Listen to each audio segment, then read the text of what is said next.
Oh, I love that answer.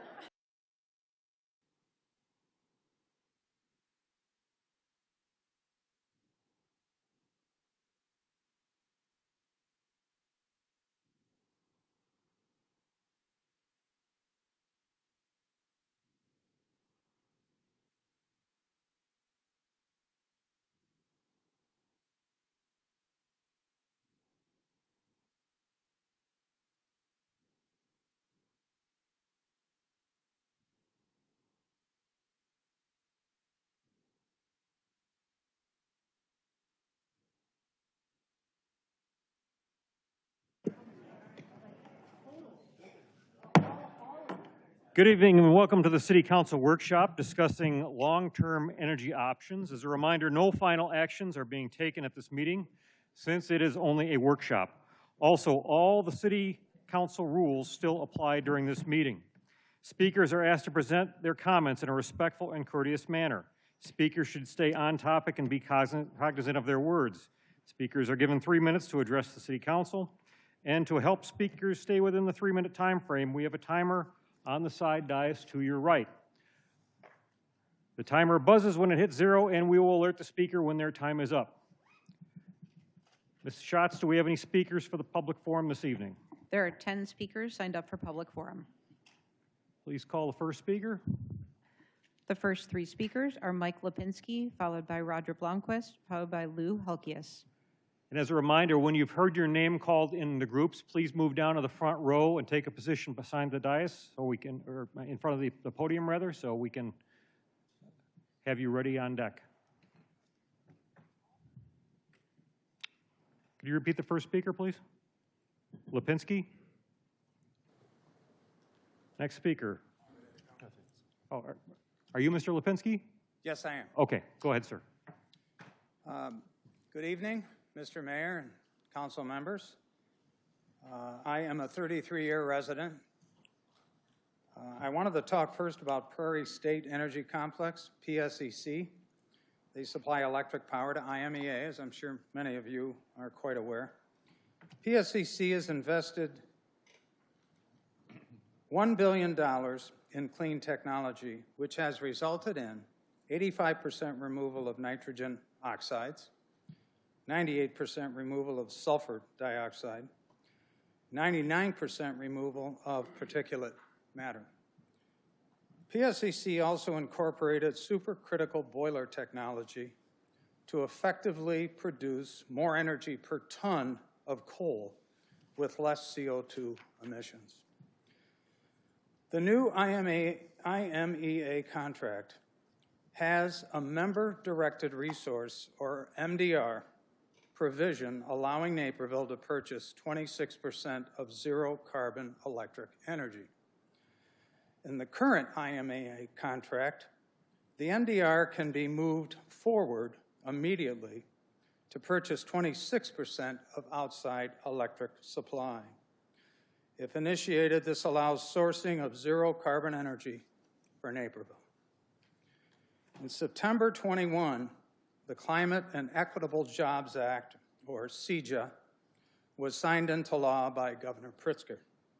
CEJA requires public-owned greenhouse gas-emitting generation facilities, such as Prairie State Energy Complex, to permanently reduce CO2 emissions to 0 no later than 2045. This forces PSEC to supply replacement electric energy using zero CO2 sourcing, likely from their own complex. As PSEC winds down toward the 2045 deadline, they may begin to integrate more zero CO2 into their supply chain. In addition, this extended time allows for zero carbon suppliers to build capacity. In summary, we are suggesting that the combination of clean coal and zero carbon supply provides an ongoing transition toward green energy. This hybrid plan should be beneficial to Naperville's citizens while advancing green energy. Therefore, we recommend that the Naperville City Council approve the new IMEA supply contract. Thank you. Thank you. Next speaker. The next speaker is Roger Blomquist, followed by Louis Halkias. Hello, I'm Roger Blomquist. I've been a resident of Naperville since 1987. I've got 44 years of energy R&D at Argonne National Laboratory, and perhaps more relevant to this issue, I was a nuclear propulsion officer who operated my submarine's nuclear reactor and its microgrid at close quarters and hundreds of feet deep in the Atlantic Ocean. First, why the delay? We originally the city received notification of the IMEA renewal offer at the beginning of 2024, and action on that was deferred, and the POAB took the lead with a series of thorough workshops just in the earlier part of this year. To begin its 2035 resource plan, IMEA needs to know now, not 5 years from now, if our power needs are to be included or if we're out.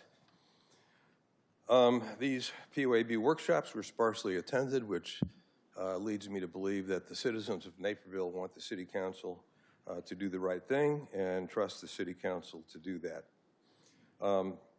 There are those who advocate the City Council poll Naperville residents, and I just would like to know if that is a practice that we normally do on important issues for the city. I know I wasn't polled about the controversial grocery tax. There's a cost to us if we leave IMEA. Some believe that if we leave it in 2035, which is the first time we will be out if we leave, we'll be free to buy cheap, reliable, clean energy in a market nirvana, but future and recent very large price hikes for ComEd customers show this hope to be what it is, rolling the dice on Naperville's electrical and economic futures. The major federal agencies and the regional grid operators warn of inadequate generating capacity, blackouts, and major price hikes. Economics 101 tells us that prices will therefore rise. IMEA's energy assets are a huge hedge against these market price increases, but some opponents view higher prices as a public good. Finally, if we leave IMEA, our progress to clean electricity will be largely stalled until 2035, as pointed out by the previous speaker. If we stay in IMEA, we can start buying clean power right away, 45% of our power from clean sources as soon as 2026, 10 years ahead of schedule. I appreciate your public service on the Council and your serious consideration of this issue. I urge you to vote to carry out the recommendation of your POAB, established, appointed, and confirmed to explore complicated issues such as this. Both our electricity prices and our environmental impacts will benefit. Thank you. Thank you. Next speaker. The next three speakers are Louis Halkias, Tim Ferrito, and Paul Duffenbaugh. My name is Louis Halkias. Earlier this year, the PUAB led a transparent review of Naperville's energy future, including input from IMEA Customized Energy Solutions, including the Power Bureau, CJT Energy Law, concerned citizens, and local stakeholders. Following this, the PUAB voted to endorse CES's recommendation for contract renewal with IMEA and recommended immediate exploration of the member-directed resource provision in the new agreement.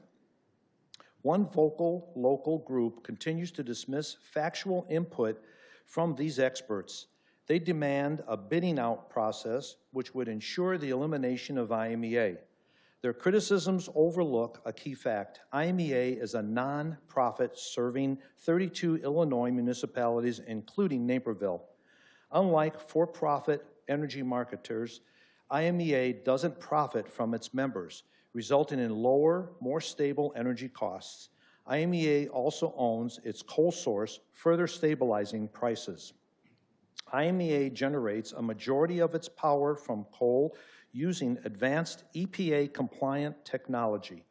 Prairie State alone invested $1 billion to exceed EPA emission standards. IMEA also recycles gypsum and fly ash into building materials, generating revenue to offset member costs and further reducing environmental impact. In addition, bidding out Naperville's power contract is not a viable alternative, as reported by the Power Bureau. None of the 12 power marketers approached for a similar study in Winnetka could commit to future pricing or capacity. Critics also claim Naperville's energy needs differ from smaller cities, but that's exactly why staying with IMEA makes sense. Larger energy demands require cost-effective, scalable solutions. Cheaper and cleaner power help large and small municipalities. IMEA's investments in the past guarantee cleaner and less expensive energy in the future. Why would Naperville, who participated in this investment, walk away? Leaving IMEA wouldn't shut down any power plants or reduce emissions. Global coal use is rising, with China, India, and Indonesia building new plants weekly without the environmental safeguards IMEA has already implemented. IMEA remains the most affordable option in the Illinois market now and in the future.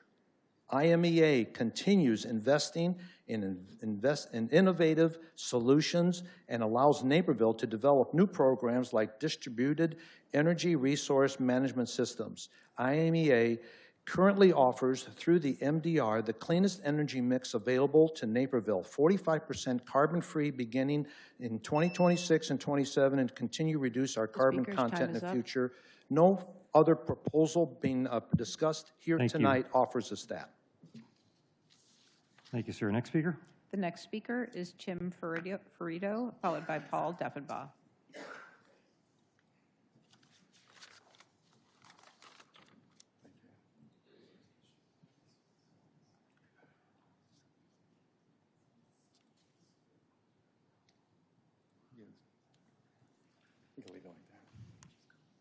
Just a reminder, sir, that the microphones are very directional, so you have to talk right into them. Thank you.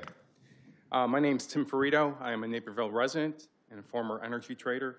I'm here to talk about, well, I have a few comments about the presentation that Ness will be giving tonight. On a slideshow, you're going to see a graph here. This was Ness's claim is that IMEA contract per this graph has a $3 billion price tag on it.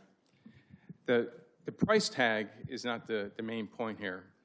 When you look at this graph, which CES provided, it shows the cost of IMEA moving from its coal power to the renewable net zero plan. As you can see in this graph, as the coal power comes off, as we reduce more, when you reduce the coal power and replace it with renewables, the price goes up. Again, coal power is reduced, renewables replace it, the price goes up significantly. This is not an IMEA issue. This is a broader market issue.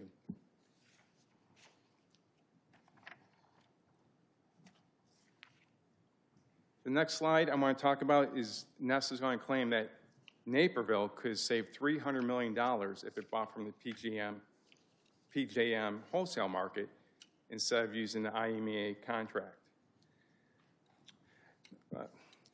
But the reality is, no Illinois city similar to Naperville's would subject 100% of its demand to the wholesale marketplace. There's way too much volatility and too much risk to do that.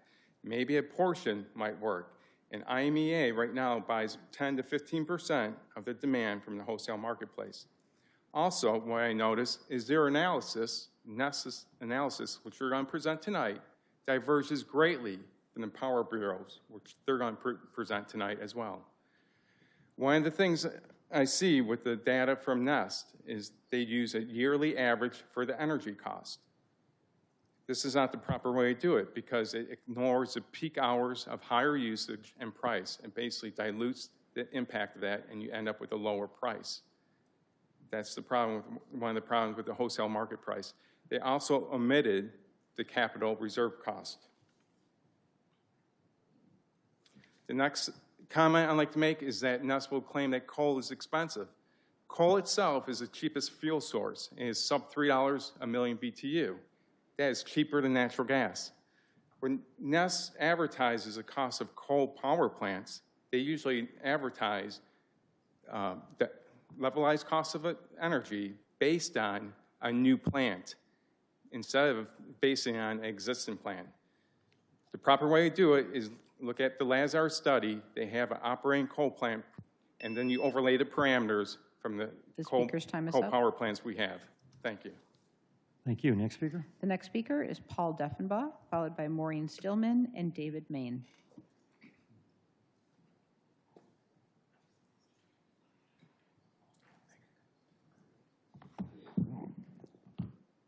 Good evening. I'm Paul Deffenbaugh. I've been a Naperville resident for 19 years, and the opinions I'm expressing are my own and do not represent the views of any board or commission on which I serve. Thank you for putting on this workshop on Naperville's long-term energy requirements. I'm sure you're going to be overwhelmed tonight with lots of data and charts and graphs about electricity costs, reliability, sustainability, and much of it's going to be contradictory and focused on the cost of our electricity. For many quarters, it's going to be the only thing some people want to talk about is cost. I ask you to please remember one thing. Anybody claiming to know the cost of electricity for a contract that doesn't start for 10 years is probably smoking the good stuff. There are lots of reasons we can't be certain about the future cost of electricity, but a major one that I think about a lot is the implementation of new technologies. ChatGPT debuted in November 2022, just 3 years ago, and our electricity demands have been completely upended because of the energy demands needed to power the NVIDIA chip. And because of AI, the development of new technologies is going to accelerate. I guess, but what irks me a little more is how little advantage we've taken of our existing tech. A friend of mine helped install the solar water heating panels on the White House in 1979. My brother-in-law sold solar panels to homeowners in Colorado in the 80s. He was incredibly successful because solar energy was working 40 years ago.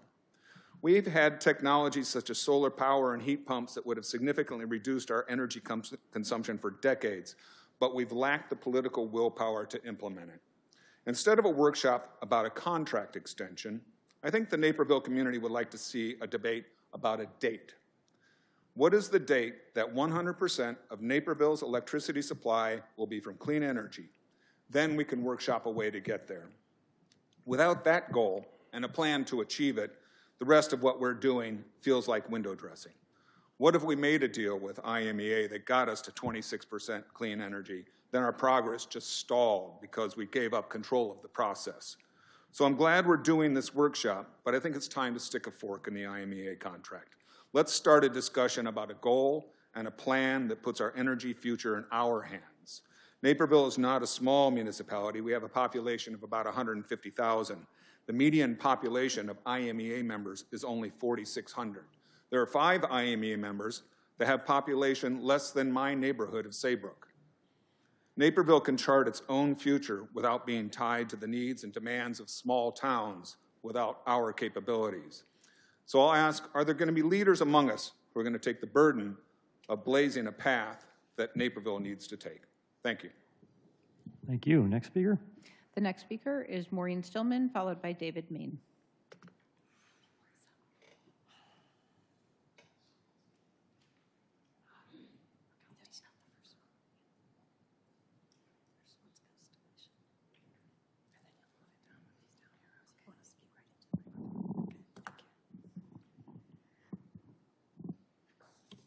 Good evening. My name is Maureen Stillman, and I'm a member of NEST. I have received slide decks on capabilities from 3 power marketers, Constellation, NRG, and NextEra. They have offered to come to a workshop in Naperville at your specified time and date to speak about their capabilities. I will now give a short overview of each. Constellation is the nation's largest producer of reliable, clean, carbon-free energy and a leading supplier of energy products and services, including sustainable energy solutions. We include 3/4 of the Fortune 100 companies. The generation of Constellation fleet of nuclear, hydro, wind, and solar generation facilities powers more than 16 million homes and businesses and provides 10% of all clean power on the grid in the U.S. All told, the fleet is helping to accelerate the nation's transition to clean energy with more than 32,400 megawatts of capability, an annual output that is nearly 90% carbon-free.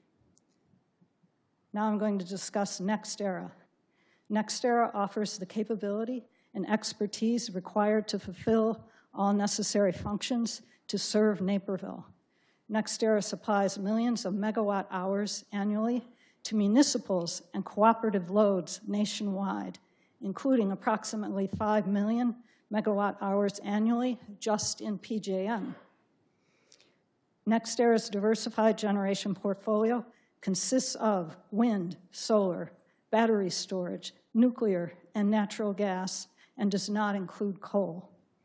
NextEra operates 500 megawatts of own generation in PJM, including a co-located wind and storage facility in DeKalb County, Illinois, and manages thousands of megawatts through generation partners. NextEra will collaborate with the city to address their specific power supply goals and tailor the solutions accordingly. Next is NRG. NRG is a leading supplier and owner and operator of generation in PJM. They have the capabilities and expertise to fulfill both service and power supply requirements.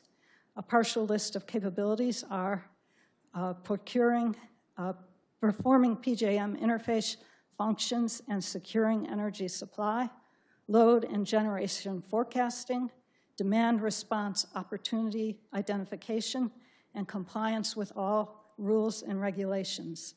An open competitive bidding process for our $2 billion business is the responsible approach to managing public funds and making an informed decision. Speaker's time is Thank up. you.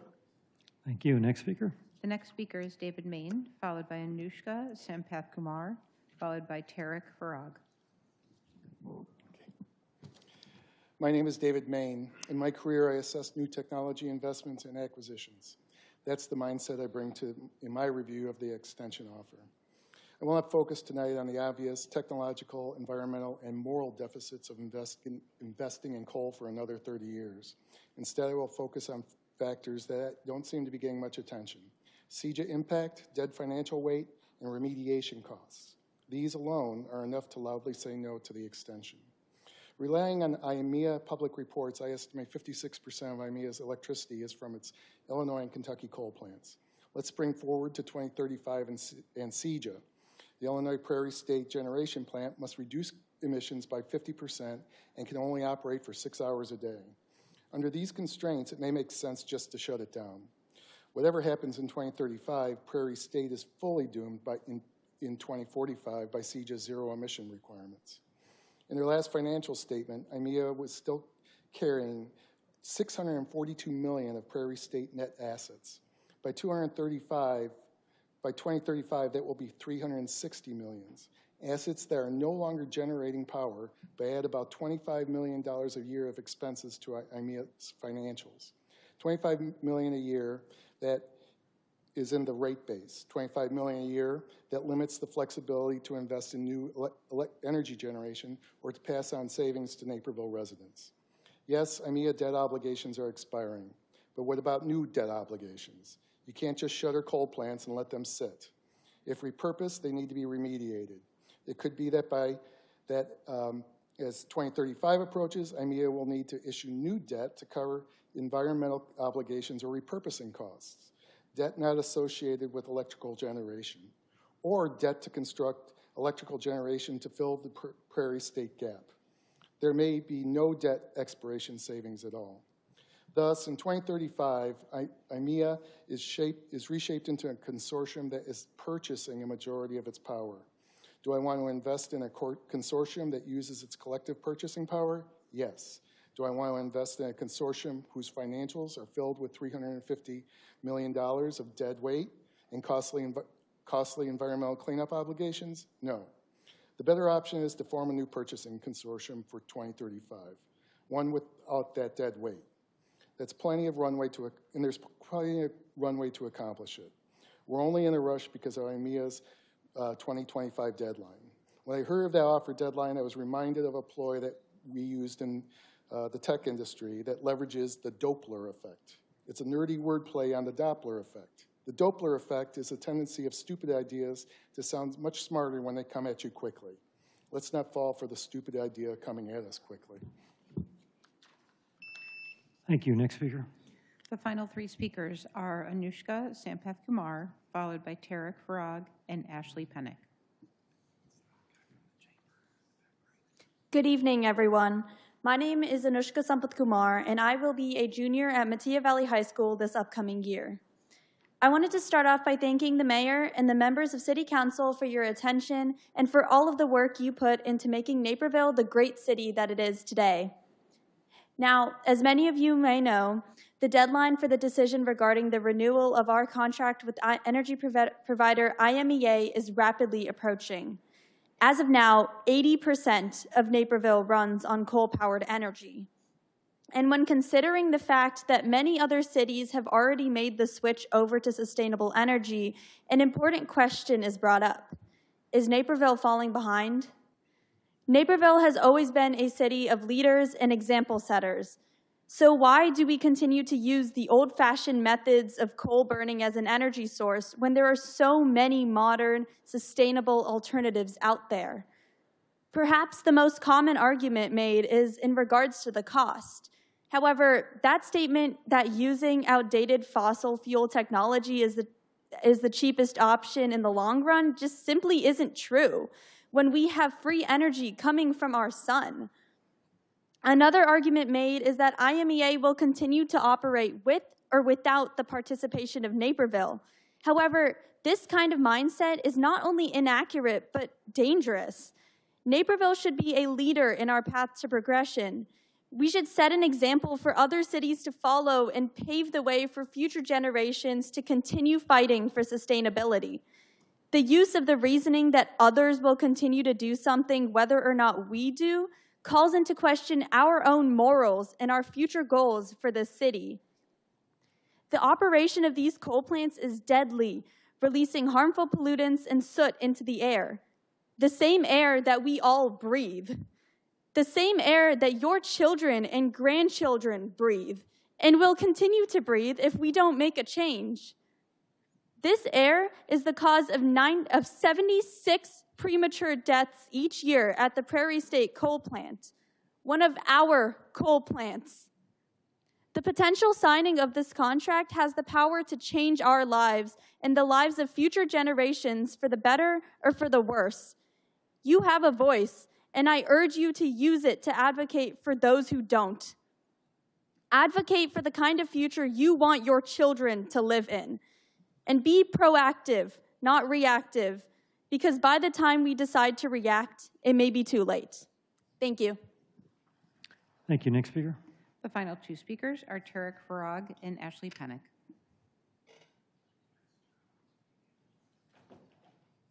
Good afternoon. My name is Tarek Farag. I have a PhD in nuclear engineering.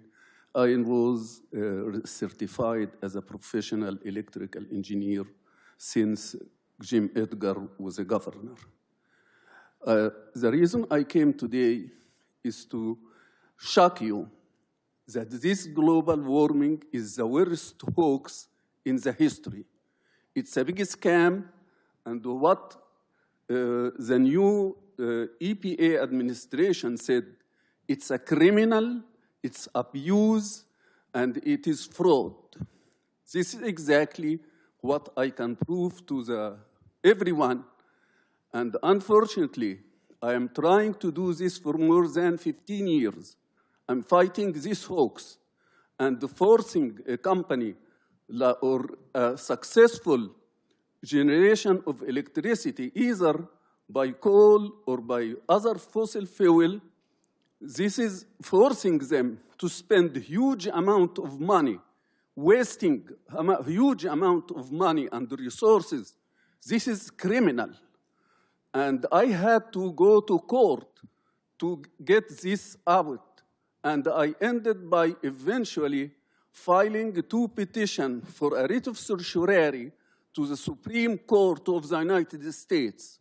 The first one was under the number 24-1197.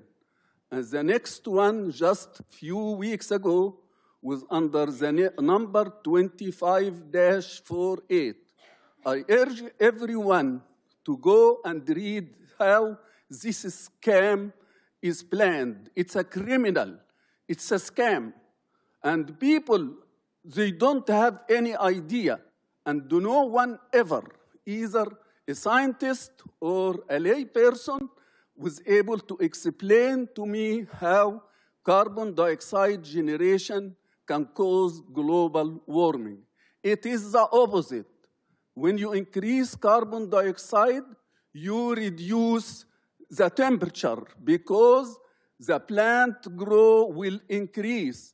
And with this increase means storing the sun's energy in carbohydrate. And defining the renewable energy, the way it is wrong. It is the opposite. Coal and the fossil fuel is the renewable because carbon dioxide, the plants will use it with the sun energy to generate carbohydrates, then we can burn it, generate carbon dioxide. So I wish someone can debate me scientifically, but the science is in the court paper. Thank you. Thank you. Next speaker. The final speaker is Ashley Pennick.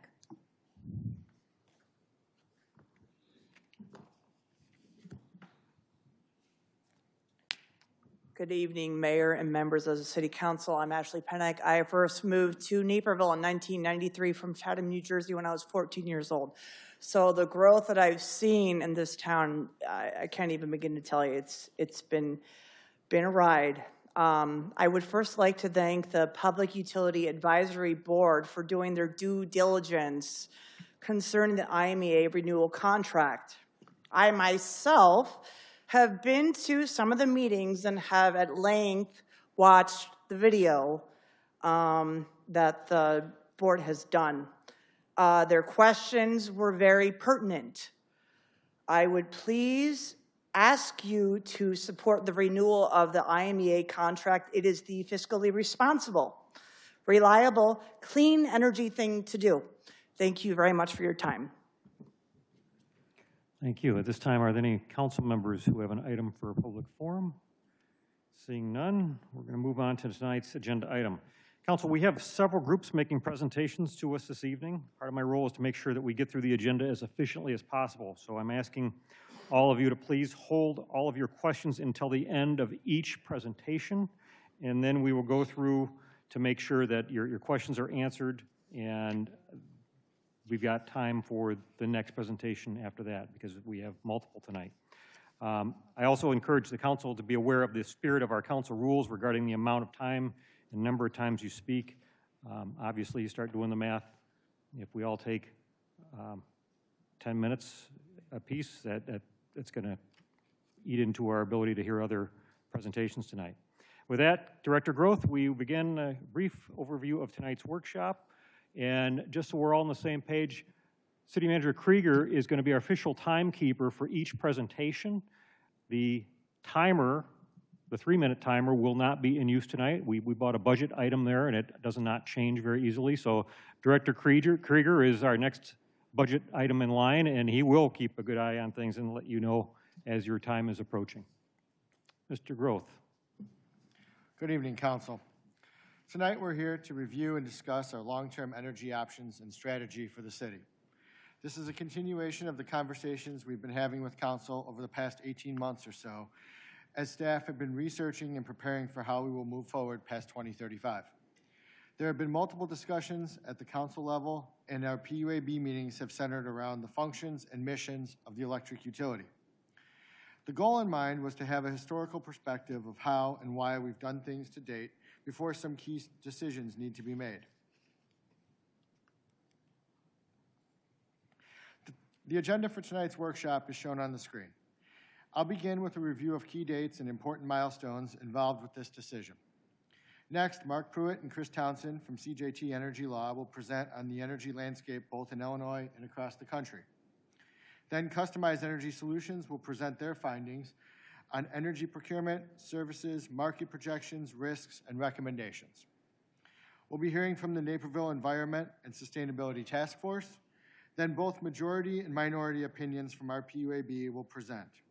Finally, we'll have council discussion, questions, and next steps. But why are we here tonight? The IMEA has presented the city with a contract extension, and the council will be voting on this extension in August. The utility needs to provide IMEA with an answer related to their contract extension offer. If IMEA's offer is not accepted, the utility needs to move forward with our future planning for operations, and direction is needed from council. The goal of the workshop tonight is to educate and inform council of the options post-2035 and to prepare for the August 19th council meeting. As we discuss options, we should keep in mind the pillars by which we are making this decision of procuring energy and services beyond 2035.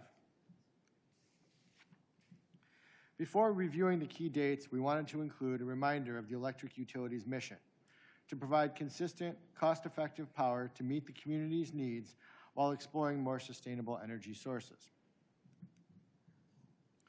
Tonight's discussion is a continuation of the discussion we've been having for quite some time. In January 2023, IMEA formed a working group that led staff to begin drafting a request for proposal for energy options for the electric utility. In December 2023, an RFP was issued for energy management consulting and services, seeking consultants to help outline the options and risks for the city regarding services that IMEA provides, including legal and regulatory, market settlement, capacity, and energy planning. This RFP did not yield any viable vendor proposals. In February of 2024, staff split the RFP and reissued as two separate RFPs, one for energy supply consultants and the other for energy management consultants. This was sent to 237 vendors, with 39 vendors downloading the packet, and of the 39, none submitted a response. During this time, CES, Customized Energy Solutions, indicated that they could perform the work requested, but they also perform work for IMEA. Staff reviewed CES's statements and concluded that they could perform with no bias. On February 28, 2024, the city received IMEA's offer of a new power sales contract, which covers the period from 2035 through 2055. We then began a series of educational presentations to provide council background information on utility operations. On March 19th, we covered the utility's mission, goals, and provided an overview of how we're structured. On April 16th, we provided an explanation of the utility's operations and what it means to own and operate a municipally owned electric utility. On May 9th, in our regular PUAB meeting, we discussed industry trends in the electric utility's 3-year rate study. On May 21st, we covered how the conversation around energy has changed, behaviors and sustainability trends, and how they are impacting the energy business. In June of 2024, the agenda item for the consultant contract was not awarded.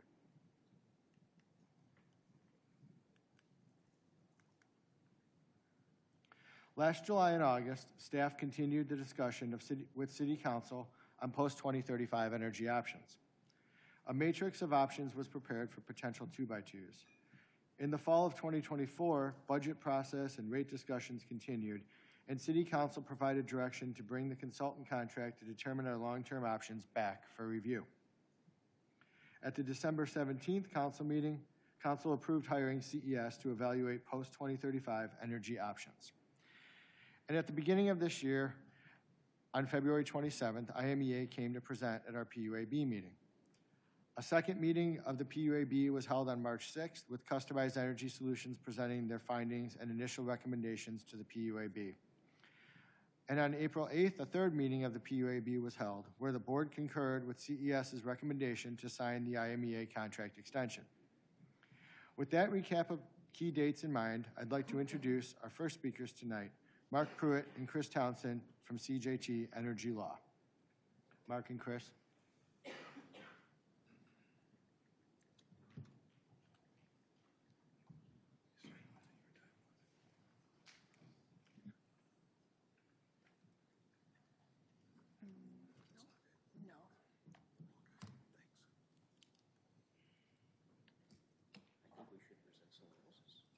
That would be a challenge. Be interesting. Here you go.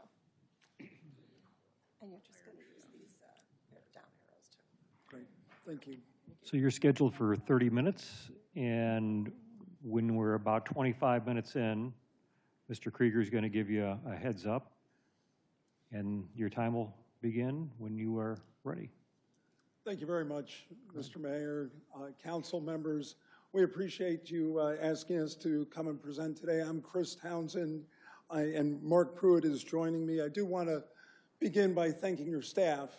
Both Brian and Mayor have been outstanding in providing us with information and have been very responsive anytime we've had questions. We also want to call out Brad Foltz from Progressive Energy Solutions, who also provided us with much of the information that we're providing today to you today. As you're likely aware, we have made 2 prior presentations to the Public Utilities Advisory Board. Just as with those presentations, we are here to provide you with information. We're not advocating any particular point of view. Mr. Townsend, just so you're aware, the microphone's super directional, so the closer you can get to it and it can get to you, the better we will be able to hear you and record you. Thank you. Appreciate that. Thank you, Mr. Mayor. Some of us will not have problems. With that, I'll turn it over to Mark to introduce himself. Good evening, Council. My name is Mark Pruitt. I'm an independent consultant. I serve as an energy advisor to organizations, stakeholders, industry associations, and others. I used to be somebody in the energy industry in Illinois. I'm the former director of the Illinois Power Agency. And again, I'm Chris Townsend, as you might have guessed, being from CJT Energy Law. I'm an attorney. I've been representing entities other than the local utilities for over 30 years here in Northern Illinois. Our assignment today is to give you a brief overview of the types of considerations that you're likely thinking about as you're looking to make a decision here. An overview about reliability, affordability, and sustainability, what those terms mean, and how it is that Naperville has lined up compared to other benchmarks in Northern Illinois. So when we're speaking about reliability, we're really going to be zeroing in on the PJM wholesale market, as well as the reliability of the Naperville system as part of that PJM system. Affordability, we'll consider the PJM market pricing, options for physical and financial hedging, mostly on a backward-looking basis. We're not doing forward-looking as part of our analysis. And then the price performance of the utility over time. And then on sustainability, we'll just touch on some considerations around baseload emissions, how environmental attributes can serve as offsets for emissions profiles for municipal utilities such as Naperville's, and then approaches for acquiring those environmental attributes to meet environmental goals. And then finally, of course, we're here to respond to questions. So to begin the conversation, Professor Pruitt, as you might have seen from his bio, he is also a professor at Northwestern, is going to walk us through some of the basics of the marketplace. And so the first question that we have is, what does reliability actually mean? Reliability is, in terms of the regional grid, is maintaining within about a 1% tolerance of the balance of supply and demand as measured by Hertz, okay? So what that means is that if you vary more than 1%, you start to have grid reliability issues. If they extend for too long a period of time, you can experience blackouts. The blackouts in ERCOT were driven by imbalance in Hertz that occurred over the course of just a few hours. And who is it that manages reliability for this region? Certainly. In our region, the Regional Transmission Organization, PJM, is our regional grid manager. They are responsible for maintaining and establishing and maintaining the balance between supply and demand for all of the utility regions that are identified in this map. We are, even though Naperville is its own utility, we are within that geography that is labeled as ComEd. And how is it that PJM does that? How is it they balance the grid? Sure. So PJM uses a rather robust bidding process. They use market-based methods for selecting which power plants operate, when they operate, and at what level do they operate. They have functional control over the transmission assets that run throughout all of those states. So they are the keeper of reliability throughout that region. They use auctions on a day-ahead and real-time basis to establish the selection of resources based on price, lowest price resources first. So as you see in the graph, what they continually operate every day is an auction where they receive offers from all generators within the region. All regional generators must bid into this system, right? They must provide a volume and a price. All of those offers are lined up with regard to price from left to right, renewables usually being the lowest cost, followed by nuclear, coal, and then natural gas, or sometimes gas below coal, depends on the market conditions. The PJM has a demand for each hour of the day. You see that listed there as the vertical line, dashed line in the gas.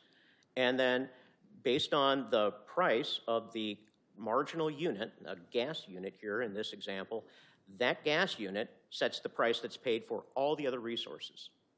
So what this does, and the reason this is done, is to prevent any single provider from exercising market power, meaning they can't corner the market.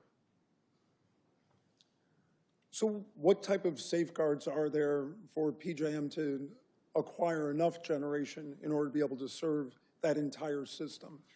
Right, so the industry typically focuses on maintaining a reserve margin, that when you expect to need 100 megawatts, you actually try to acquire 115 megawatts. That's to offset a few elements. One is, what if one of your 100 megawatt providers, or one of the providers who is committed to contribute into that 100 megawatts that has been selected, what if they have a plant issue where they can't dispatch? So you want to have some backup power there to fill that need if it shows up on short course. This is also used to make up for transmission losses. Some of the electricity that's generated at the power station is lost in the transmission lines in the form of heat. So 100 megawatts going into the system probably turns into something like 96 megawatts coming out delivered to the customer. So this reserve margin methodology is a way of getting belt and suspenders to make sure that every time you have an auction that you have more than enough to meet more than enough power to meet at a high level of probability to meet the demand. And historically, has PJM been able to acquire sufficient generation, enough capacity in order to be able to serve that system? That's been the case in my career. PJM has always been flush with capacity to the point where some generators were constantly complaining that they couldn't clear in the market because there was too much competition. That is not the case now. With projected increases in demand moving forward, we're starting to see a softening and an erosion in the reserve capacity, reserve margin capacity in PJM, as highlighted in the red dash box. This is a report from NERC, which is the National Reliability entity at the federal level. They project that in 2025, it looks like we have about a 34.9% reserve margin in PJM. But as late as 2034, you see that reserve margin drops to 10%. Usually 15% is viewed as the minimum acceptable level of reserve margin in a wholesale market. So let's transition now from talking about reliability to talking about affordability. What does it cost for PJM to be able to procure the capacity? Well, you may have seen in the last week or so a lot of stories in the media about the most recent capacity auction in PJM. Capacity is how PJM ensures that there's going to be enough generating capacity in the market 1, 2, and 3 years into the future, which is separate from the energy market, which is day ahead and real time. So this is setting long-term reliability into the PJM market. And again, they use an auction process. And you see in the graph here that we went back to 2007, 2008, when capacity prices were at $40.80 a megawatt day. Just recently, they cleared at $329.17. That was a 22% increase from this current year's capacity at $269. So this translates into very high prices for those customers who are paying who are purchasing or being supplied with their capacity from the PJM auction. So I guess, could you translate that graph that we saw there, which was a megawatt day, into kind of the megawatt hour, which is how people actually, kilowatt hour is kind of the price for energy, or we've got two different graphs here, one for energy and one for capacity. Could you explain how those numbers have been operating historically? Sure. Like someone once said, markets go up and markets go down, and that's what we're seeing here. On the left is the price history on a monthly basis, levelized monthly basis, of wholesale energy in the PJM system. That is really representative of all the aggregated hourly prices that are generated through the auction process. You see the spike in 2014? That was the first polar vortex that we had, where we had a significant increase in demand. At the same time, we had a significant level of failure of generating capacity in the market, which drove up the immediate price for energy. And you see there's the occasional winter storm, hurricane, war in Europe. You know, these things happen and the markets respond. On the capacity side, you see a little bit more of a pattern of ebbing and flowing of pricing. I think that that's largely due to the fact that a lot of capacity is purchased 1, 2, and 3 years in advance. So it's not as immediately responsive to today's market conditions. So it's more forward-looking. But as you can see, during an economic decline that occurred in 2008, that fed into lowering prices that occurred in 2012, right? So cyclical in basis. But energy is still the lion's share of the total energy cost. Capacity traditionally has been very small. It's becoming a major issue now. And I would ask that you look at the chart over on the our right, your left, for the end of that capacity price. That reflects the prior slide. If you're looking over to your right, apparently it didn't make it onto that side of the chart, but you can see how that has spiked recently. It looks like there's a lot of volatility associated with those prices. Are there ways to be able to handle the volatility in the energy and capacity markets? Thankfully, yes, and that's what I focus on quite a bit in my work. So there's two ways of hedging. One is financial. Financial hedging is when you go to a Constellation or an NRG or some other financial intermediary, even some banking institutions, and say, I want to trade with you my variable price that I'm exposed to in this market for a fixed price. You take the risk, you charge me a premium. Financial hedging is insurance. That's it, right? It's a premium. You don't want too much, you don't want too little. What I've just tried to list out here, and I'm not in the practice of reading these slides to folks, so I won't bore you, but you can see that there are different aspects. The main thing that I would point out here on financial hedging is that typically financial hedging term is 1 to 5 years. That's because of limited liquidity in the out years in the market. It's just a function of the market. It used to be, well, just a few years ago, we could only go 2 years forward before we ran into liquidity issues. Now that's loosened up a little bit, and we have folks willing to go 5 years. But these are not the forever solution. However, they provide a lot of flexibility. We have a number of clients who have multiple financial hedges in their portfolios over different periods of time. The issue with hedging is you can never be 100% right. The goal is to not be 100% wrong. So taking multiple hedging positions is a prudent way of protecting your cost exposure in the market. So that's what a financial hedge is. There's something else called a physical hedge. What is that? Sure. A physical hedge is when an entity invests in an asset to make electricity as opposed to buy electricity. So anyone who puts solar on their rooftop at their home, that's a physical hedge. They know what their cost is for that solar array. They are trading that fixed price for the solar array against the variable price of the market. In a similar fashion, the IMEA contract with Prairie State and Trimble County is doing the same thing with those particular plants. Those plants have a relatively known and predictable cost to operate and finance, and all you're doing is saying, okay, instead of buying from the market, I'm essentially going to replace market volatility with the lesser volatility that I can experience with this generating asset. That's it. It's just physical means, a tangible generating asset. take that back. There's one other way you can do physical hedging, and that's energy efficiency. That not using the stuff. That's the most effective way to reduce costs.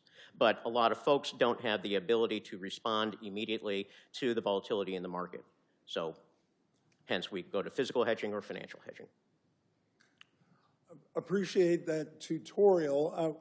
One of the other tasks that we were assigned with was looking at the actual operation of the pricing for Naperville.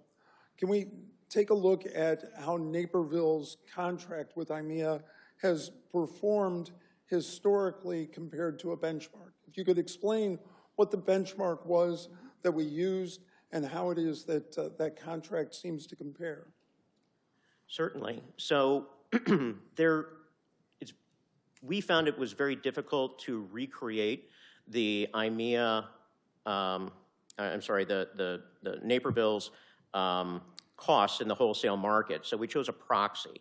The proxy was the hedged portfolio for Commonwealth Edison as managed by the Illinois Power Agency. It made sense to us to go that way because the IPA does layered hedging, which we would expect the city would have done had it not been purchasing from IMEA. It had done so before IMEA. We expected it would move forward with that similar approach. It was seasonally adjusted, meaning that it procures more electricity during the summer than during the winter, which is similar to the load profile for the city. And it also aligns very closely with the residentially dominated portfolio of the Naperville utility. So we're assuming from a proxy standpoint that the Commonwealth Edison portfolio would be very similar to what Naperville would have done in the absence of the IMEA contract. So we took that rate structure going back to 2008 for ComEd, and then we also took the rate structure for the Naperville Municipal Utility and ran the numbers just to find out what would be the comparative wholesale costs. I know this is a busy graph, but let's just walk through it. In each year, we have the IMEA gross wholesale power cost, that's in the teal. We have the ComEd proxy wholesale power cost in the dark blue. And some years, ComEd is more expensive. Some years, IMEA is more expensive. Then we have the annual cost difference, which is in the medium blue, showing a below the line in situations where IMEA's prices or costs were lower than ComEd's, and above the line, the axis, when the converse, when ComEd was a lower cost.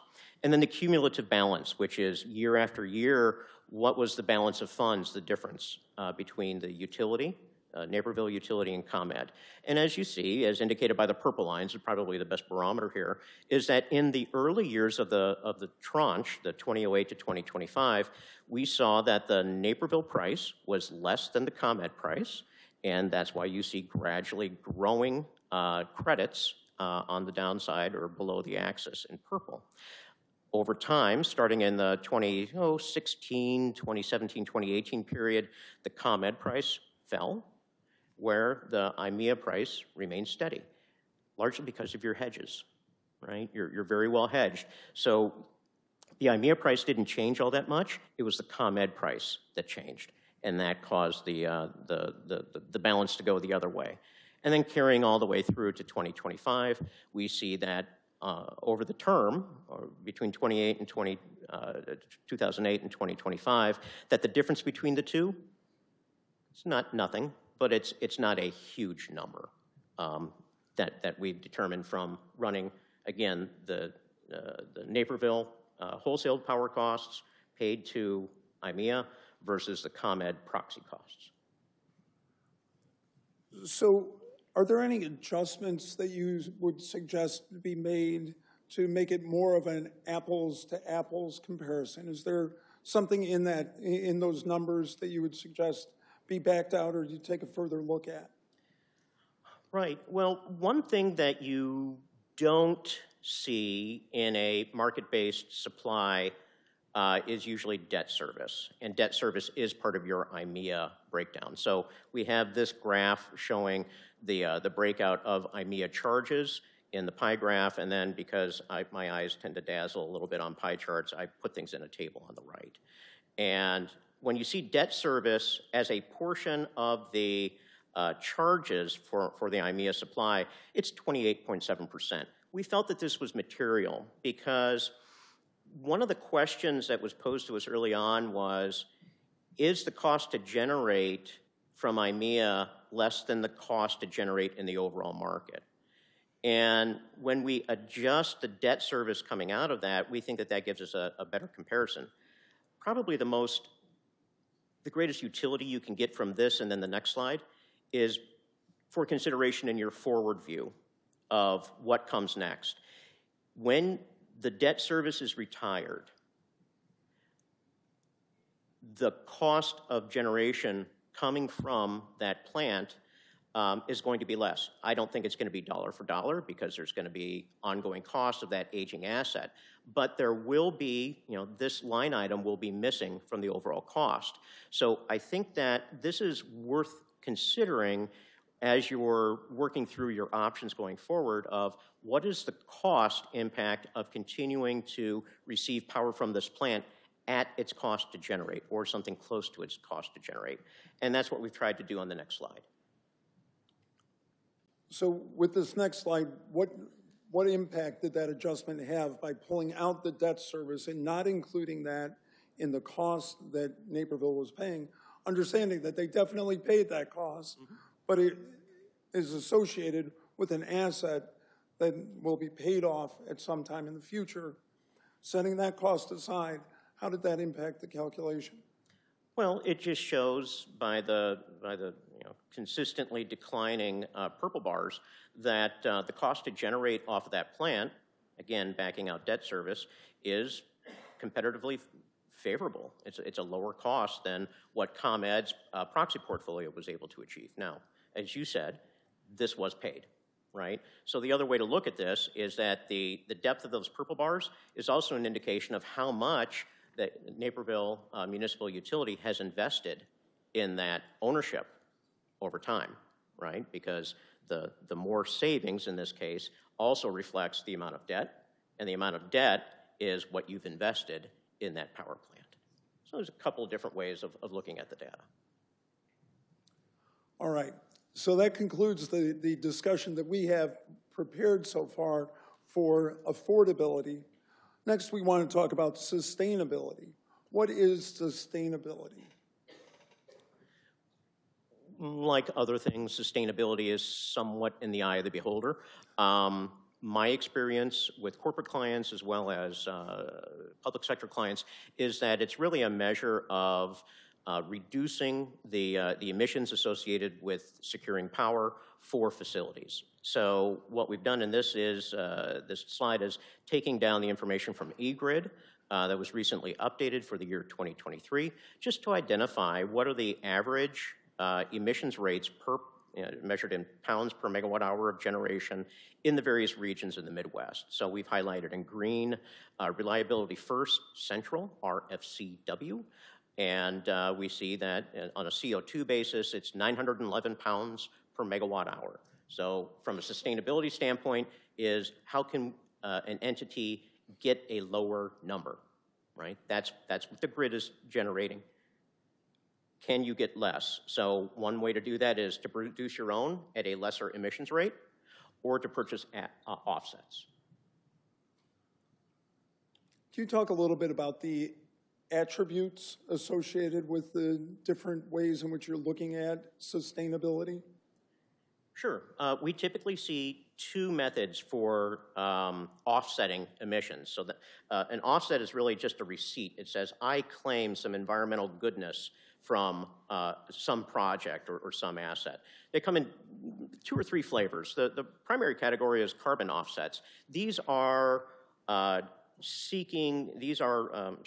these are credits that are unitized in avoided tons of CO2 emissions. They can be anywhere from reforestation projects to expansion of hydroelectric dams. It can be a lot of things, and they are calculated in reductions of tons of CO2. They are typically used to reduce scope 1, 2, or 3 emissions. And, what can you claim to have done? You can say, well, we've reduced our carbon emissions because we laid claim to that carbon negative activity or carbon avoidance activity. So in this type of discussion, we hear a lot of discussion about a term called RECs. What are RECs and how does that fit into the whole discussion of sustainability? Sure, so a REC or a clean energy credit, they're very similar. One is from renewable energy generators, those are RECs, and then there are clean energy credits, which are from nuclear. And these are, as opposed to carbon offsets, these are specific to power generation. So carbon offsets can have agricultural or other sources. RECs and clean energy credits are specific to power generation from resources that do not emit CO2. So they are unitized in megawatt hours. They simply identified that the electricity used was not associated with emissions, and they are typically used to reduce scope 2 emissions, if for those of you who are familiar with that methodology. If you have a REC, you can claim that you purchased green power even if you don't have solar panels on your building and you're simply using grid-connected power. Grid-connected power plus a REC or a clean energy credit means that you now have clean energy. That's how it works. There are arguments about that. Some call that greenwashing. I don't have an opinion. I'm just telling you what is common in the industry. So can you talk a little bit about the mechanics of purchasing RECs? Can you just describe the transactions that occur? Where does the electricity flow? Where do the credits come from? How does that all work? Sure. So we'll go high speed, low drag here. So on the graph, look to the left. You've got electricity producers that are renewable in the green, and then regular producers down on the bottom. They're both types are generating electricity. That electricity goes into the grid. It's commingled. There are no green electrons, right? They're just electrons. The electricity producers that are renewable, they also have a certificate, is a product that they produce called a renewable energy credit or a clean energy credit. Those can be sold separate from the electricity. That's why you can buy grid power and a renewable energy credit, and on par, you're deemed to have a REC purchase or green power, the consumer on the right who's green, or if you don't buy a REC, you get a grid power or brown power or non-renewable. Okay, so can we take that now to Naperville? If Naperville is out there and wants to buy from a renewable energy generator, can you walk through what that means for the municipality, for the consumer in Naperville? Sure. So you could simply buy renewable energy credits from an existing resource. Easily done. Some people say that that doesn't bring about additionality, so it doesn't really count towards sustainability. What you could do is buy RECs from a new renewable energy resource. You could say, I will pay you, renewable energy generator, $50 a megawatt hour for the renewable energy credits that you generate for a long period of time, usually 20 years. And that revenue can then be used to secure the financing to build the resource. You could do that. Far more common these days to use a power purchase agreement, called a PPA, or a virtual power purchase agreement, a VPPA. I know this is a busy graph, but let's just stick with the 1, 2, 3, 4s. So in this case, Naperville Municipal Utility, top center, enters into a PPA with a renewable energy generator. And it says, we will pay you so many dollars per megawatt hour for all megawatt hours that you deliver to the grid for an extended period of time, 15 to 20 years. The generator then produces its power. It goes into the PJM wholesale market, and then that power generation is delivered on a wholesale basis to the Naperville Municipal Utility. So that can be done. That's called wheeling or transmission wheeling. That's probably not going to meet all of Naperville's hourly energy needs. So at the same time that you're receiving the wind or solar power through the wholesale transmission system, PJM is also going to backfill any lacking electricity, any electricity that is not being supplied by the renewable energy generator from all the other generators. And it's going to deliver that to the municipal utility, and municipality is going to pay for that.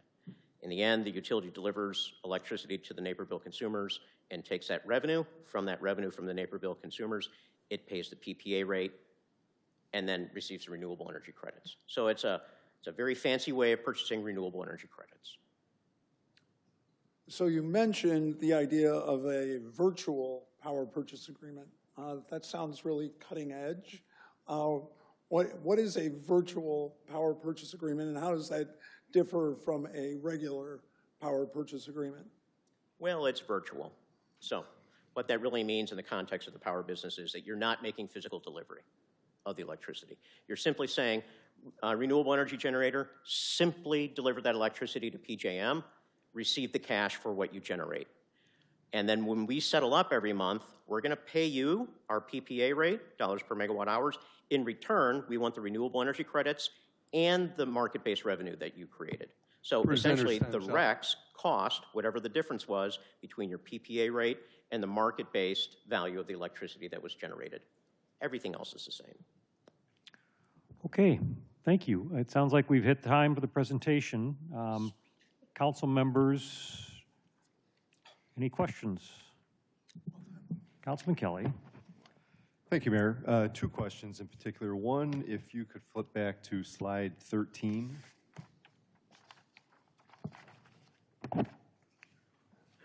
I think I follow, but I just want to be sure I follow correctly. And I know this slide includes the debt service. I know you had the one a couple slides later that did not, but this is the one that shows what we actually did pay. Is that fair to say? That's correct. And am I reading it correctly that I see it goes up and down, every year is a little bit different, and the cumulative balance changes from time to time? But if you go from the very beginning at 2008 all the way to the end at 2025, am I reading it right that IMEA would be a little more expensive than if we had been ComEd?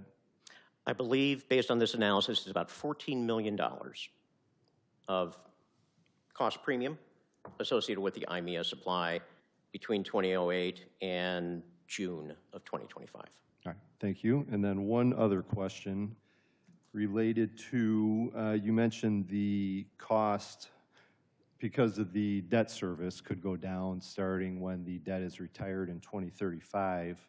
And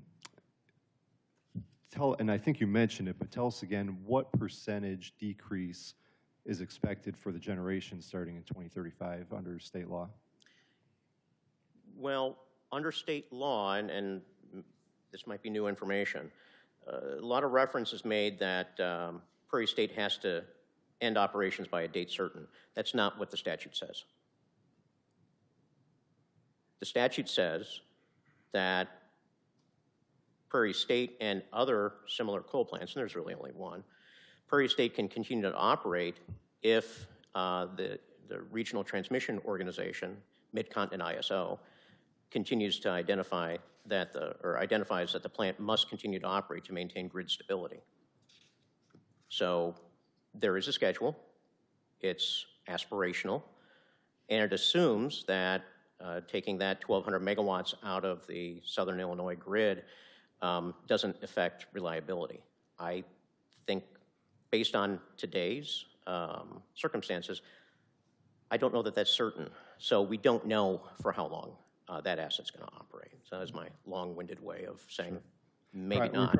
We probably don't know one way or the other today, 20 years out. Say it did slow down significantly or was closed at some point between 2035 and leading up to 2045. Do you have an expectation of what IMEA would do to replace that? Would they have to build new generation and issue new debt service, or it's completely unknown? We haven't looked at the forward view. Ours was all retrospective, kind of backward looking. So I would rather not say, because I have only read their plan. So I haven't given it a close examination, so I don't know. All right, thank you. Councilwoman Gibson.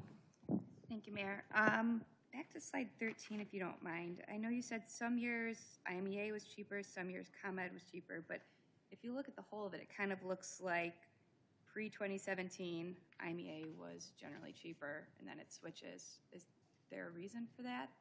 That 17 to about 2023 ComEd on whole was cheaper? I think if I had to wager two issues, one is that ComEd had some long-term purchases that were required of them through the IPA Act, the Illinois Power Agency Act, dating back to 2007, and those started to expire in 2014, 15, and 16.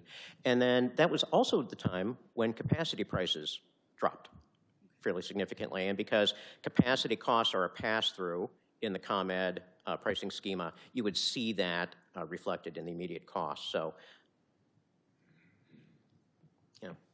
you see from 2016 down, it dropped.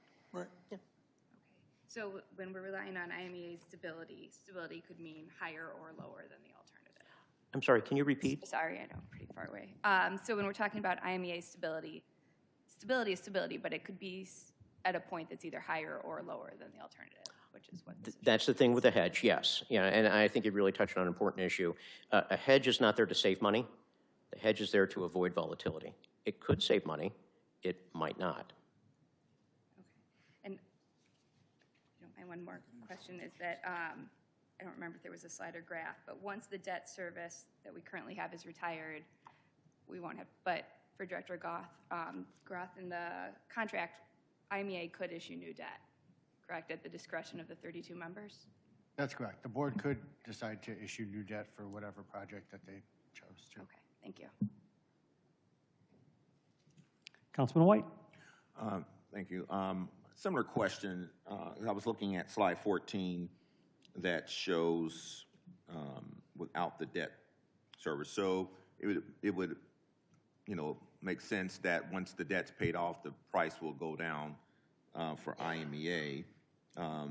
But they're still mandated to get to zero emissions is it by 2040, I believe. So if that's the case, and this may be a question more for staff, is there any discussion as far as how they plan on replacing the coal plant Prairie State once it is they turn it off? Absolutely. Brian Groth, Electric Utility Director. So IMEA has released not only their sustainability plan, which has net zero 2050, but they've also released their projected energy plan to get to that net zero. And I believe CES has analyzed that plan, put some cost to it and things like that. But they have released it, and we have also put it on the city's website, not only the sustainability plan, but also their transitioning plan. Okay, and a follow-up question. If we're looking at them making standard by 2040, that's an Illinois mandate for them? But they also work Turnbull County over in Kentucky. So theoretically, can they continue burning coal as long as it's outside of the state and still meet state mandates if they decided to do that? Yes, Trimble County is outside of the state of Illinois. It's in Kentucky. Trimble County has a different end date, but yet IMEA has stated their goal is net zero by 2050, right? They have a smaller portion of ownership of Trimble County than they do of Prairie State. So is that for the entire organization for IMEA or what's located in the state of Illinois? No, it's for the entire organization of IMEA. All right, thank you. Councilwoman Longabaugh. Thank you, Mayor. And I want to thank you for answering all my questions in the Q&A. I had sent through quite a few, so thank you very much. Just wanted to get a little more clarification on one from page 9. It's about PJM. And my question was, so if both IMEA and Naperville are on PJM, why is Naperville insulated from the capacity rate increases, but the market option is not? Like, why is ComEd like so high on this, going up to 329, but Naperville seems more flat? And if you could just elaborate on that a little bit, because the side previous to this, where it was going from blue to red, I mean, it looks like there are grid problems all over. And from what I've read, PJM is in dire straits. And so it seems like it's one of the more expensive grids to operate on. And I'm just wondering if we will always be insulated if we stay with IMEA. I mean, it just seems like costs are going up everywhere, and this is a struggle for all the grids. So if you could just elaborate on that, please. Right. So I think it's a very good question. So again, if you wanted to buy from PJM, you do nothing and you get assigned that cost, right? You just ride along with the market. However, what IMEA, with Naperville as part of IMEA, has invested in a physical hedge. So that power plant, that Prairie State power plant especially, has a certain amount of capacity. It generates electricity, but it also can bid and provide capacity. IMEA is essentially saying the share of capacity that is due to Naperville, based on your size in their portfolio, you get that capacity. You've bought it. So the capacity that you receive gets posted with PJM, and PJM says, great, you're not obligated to pay $329. You've already shown proof that you have capacity in the system to meet reliability standards. So you made it instead of bought it, right? If you think about it this way, my family comes from the farm a couple generations ago.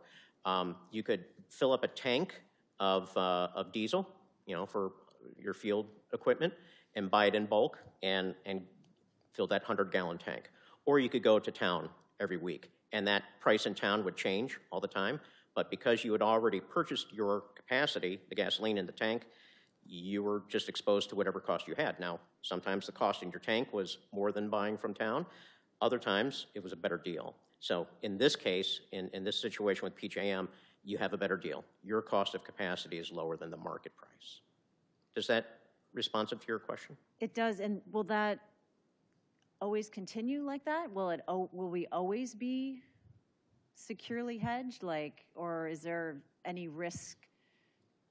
Well, as long as you have ownership and maintain your ownership in that pre-state asset, one would assume that as long as you maintain that relationship and that ownership, you can utilize that asset. If you choose not to, that's up to you. That's kind of forward-looking, so I don't know. Do you have any opinion on that? Well, again, we aren't really looking at the forward-looking, but there are different ways to be able to look at that, right? So you currently have a physical hedge. You currently have that asset. As the councilman noted, at some point that asset may go away. And then the question is IMEA going to replace that with another physical hedge, or are they going to be exposed to the capacity market? If they were not to obtain some sort of hedge, then they would either need to get a financial hedge, which is the other option that we talked about, or they would have to get another physical hedge, or they would be exposed to the capacity market. Okay, thank you. Councilman Wilson.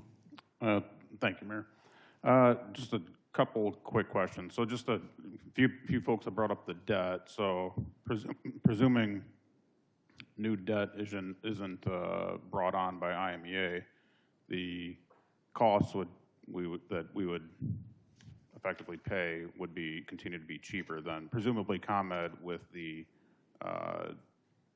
demand that's projected in the future. Would that be accurate? That would be in 2035, so forward-looking, I don't know. Based on today's conditions, it would seem to be the case.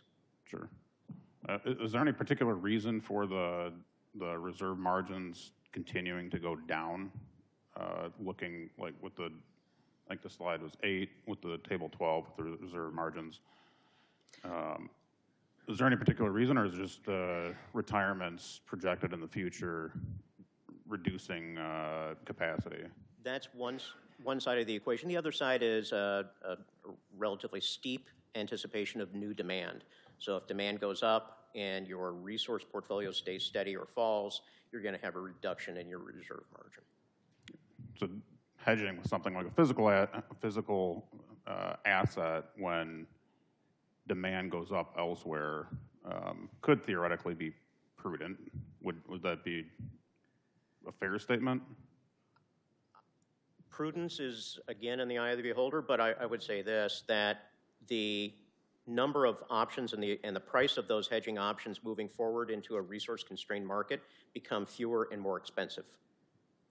Sure. So to take from your example, when you filled up the diesel in your tank and you saw elsewhere that the couldn't get diesel for whatever reason, driving prices up, but in this case it would be more prudent since you were holding it for N number of years, or just for the summer for that matter. I think that's correct.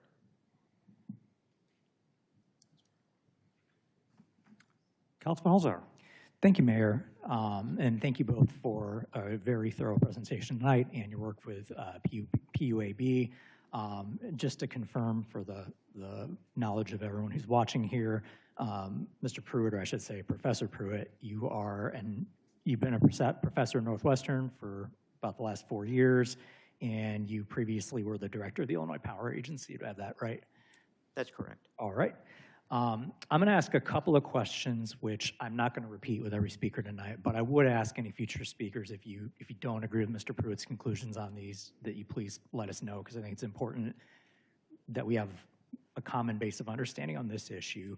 Would you agree that climate change is real and supported by overwhelming scientific consensus? I believe that is the public understanding. Do you believe it, though? Yes, I believe that that is the consensus view. Okay. Would you agree that elevated carbon emissions and climate change pose real public health and safety risks? Again, I believe that's what the consensus view is. What's your personal view?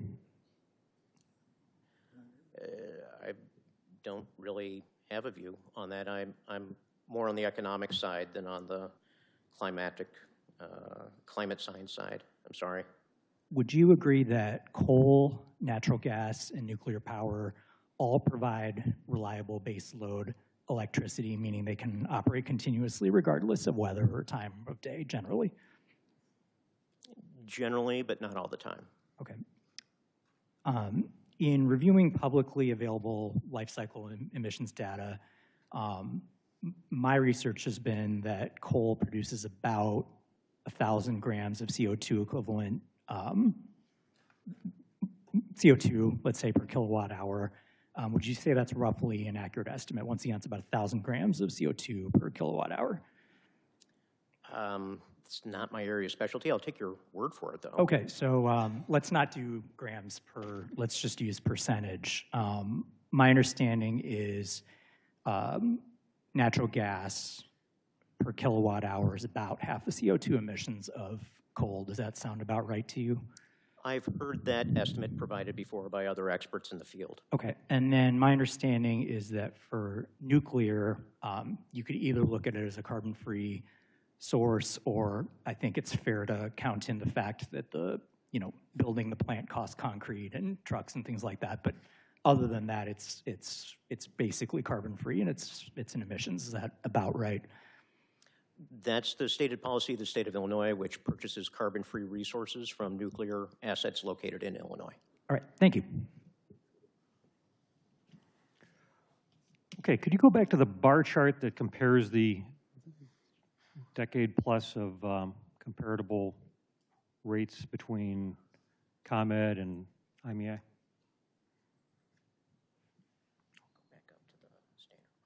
I got to reset my own timer. Looking at 2022, that's the timeline when ComEd had to pay $38 million back to the customers for the bribery settlement. Did that get taken into consideration when you put the numbers here? Is that shown in this graph? Or would that have affected the numbers that are shown here? I don't believe that it would have. Again, we can dive into the number to determine it, but that was actually my understanding, is that was paid by the company, their shareholders, and it wasn't paid by ratepayers. And so I don't think that would be reflected in this price. Okay, so the $38 million did not have any implication on the price, the wholesale prices, correct? We can confirm that, but I don't believe that it Okay, would have. I just wanted to clarify. Yeah, the basis that we used were the published ComEd rates at the time. So to the extent any type of payment or credit was included in the rates, they would flow through into this model.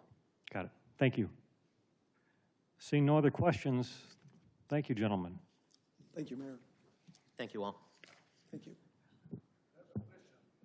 We're going to take a 7-minute break, and we will be back at, what is that, 7:35.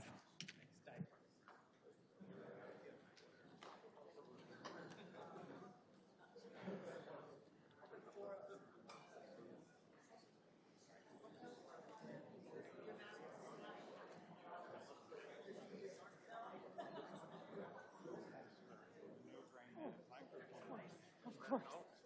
No problem.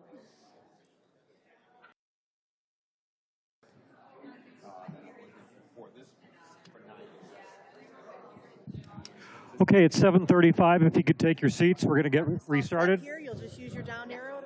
Thank you. Yep.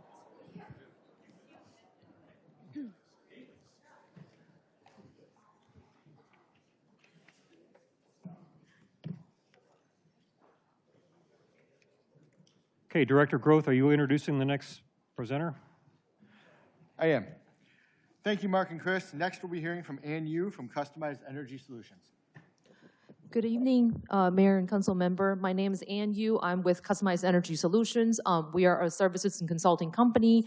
We focus on helping, so our wholesale services focus on helping different generator sell into the PJM market. We manage around 30 gigawatt of resources in North America across different ISO. Today, I'm tasked to summarize the different options that we have discussed in the PUAB meeting and in earlier discussions as well in terms of what's the energy procurement options for Naperville going forward. So thank you, Mark and Chris, for doing such a wonderful job giving kind of the lay of land of what's going on, a historical view. So I do want to offer a forward-looking view. Again, before I start, like what everybody was saying today already, there's a lot of uncertainty in the market right now. We do want to offer as much as we can in terms of our knowledge and understanding of what the market dynamic going forward. But I will be the first one to say that forecast is incorrect. None of us can accurately, figure out what's going to happen in the next 20 years. We try our best to bracket around the numbers and try to give you a view of what's going on. So this is a summary of different options that's available. I believe many in this room have already seen this particular slide. So on the left-hand side, we have staying outside of a joint action agency. These include different ways of purchasing power. So there is market purchase directly with PJM. There is PPA that Mark just explained. And then there's owning your own generation. So we have discussed a lot as well in terms of what a power marketer or energy supplier, including Constellation, NextEra, what they can do to provide power to Naperville. But one thing that I wanted to make sure is that what these power marketers are going to provide is going to be a combination of these three. So Constellation owns a lot of nuclear generation themselves. So they will provide to Naperville or provide to whoever they're selling their power to a mix of their own generation, some PPA that they sign, and then market purchase from PJM as well. If you think about the need for Naperville, you do have your utility load do change, a typical load profile would be high in the morning, people go to work, and then coming back from work, higher in the evening as well. So you do see a different load shape on a daily basis. An energy supplier trying to meet that load shape will have to pick and choose from different set of supplies that they can see to meet your shape. So you do have a shape that you want them to purchase to serve you. So any of these options that we discussed today, again, market purchase, PPA, or owning your own generation, this is what power marketers are doing today. And this is what IMEA is doing today. So if you think about IMEA's portfolio as well, so they own Triple County Perry State, there's their own generation. They also going to sign a PPA with B Hollow Solar, which is going to come online in 2027. They also purchase energy from PJM. It's the combination of these three potentials, three different sources of energy that mix up all the different supplies. So you can, whether you get it from, again, whether you get it from market supply, whether you get it from IMEA, is really these three different source. And then how you hedge it against, volatility. That's what Mark was saying earlier about the different types of hedges and what the cost of those is. So that's why when we are thinking about these options, we really try to distill down to, where is the energy coming from? And that's why for the rest of the presentation, I'm going to go through each of these options. I try to make it I tried to do a summary in terms of what these options are, and then there's pros and cons, risk, and feasibility for each of these options. I will go through them specifically, but I do want to make sure that we're on the same page in terms of what's available out there. So on the right-hand side, this is being part of a joint action agency.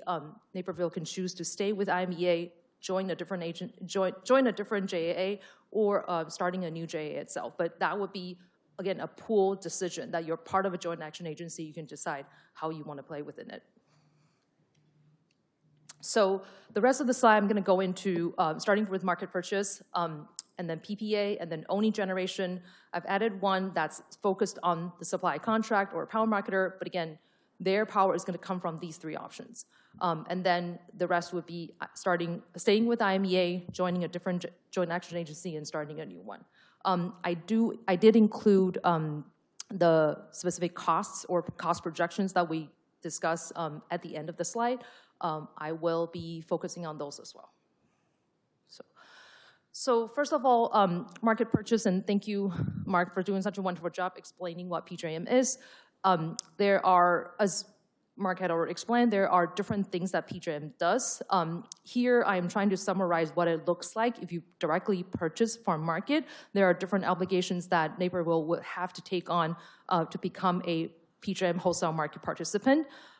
In addition to that, there are going to be different operational costs, including energy procurement, capacity, ancillary services, and all these different line items that you do see if you get a PJM bill. In earlier PUAB presentations, we try to bracket around what the residential bill would look like.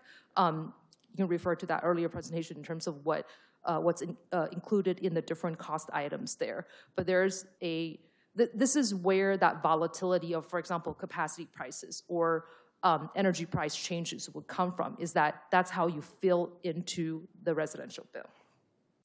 So on a high level, the benefit of purchasing directly from the market is you're flexible. So basically, pay as you go. You can buy as you're needed. So you're not locked into any contract and any specific suppliers.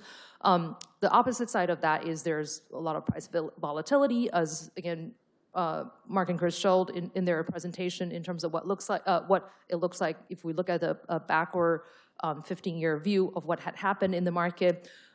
Plus that going forward, we do see a lot of demand coming in specifically for PJM because of the data centers that we're seeing being especially deployed in PJM as well. So we see price volatility, and there is really no say in what your energy mix is if you take from the market. So it would be, whatever that's within the PJM market generation would generate into the grid, and then you take that power. You don't really know where that is coming from. You get a kind of a general label of the mix of the market. Specific risks, because of the market volatility, Naperville probably would need a rate stabilization fund just to make sure that if there's any changes in the market pricing, you're not directly reflecting that to your consumer bills.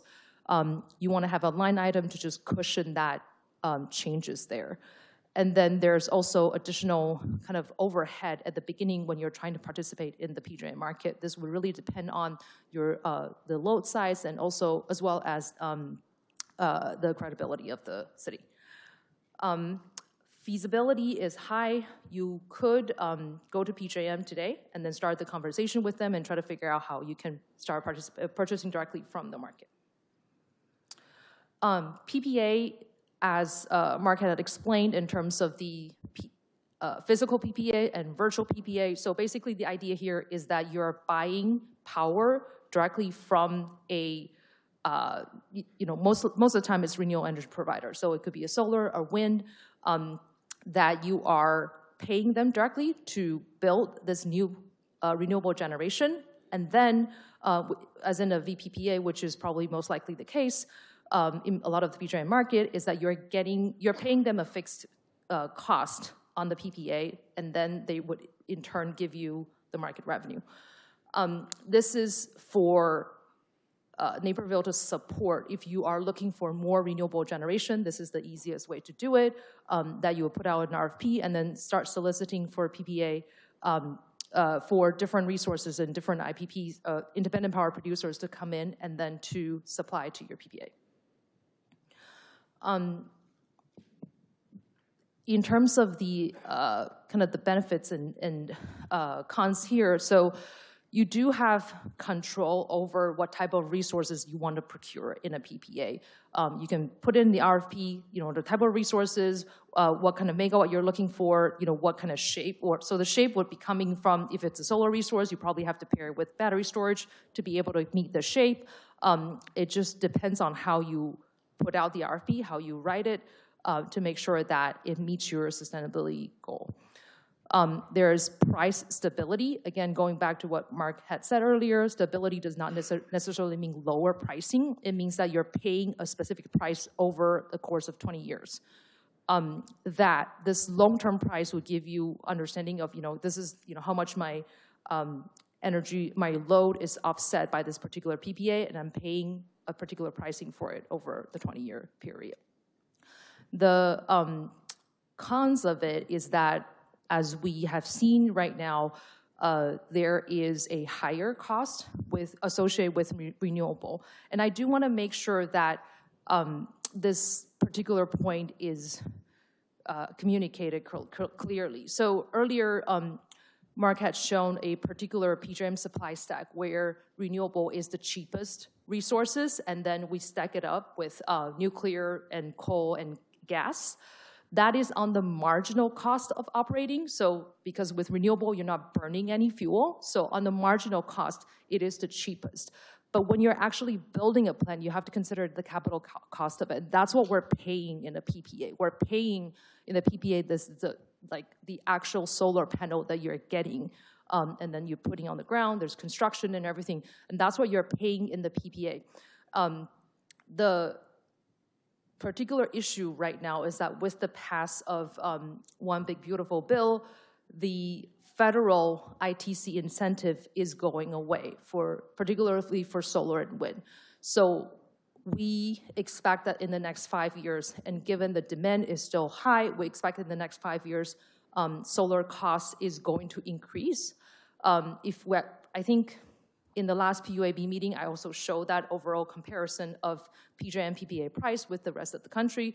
PJM is already seeing an elevated solar PPA pricing. I think with this particular issue, the price is likely to go higher. And then on the risk side, there are specific underperformance or non-delivery risk associated with PPA. We have seen different issues in terms of delay because of supply chain material issues, equipment failure.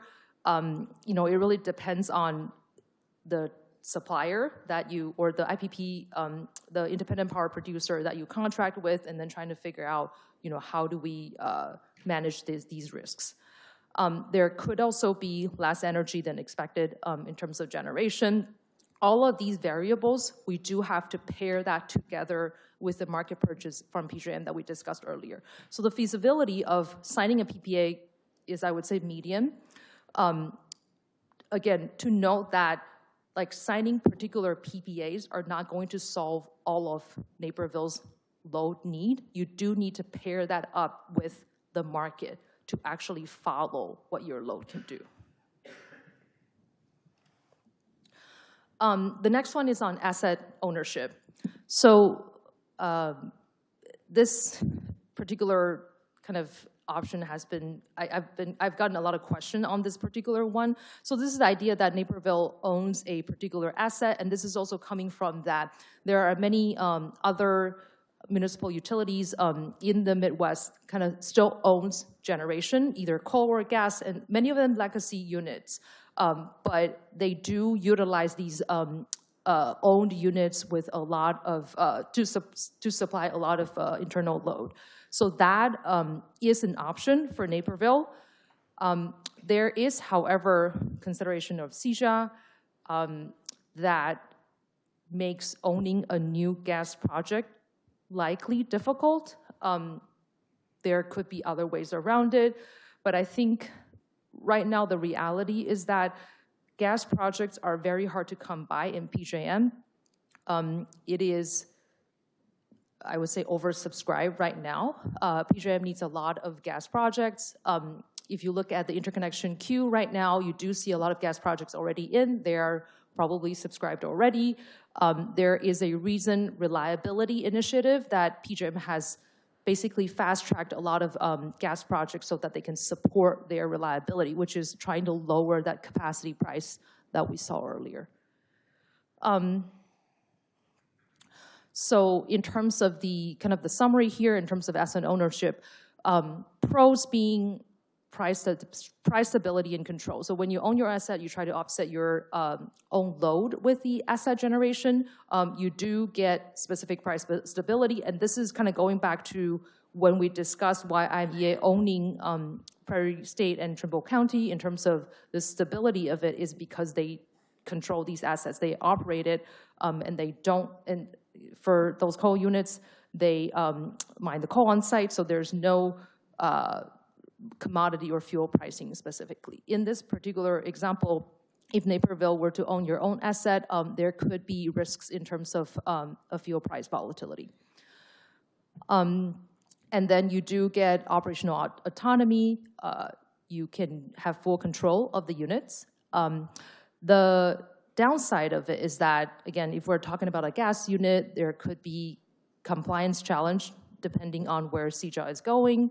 The risks are manyfold. There is construction risk, fuel price volatility risk, and also performance risk. So overall, think about owning and operating your own generation. It requires a lot more kind of know-how in this particular area.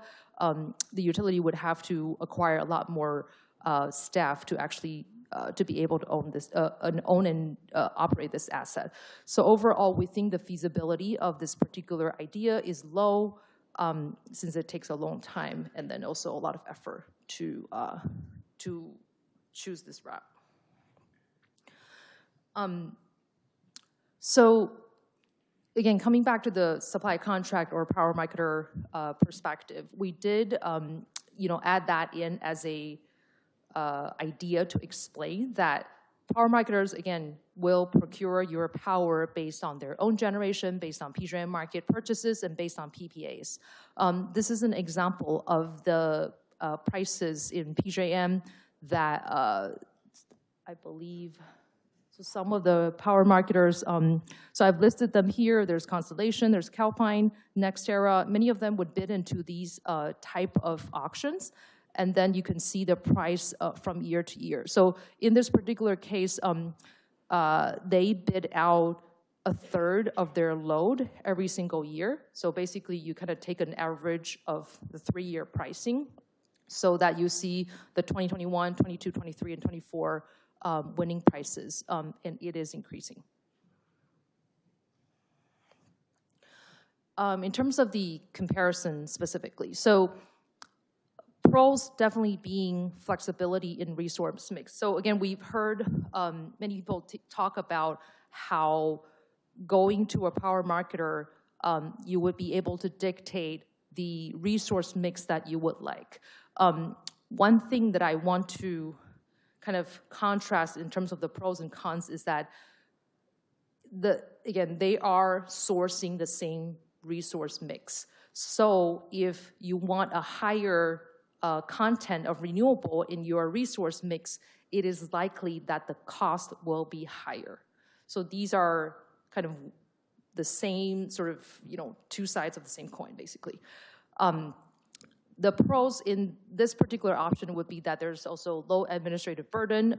You can bid out, although it would depend on kind of the frequency of your auctions, how often do you manage it. Like I said earlier, some of the utilities really bid out a third of their load every single year, so there is some administrative work going on in terms of continuing to put together the auction, bid it out, organize it, and make sure that you are picking the right suppliers. In terms of the downside of it, like I said, depending on the resource mix that you're requesting in your supply, the price could be different. And as we have established quite a bit, is that right now we cannot get a contract or cannot get a price certainty in terms of supply contract in 2035. As Mark explained earlier, most of the hedges that is happening here, it only goes out, I mean, I've only seen mostly 1 to 3 years. I don't think I've seen a lot of 5-year financial hedge options, and that's one of the reasons why the power marketers would only, provide a pricing much closer to that 2035 deadline, because I can't find a financial hedge this far out. And of course, there's a lot of uncertainty in the market, so I don't think anyone will, willing to take that counterpart position in terms of hedge against your load. So the risk side, price volatility, because when the power marketers are supplying directly to Naperville, they whatever remaining load that you have, they will probably still have to purchase that from the PJM market. And then depending on where the market is going, that volatility is going to be borne by Naperville. And then again, if that volatility is hedged, then that hedge premium is also going to be borne by Naperville. So many of these contracts would probably last 1 to 3 years, so there's not a transparency going beyond that. Feasibility is high, as we've already heard that. Many have reached out to the power marketers, and many of them are willing to come in and take a look. So staying with IMEA, again, we've discussed this particular option quite a lot.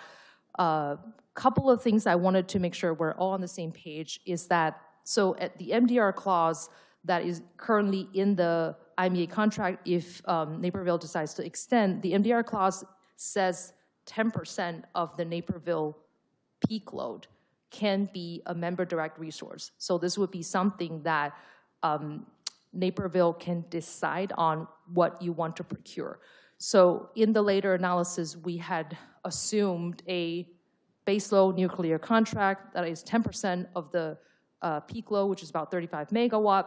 But because it's a baseload nuclear, it supplies about 25% of the energy need for the entire city of Naperville. There are a lot of discussion about what battery energy storage can do. Again, one thing I wanted to make sure that we're all on the same page is that energy storage itself is not a energy source. It does need to be charged. So if you include an energy storage into part of what Naperville is operating right now, you do have to find a source to charge it, be it paired with on-site solar, paired with a faraway solar PPA, charged with PJM energy mix. You do have to find the energy source. So battery energy storage itself does not increase the renewable percentage in your resource mix. You have to determine what source you're using what you're using to charge the battery. We did earlier also discuss the green tariff. That's could be an option. As Mark was saying earlier, a lot of the green tariff would be the consumers purchasing additional RECs in their to offset their electricity usage. So basically, if you're using 800 kilowatt hour, you can purchase REC to mitigate that. So adding in the RECs, that would be the green tariff that is discussed here. So in terms of summary here, for staying with IMEA, stability, price stability is what we had discussed. Currently low, and I will show in the later slides in terms of our projection of what IMEA's cost would be, and this is primarily because IMEA is trying to switch from its currently coal-heavy supply stack to a much more renewable energy-focused supply stack by 2050. If you stay with IMEA, there's access to the MDR clause that we discussed. So again, 10% of the peak load, if we're assuming a base load resource like nuclear, you can look at about 25% of the energy being displaced with nuclear, with the MDR. Right now, the lower administrative and market exposure, because of the physical hedge that IMEA has, so owning its own plant, it is able to shield itself more from PJM market exposure, PJM market volatility. The flip side of it is that Naperville doesn't have a lot of say in terms of what your energy mix is. Risks is, yes, IMEA currently charts a plan in terms of transition from where it is today to renewable by 2050. There is possibility that this doesn't happen. So the risk would be, there could be continued use of coal in its energy mix. This is something that's a risk that's hard to say right now. There is higher future cost. Again, I will show in the later slides that because IMEA plans to transition to a much higher renewable percentage, we're seeing kind of the requirement of what IMEA needs is going to be much higher. And feasibility of this option is high. Oh, I thought I went quick.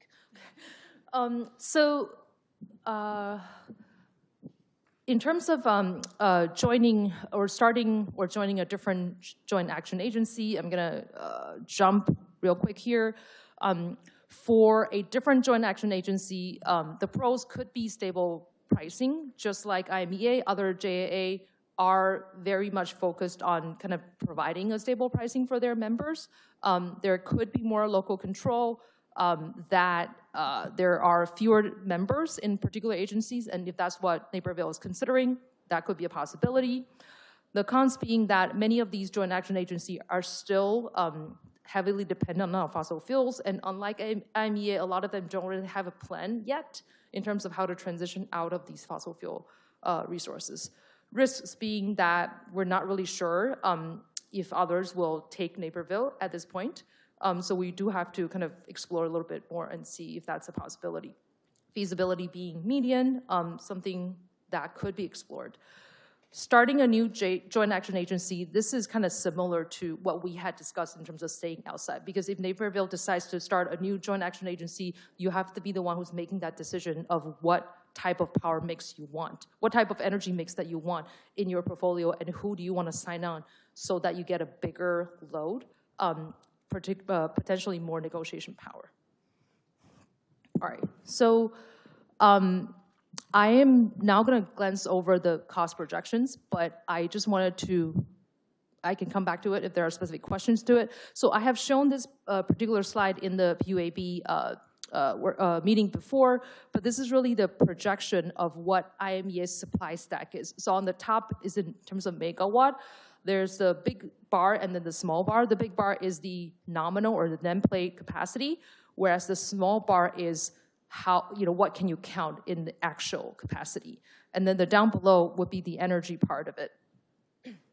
The black line that we're seeing right now is a projection of how much more we should expect the price to, the price to be, because that's the IMEA's revenue requirement. So it's going from today at 243 million up until 690 million, so about 2.8 times because of the transition to renewable. I'm gonna glance over this as well. So this is kind of new compared with the last PUAB meeting information. So I did graph 4 different options here. So the black one being staying with IMEA, but nothing else. Orange one being staying with IMEA plus taking advantage of the 10% NVR.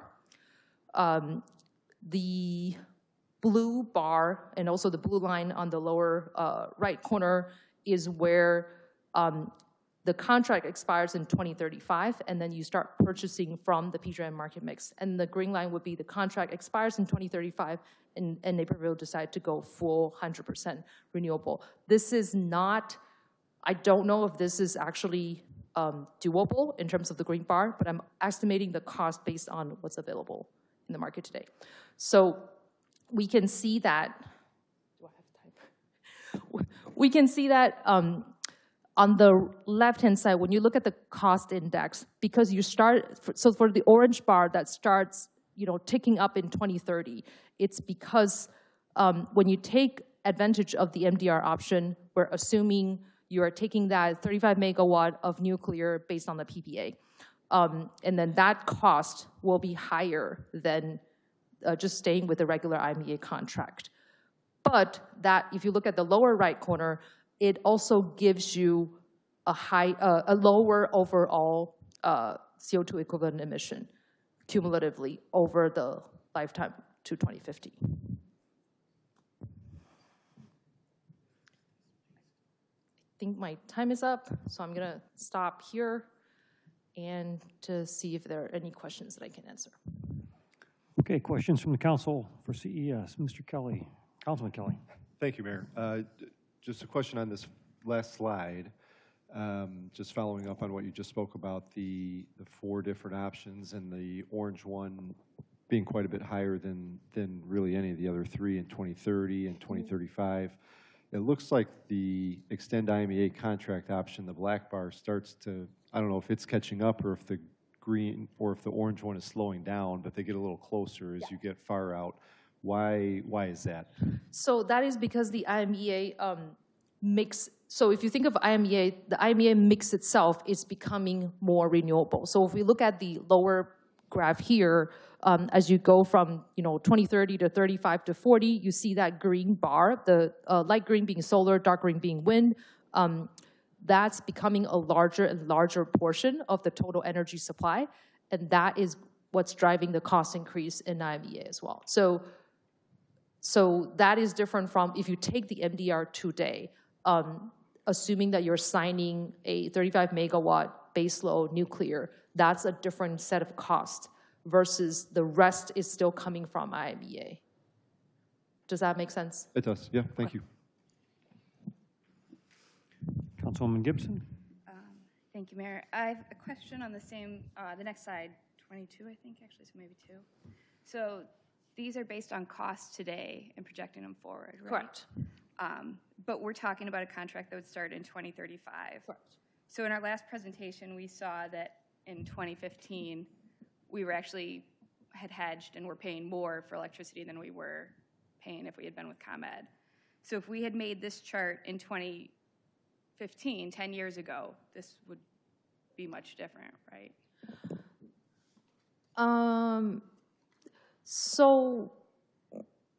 Sorry, is there a specific cost that you're referring to, kind of the comparison between, let's say, the black and blue, because the blue one being the market mix and then the black one being staying with IMEA? Is that?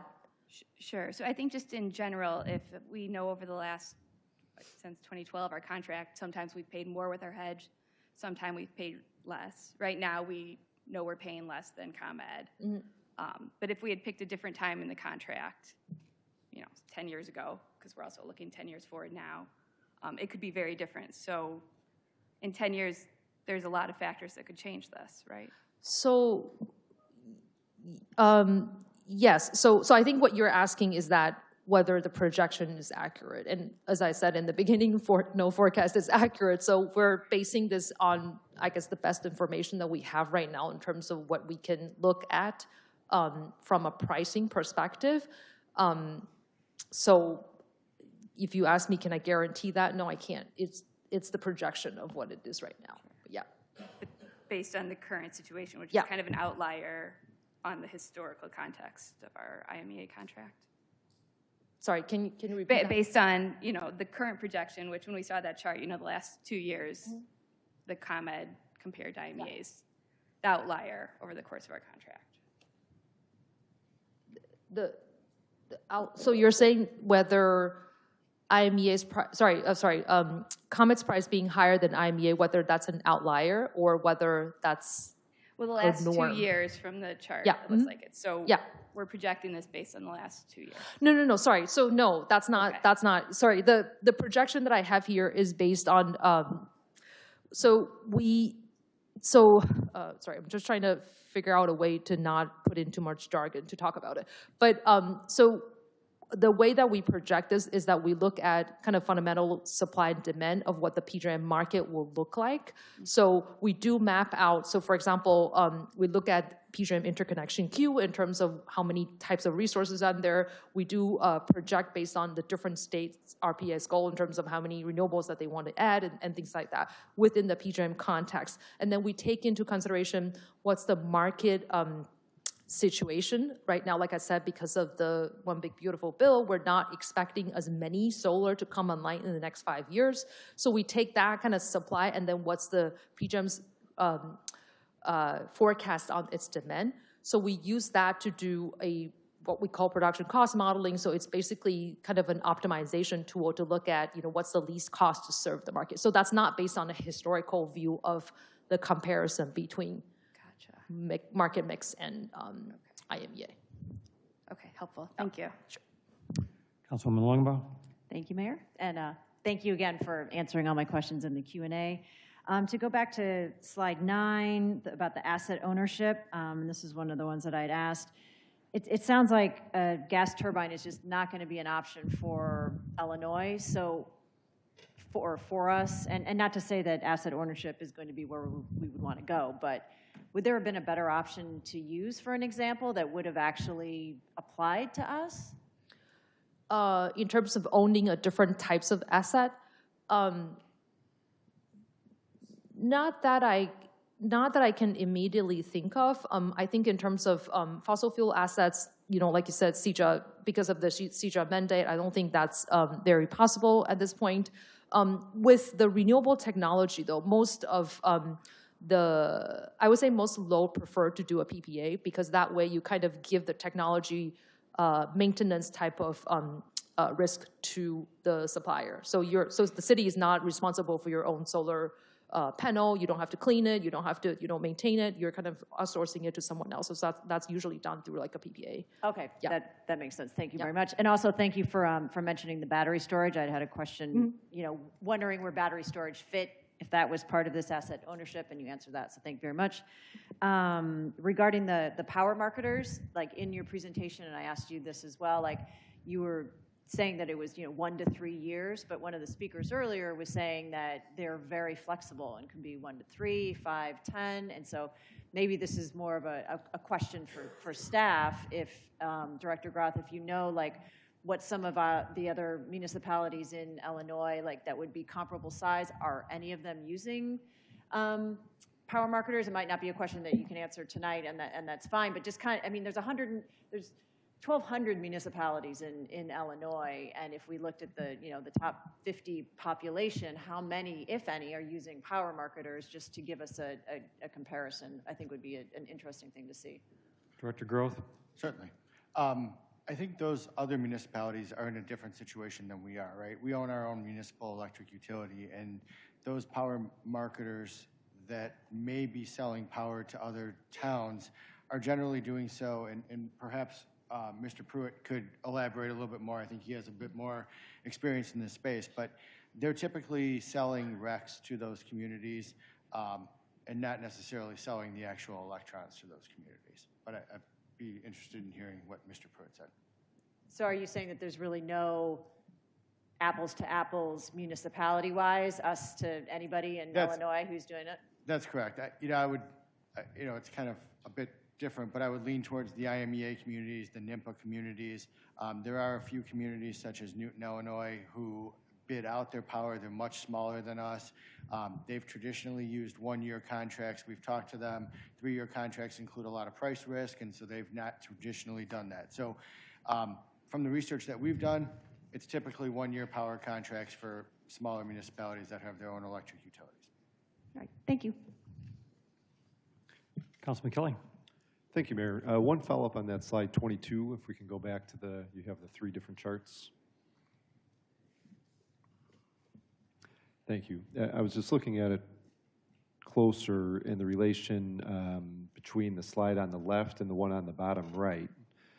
And I see that the cost for the green, the terminate 2035 plus renewable, is fairly close to the orange, the IMEA plus MDR in 2036, and then the gap widens and green gets more expensive, which tracks, I think, with what you're saying, that 100% renewable would be a little more expensive. What I'm surprised at, and I'm trying to figure out the relation to the bottom right slide, if I'm seeing the colors right, and maybe I'm not, correct me if I'm not, but it looks like in let's just call it 2037, 2038, am I seeing it right that green is actually emitting more carbon than orange, the renewable plus MDR? And that's under the assumption that if you don't take the IMEA contracts extension right now from 2025 to 2035, this green is really just tracking what IMEA is doing. So you don't have the MDR to offset your CO2 emission during that 2025 to 2035 10-year period. And then you just kind of do an abrupt stop at 2035 and everything is renewable afterwards. So, your cumulative by 2050 is the same as your cumulative by 2035 because that's when your emission stops. Yeah. And then it looks like they're about equal, though, in 2044. Is that right? Yes. So going forward, in terms of emissions? Yes, and that is because with the orange, with MDR, and you think about MDR being, let's say 25%. So the rest, 75%, is still coming from IMEA. When IMEA transition its own supply stack from what it is currently today to what they're projecting, which is completely renewable by 2050, they also are going to reduce their emission by a lot. It's not completely zero because they're still projecting some coming from their market purchase, and there's a emission related to market purchase because the market mix is not, PJM market mix is not 0% emissions. So maybe the green's a little bit higher, but it looks like they're very similar starting like 2044 and beyond. Is that fair to say? I would say the difference is probably negligible, but I can look at the specific numbers. Yeah. And so then my question back to the slide on the left, the price difference remains pretty significant. And to the point of you just made about IMEA going to add renewables, I think one of your risks on IMEA was costs could go up because they're going to add renewables. So I'm curious why you have the orange still projected so much lower than the green in terms of cost when you get out to 2045, 2050 range. Because by 2045 and 2050, IMEA is still projecting some part of it coming from market purchase. So if you look at this chart on the below, you can see that by 2045 and 2050, the slated orange section is the market purchase. Okay. So by 2050, other than the market purchase piece, the rest is solar and wind. But then you still have that market purchase, which is from market mix, is whatever PJM's market mix emission is at that time. So emission-wise, IMEA is, if you look at just 2050,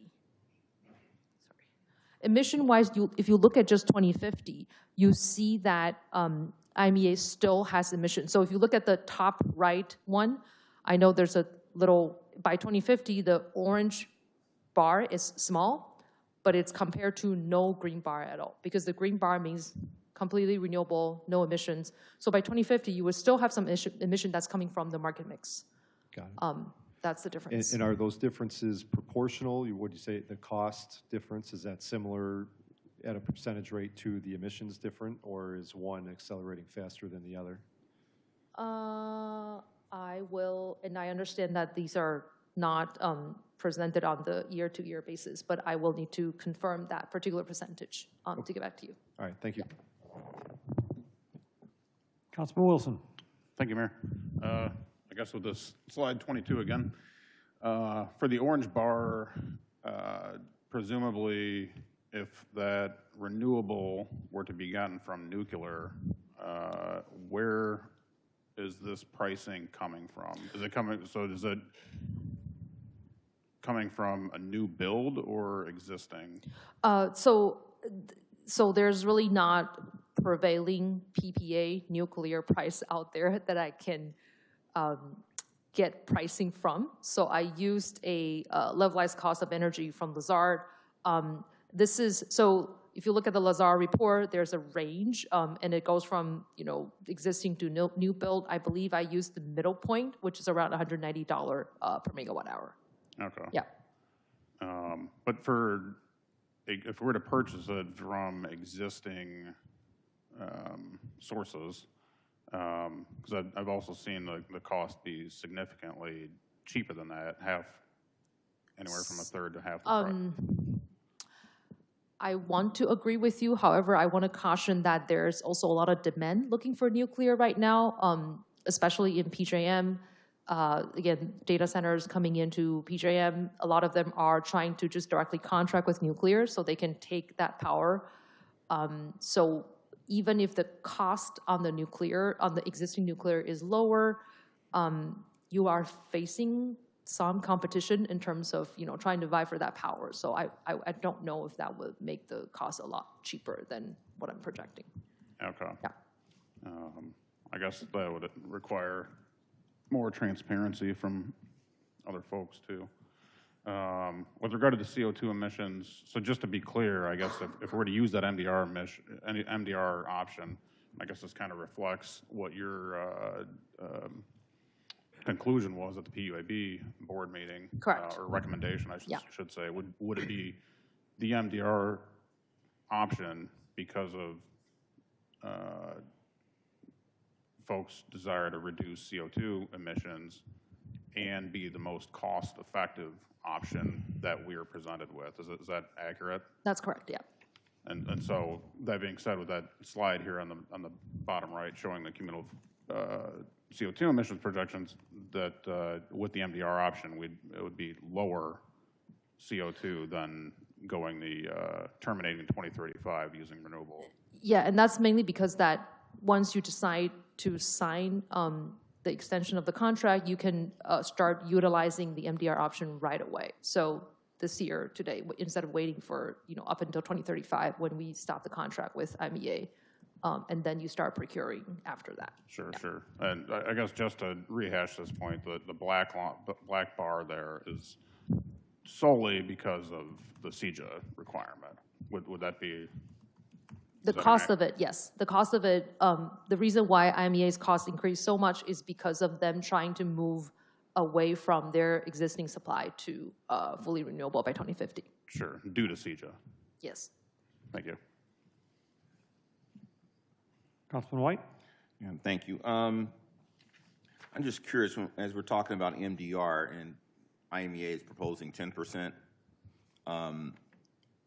how much, I think Councilman McBroom may have mentioned this at the last meeting, how much of the 10% does Naperville get? Is it going to be split up amongst all the members, or no, Naperville demand more of it, or how's that? So the MDR is specifically focused on Naperville. So for example, the $190 per megawatt hour number that I was quoting would be the fee that Naperville pays to acquire that power for your MDR. So the rest of, IMEA, and Brian, please correct me if I'm wrong, but IMEA is offering this MDR clause to all of its members, but each of the member will be the one responsible for the cost of that MDR. Okay. Anything else you want to add, Brian? No. The MDR is specific to the member that chooses to do that, and there's no socialized cost with the MDR portion, right? So if we chose to pay, I think you put $190 as the nuclear cost, that would be borne by Naperville solely. It would not be socialized across the other members of IMEA. All right. I think I heard two different things from some of the public's forum speakers. One that mentioned about 26%. I think one other mentioned like 40. Sorry, so the 10% is, I should say 10% of the peak load. So the 10% of the 350 megawatts, so that's 35 megawatt. But when you think about the actual energy use of it in terms of megawatt hour, that's about 25% of megawatt hour is offset by this MDR clause if you opt to go with nuclear. If you opt to go with other resources because of their generation profile, that may not be 25%. That may be some other percentage. Mm-hmm. Yeah. Okay.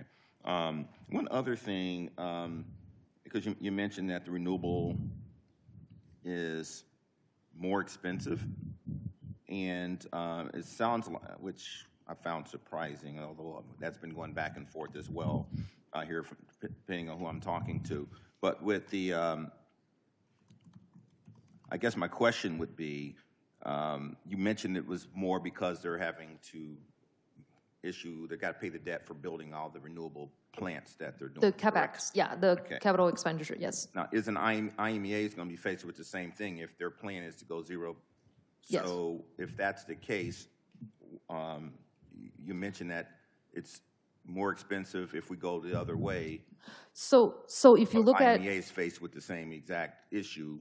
So how did you come up with those conclusions? Yeah, sorry sorry for interrupting you, but I do want to point out again to the left on the left bar here, the reason why the black bar, which is staying with IMEA, the cost would increase significantly from today to 2050 is because IMEA is trying to switch to more renewable, and that's why you see the cost increase. So that the same cost increase would be if, you know, Naperville decides to go it by yourself to procure a PPA, you will have to bear that cost as well. So the renewable cost, no matter who procures it, is going to be at that cost. Okay. And it seems to me that others have been in the game a little bit longer than IMEA when it comes to renewables.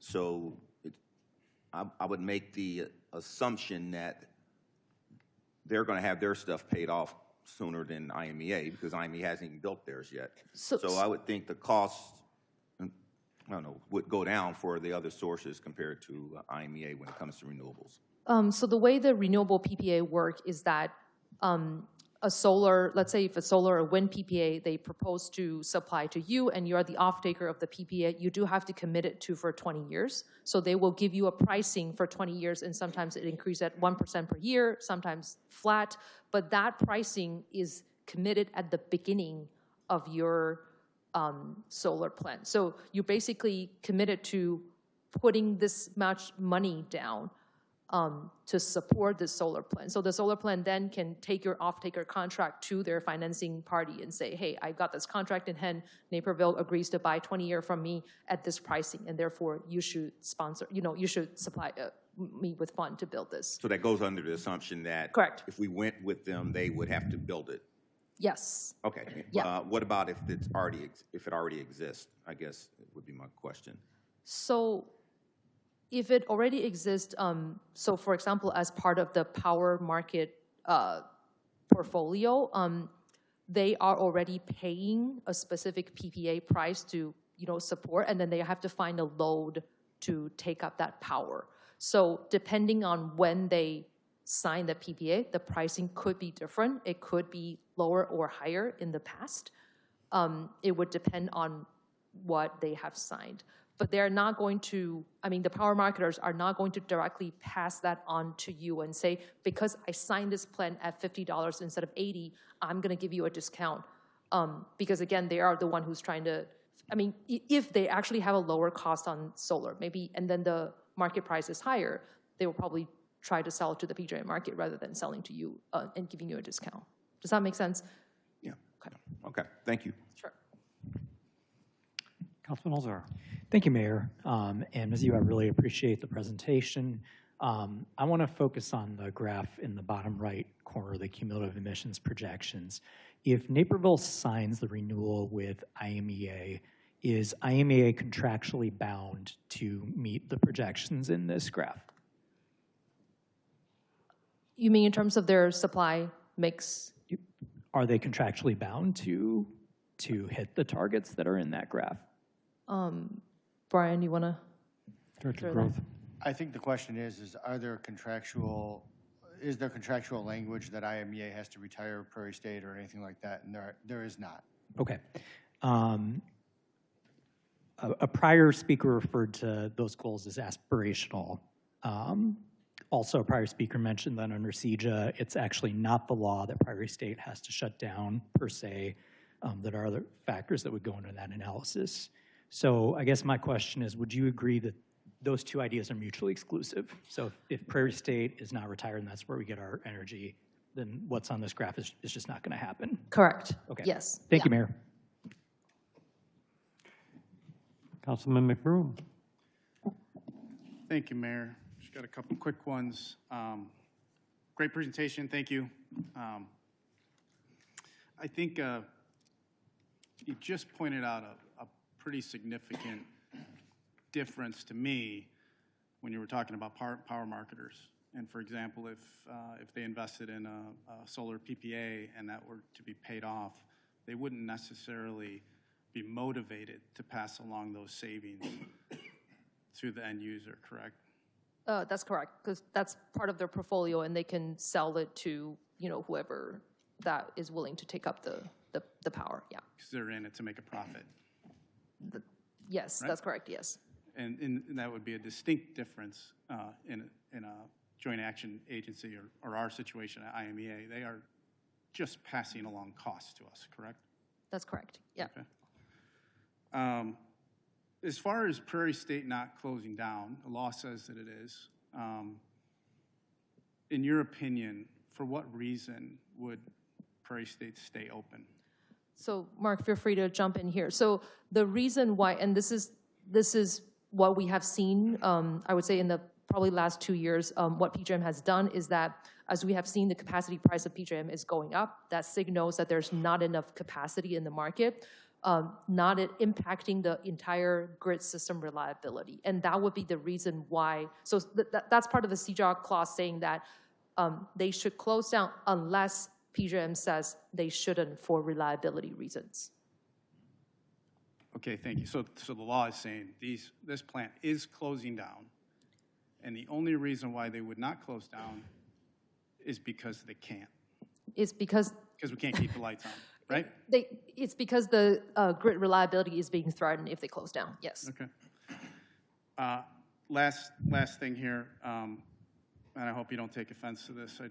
A lot of conversation has gone around this topic, and I think there's a lot of misinformation. And has anyone from your organization been encouraged by the city to recommend IMEA renewal? No. Okay. So we, and I know there's a request in terms of sharing the particular spreadsheet behind this analysis. I am trying to work with our legal team here to make sure that I have all the I's and dots and T's and crosses. But the particular issue here is that we are looking at what's publicly available information from IMEA and using that as a projection. And I understand that this is forecast, this is projection, there's not gonna be, I can't be 100% accurate on this. We come up with this based on our understanding of what's going on, supply, demand, market projection. It is not going to be accurate, but it is a direction of what's gonna happen. If you ask me 20 years from today, what's going to happen in the PJM market? Would there still be a capacity price? Would there still be a capacity construct? Would the capacity price still be at $300? I don't know, but I am providing this analysis on the best of my knowledge today. Thank you. I think what I heard is there's nothing Correct. going on behind the scenes. That's right. To encourage or influence or rig a recommendation for IMEA. You deal with IMEA employees quite a bit throughout this process just to gather No. data? Not at all. So no, we have not been able to get specific information from IMEA other than the ones that they have shared publicly with Naperville. So I did not get any non-public information from IMEA for this particular But you're very analysis. familiar with the organization. Excuse me, say that again? Very familiar with the organization. So the specific work that CES does for IMEA is actually on the PJM market functions, and then also helping them to hedge on some of the transmission rights that they have. And that's a different team within CES. I do talk to the individual, but not particularly about this project in terms of how we analyze. And yeah. Last question. Do you have any reason to believe that our employees, or the 32 communities employees at IMEA, have any reason or motivation to withhold information from us or be deliberately deceptive in any way? Not that I'm aware of. Thank you. Councilman Holzer. Thank you, Mayor. I have one follow-up question based on Councilman Broom's questions. Can you confirm IMEA is a client of CES? Correct. Thank you, Mayor. Councilman Wilson. Just a follow-up question to some of what Councilman McBroom said.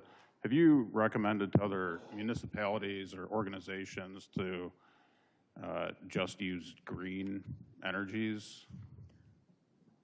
Well, it's not yourself or CES, or like advise on mixtures of solar, wind, nuclear, ag gas, I guess something outside of... I want to venture to say no. I have been with CES for 10 years, not that I'm aware of with the last 10 years that I've been with the company. So most of the time, because we are coming from economic perspective, most of the time we are much more focused on cost aspect of power supply and energy supply. Yeah. Thank you. Okay, seeing no other questions, thank you. Thank you. Director Groth. Thank you, Ann. Next up, we'll have a presentation from Nest.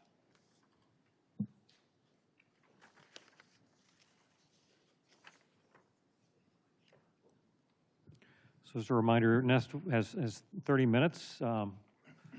City Manager Krieger is the timekeeper. You'll get a heads up. I think it's 5 minutes out. Is that what you're using? Okay. Thanks. There you go. You can adjust that as necessary and then just move the down arrow there. Great. So I'm going to have the same problem we had before in terms of the microphone. Good evening. I'm Joe Huss. I am been a resident for 25 years. I'm the energy chair for the Naperville Environmental and Sustainability Task Force. How's it sound?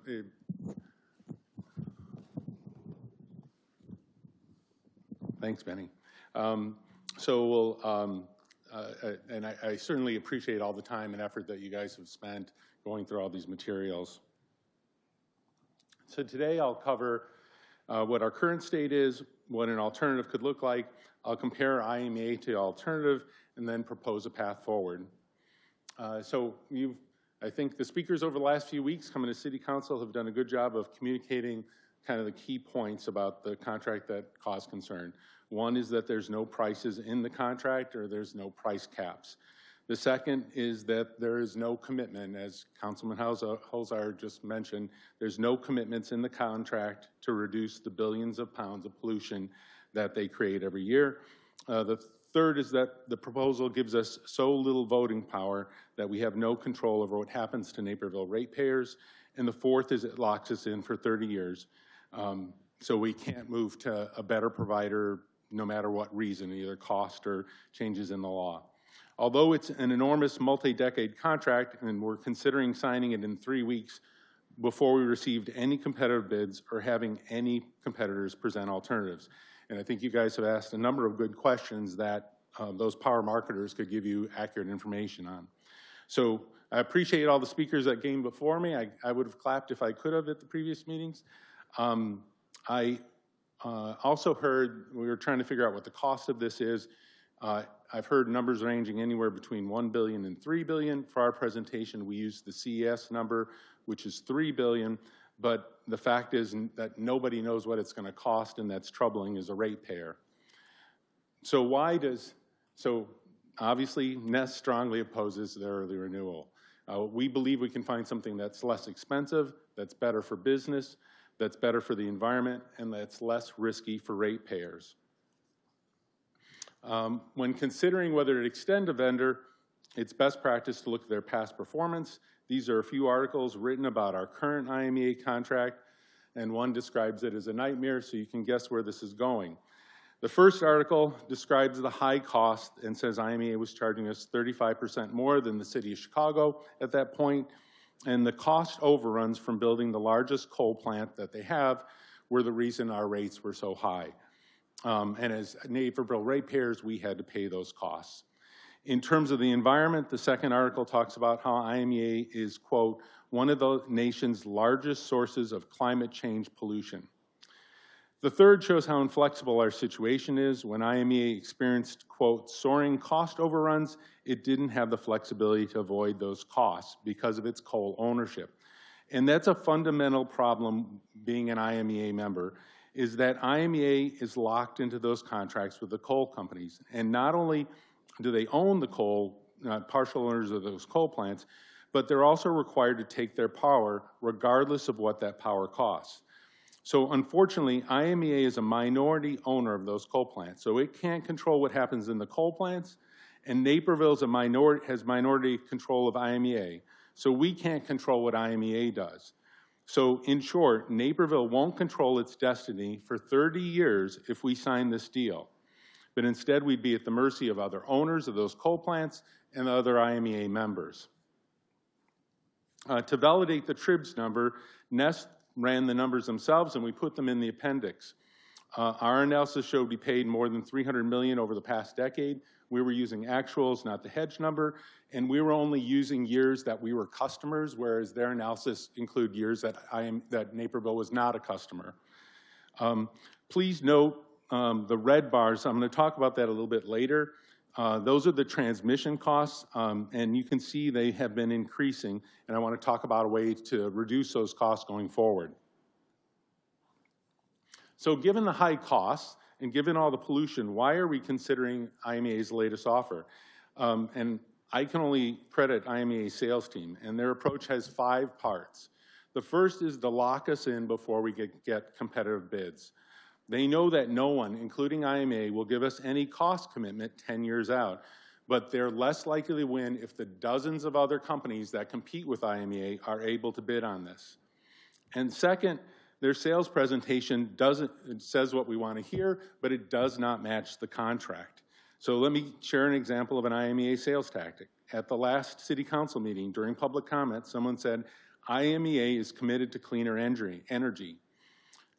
That's verbatim from the IMEA sales presentation, but that's nowhere in the contract. They don't talk about renewables anywhere in the contract. In fact, CES's forecast and IBM's sales pitch match, but that's not what's in IMEA's contract. CES said IMEA would be high in renewables, but again, that is not in the contract, it's just in the sales presentation. Now, IMEA could have included provisions saying they'd have renewables, but they intentionally didn't do that. If they're actually committed to renewables, why is it not in the contract? The third part of IMEA's sales strategy is to create a sense of urgency by creating these deadlines and the usual act now sales pitch. For example, when we held this workshop we had to hold this workshop on short notice to work against IMEA's deadlines. In fact, at the last IMEA board meeting, the CEO said he would continue negotiations on the contract after the next deadline, which is the August 19th one. I included a link to the IMEA meeting minutes where the board approves continued negotiation after the August 19th deadline. So the latest deadline isn't a real deadline either. And the fourth piece of their sales strategy is that they have a direct marketing campaign targeting Naperville residents. So for example, you might have seen a few different Facebook ads from IMEA. And fifth, they have a lobbying team that targets elected officials. So just FYI for the ratepayers in the room, you're paying for those Facebook ads and you're paying for the IMEA lobbying. In particular, you paid for IMEA to advocate for burning coal for more years. In terms of why they're buying the ads and lobbying so hard, it's because Naperville is IMEA's customer. IMEA can only sell power in the state of Illinois, and if IMEA loses us as a customer, their buying power significantly decreases, which means they would have to get smaller generation plants, which cost more per watt. Their fixed costs would need to be spread across fewer energy sales, and they want our credit rating because we help lower their bond rates. As I mentioned, no other vendor has been contacted to present, to provide information, or to respond for a request for proposal. So Nest contacted competitors so we'd have an alternative to compare the IMEA proposal to.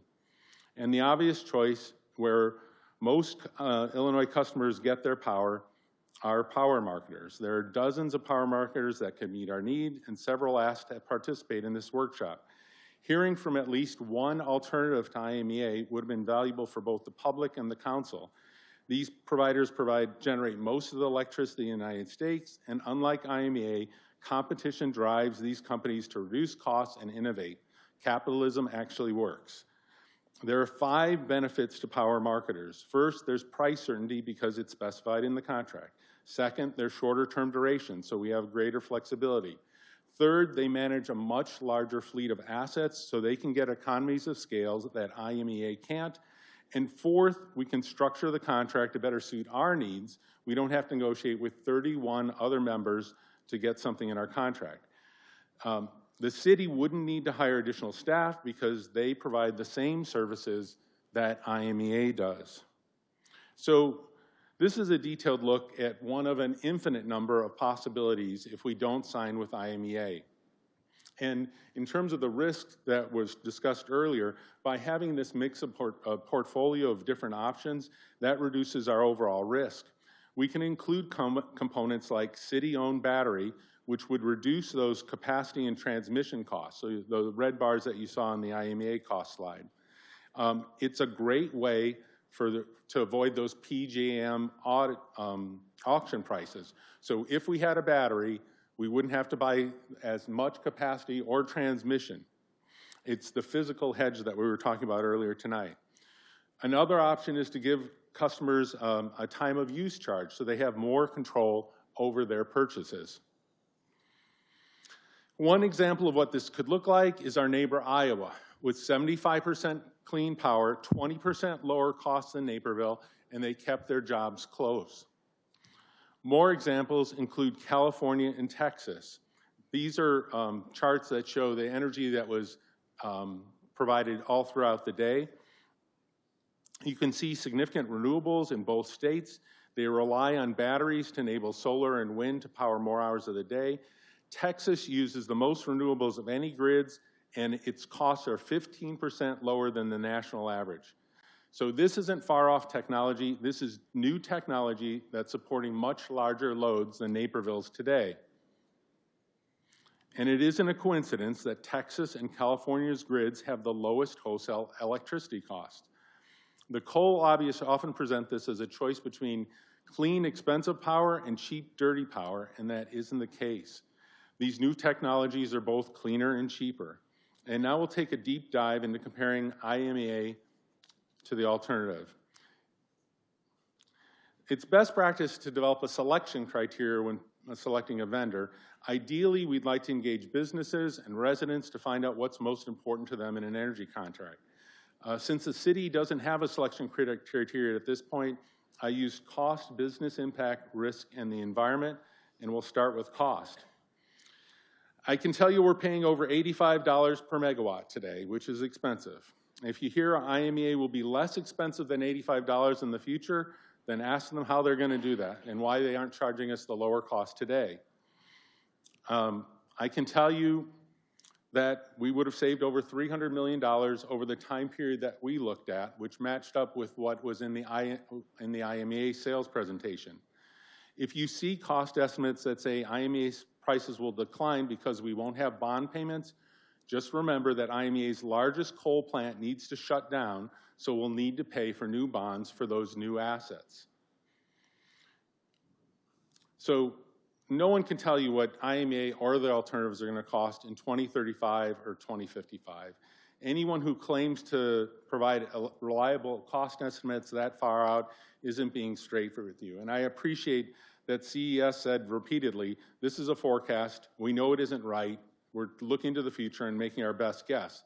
And that's why NEST recommends we do not sign the contract now, that we get closer to that date so we have cost certainty. Because there are just too many risks. First, there's legislative risk.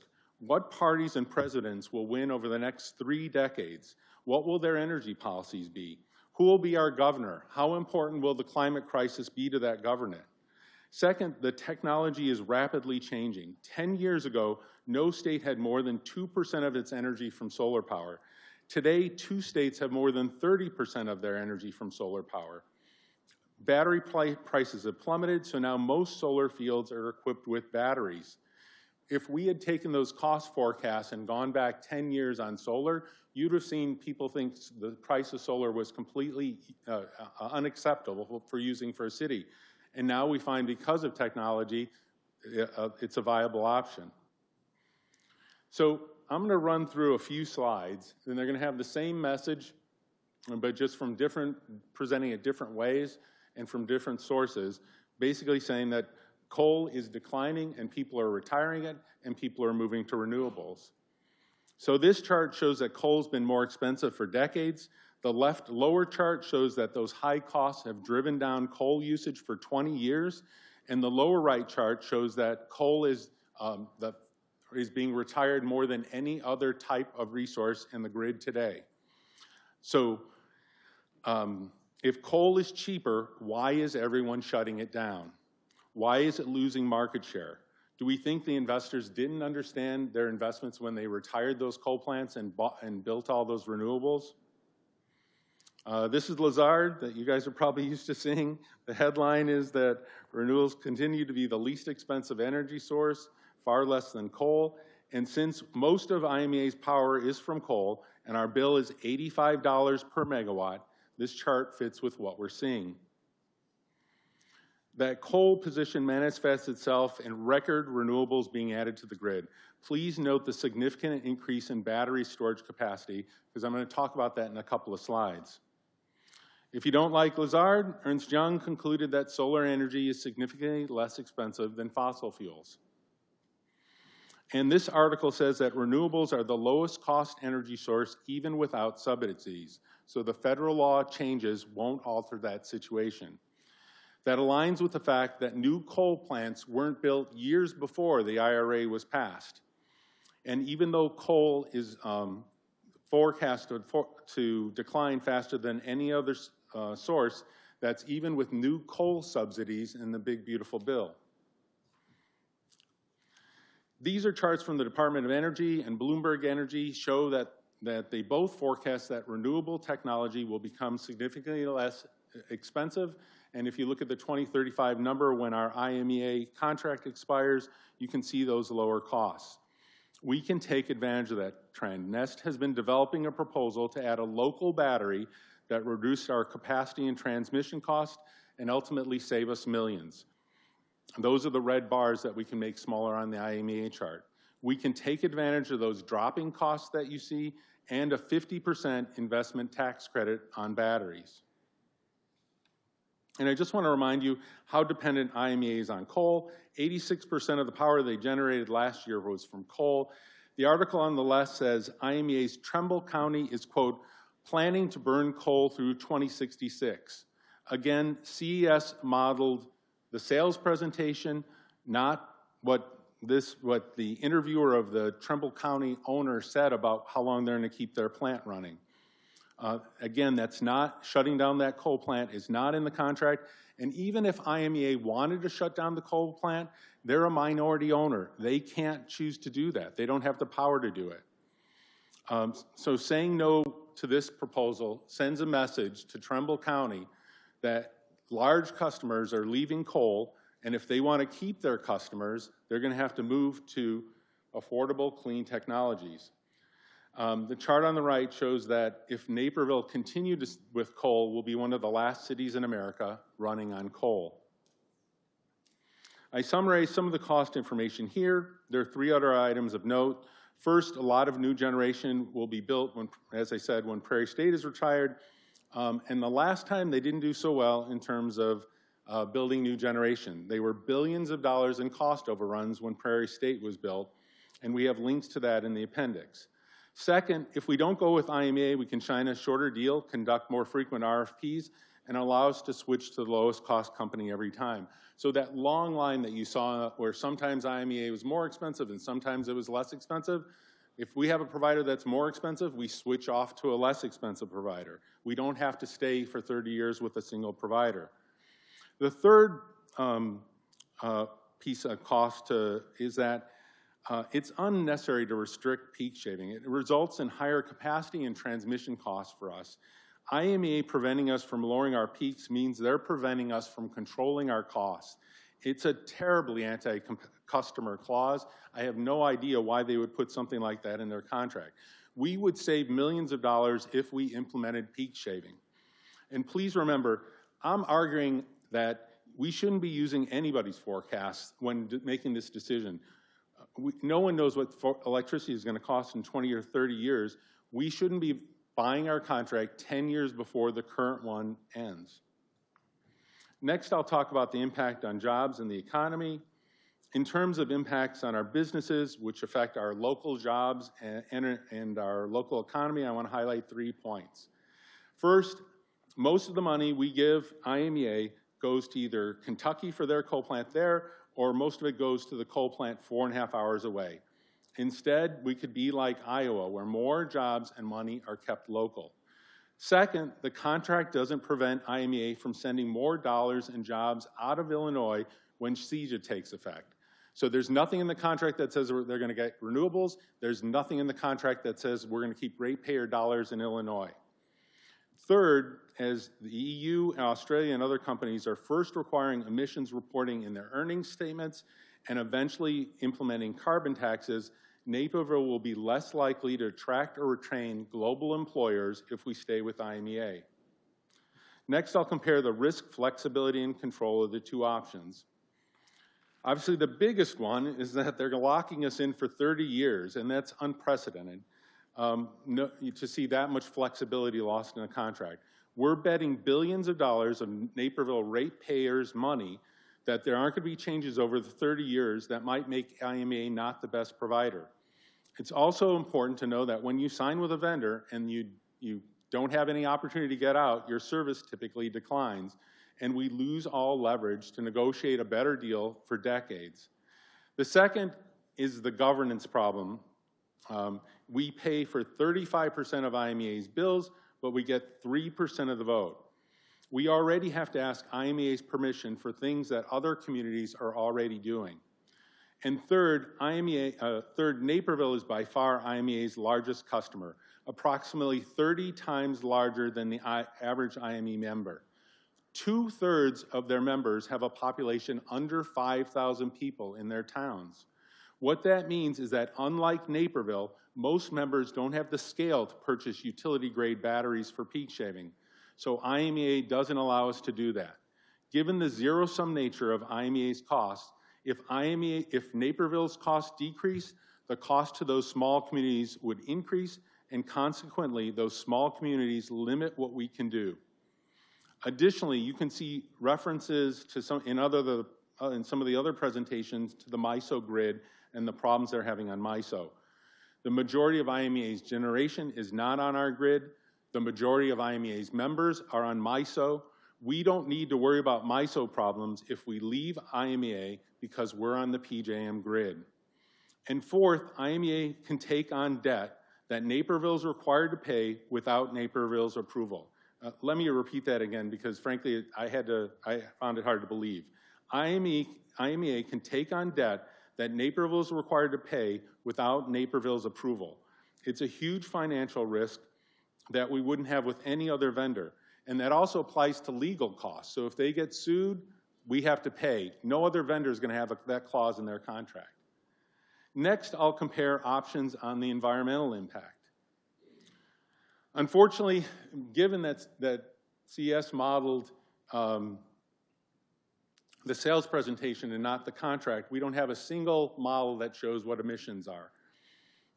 As I said earlier, that unfortunately the case both with Trumbull County's costs and the switch to renewables. Consequently, I'm going to share some data that highlight the stark differences between IMEA and the alternative. Obviously, I said before, 86% of IMEA's power was generated from coal. Compare that to Illinois and the U.S. average at 15%.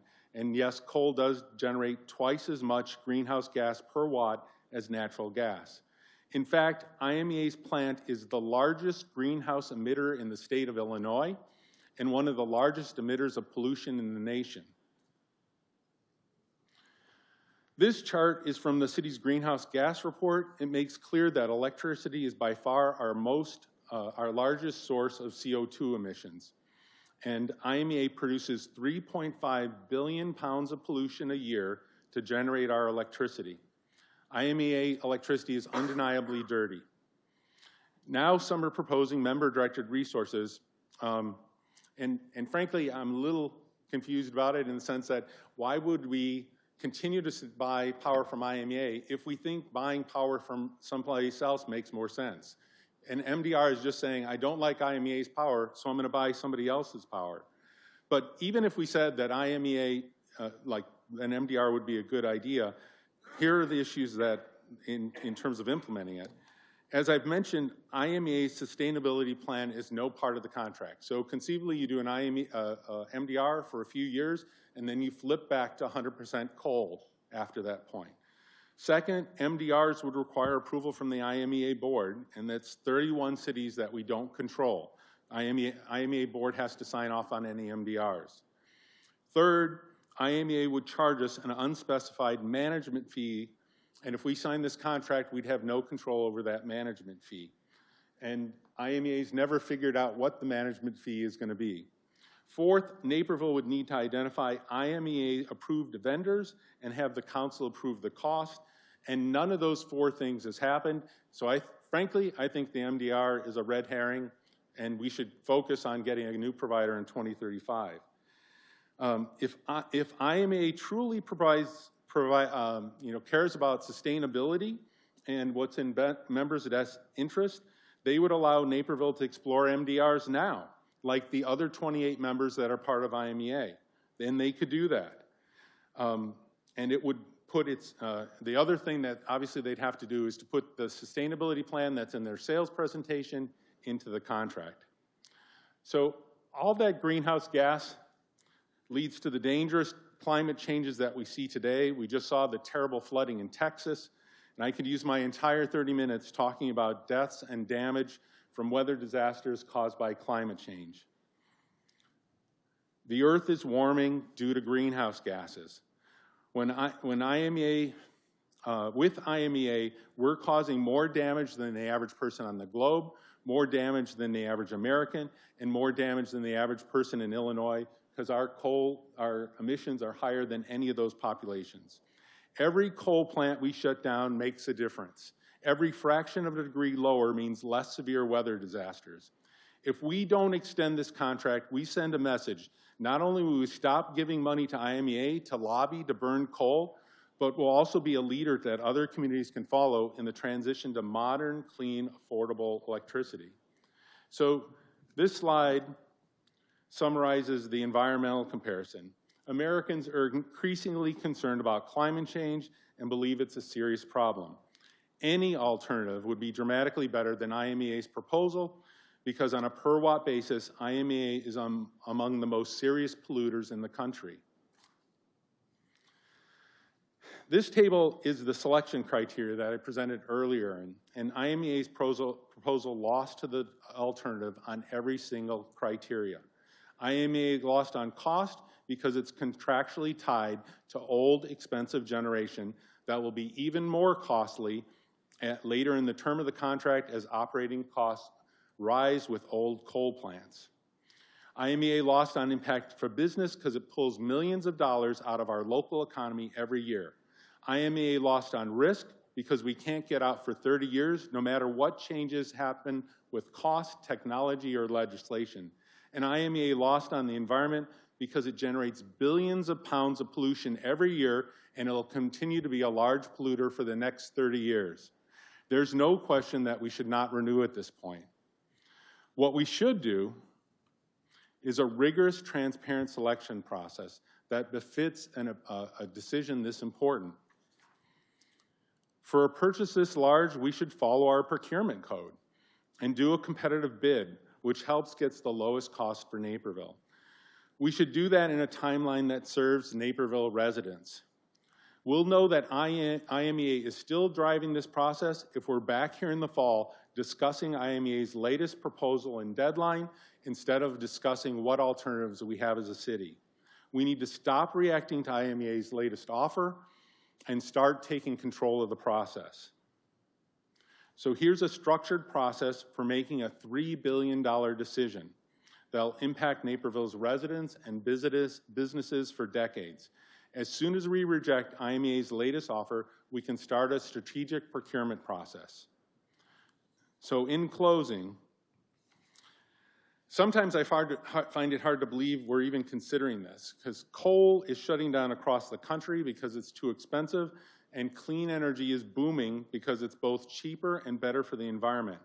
I've shown there are less expensive, cleaner, and more flexible options And yet our city is considering locking us in for 30 years to a multi-billion-dollar contract without hearing from a single competitor, not one. 2-minute warning? Thanks, I'll finish in 2 minutes. You all voted unanimously last month for a series of workshops on a long-term energy option for Naperville. Quote, a series of workshops on the long-term energy options for the City of Naperville with a focus on strategic objectives and excluding tactical decisions on a specific contract. But instead of following the council's direction, the city's turned the workshop into another rushed referendum on IMEA. Why can't we hear from competitors, several of whom were eager to present alternatives? I know this comes down to politics, and I'm a businessman, but I can tell you that there's no business I've ever worked with that would make a decision on this large of a contract, spending billions of dollars without exploring alternatives. It's fiscally irresponsible to not do the due diligence for Naperville ratepayers. We're not just paying more, we're giving up our freedom. IMEA rules prevent us from saving millions through strategies like peak shaving or installing a battery. So here are the choices in front of us. We could choose cheaper, modern technology that's being deployed in record numbers and gives us flexibility to reduce our costs, or we can renew a contract that cost us millions over the alternatives and restricts our options to lower our cost. We can join the rest of the modern world and embrace clean technology, or we continue to burn the dirtiest fuel on the planet as new temperature records are set every year. We can control our own energy future and keep dollars in our community, or we can let 31 downstate communities make decisions while we send our money downstate or to Kentucky. The right thing is clear. Do not recommend extending this contract. Instead, support a transparent, competitive process to secure the best deal for Naperville's future. Say no to coal. We can clearly do better. Thank you. Thank you. Council, questions? Councilman McBroom. Thank you, Mayor. I was hoping I could ask Mr. Pruitt a question. I know you need to stay in your lane on what you were given direction on what to talk about. I've listened to a lot of your presentations at Winnetka and various other places, and there's a contention here that that IMEA, our employees, that they need Naperville to be viable, or they need us in some way. And I didn't say that. Just to be clear. I'm talking to Mr. Pruitt, please. I think I heard you say at Winnetka, you used the word critical mass, that IMEA memberships or the signups, they've hit critical mass. I just kind of want to address that. And maybe I'm wrong. You know 1,000 times more than me. My understanding is, they do just pass along costs to us. That's what they do as a nonprofit. And if we were not involved, if Naperville was not involved, and the other 31 communities were, what effect would that have on IMEA? Could they sell our excess capacity? Could they even benefit from us not being a part of the membership? Or would it, I'm just looking for the truth, would it severely hurt that organization that Naperville is not involved anymore? Well, I think that my comment about the critical mass with Winnetka was in relation to, could Winnetka go it alone, if I recall correctly. And municipality the size of Winnetka is about 30 megawatts. And the context there was it's a much smaller municipality, and that they acting on their own might not be able to enter into the market to find transactions that a larger association of larger users would. As it relates to what would happen with IMEA absent Naperville, I'd have to take I don't know. I think the answer is going to be in however the bond obligations look as part of the financing for Prairie State. I don't know if they can sell your capacity to someone else. I don't know what the requirements are under those bond indemnitures. So I'm sorry, I don't even know where to look for those documents. I'd have to do a little research. That's fair. Thank you. And Councilman, can you just keep your questions limited to the next presentation at this point. We'll be talking to the other speakers later on. There'll be an opportunity for free flow questions once all the presentations are over. I guess, Mr. Huss, I would ask that there seems to be a lot of trust and faith in power marketers. That's what I'm hearing, and you'd like to wait, you know, maybe to 2035 or whatever. These companies that just let me finish. That are really, they're in the business to profit. They answer to their shareholders, and there's a lot of distrust of IMEA. I don't see them as a vendor approaching us with an unsolicited bid. I see the analogy more like we've been in business with 31 other partners for 15 years. They want to plan for multiple decades, and they just need to know if we're in or not, because we've heard multiple times tonight that we are transitioning to clean energy. We are going to net zero.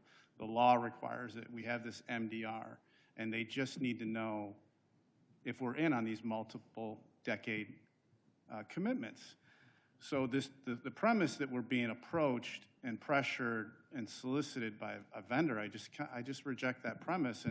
And what that premise, I think, allows us to do is be deeply suspicious of our employees at IMEA. And I don't know who the boogeyman is. If there's someone who's not telling us the truth or is trying to apply leverage or doing something nefarious, I think we need to know that. And I think we need to let Director Groth know that. And I think we need to take that to our other members. As far as I know, our other membership has not identified anything nefarious or deceptive from our IMEA staff. So what would be their motive to mislead us, and who's doing it? So there are about 4 questions in there, and I'll try to answer them all. So you mentioned IMEA has 31 partners, and I think that's an apt description. I think this is like going into business with 31 business partners when you sign up for IMEA. And our belief is those 31 business partners are nothing like Naperville. We're going to business with people who don't have the resources we have. They don't have the knowledge, they don't have the capital, they don't have the bond rating. So we're going to business together with someone who's not a good fit for us. In terms of trusting, so that's why I think it's a bad decision in terms of, like, I wouldn't go into business with people who didn't have the kind of capabilities I had and could bring that to the new business. The second, in terms of trusting marketers, I'm not saying we're going to trust marketers. I'm saying we're going to put it in the contract. I'm saying whether it's IMEA or somebody else, I want to see the terms in the contract. This contract is, as someone who reads contracts, is just poorly written, for one. But on top of it, it doesn't match their sales presentation.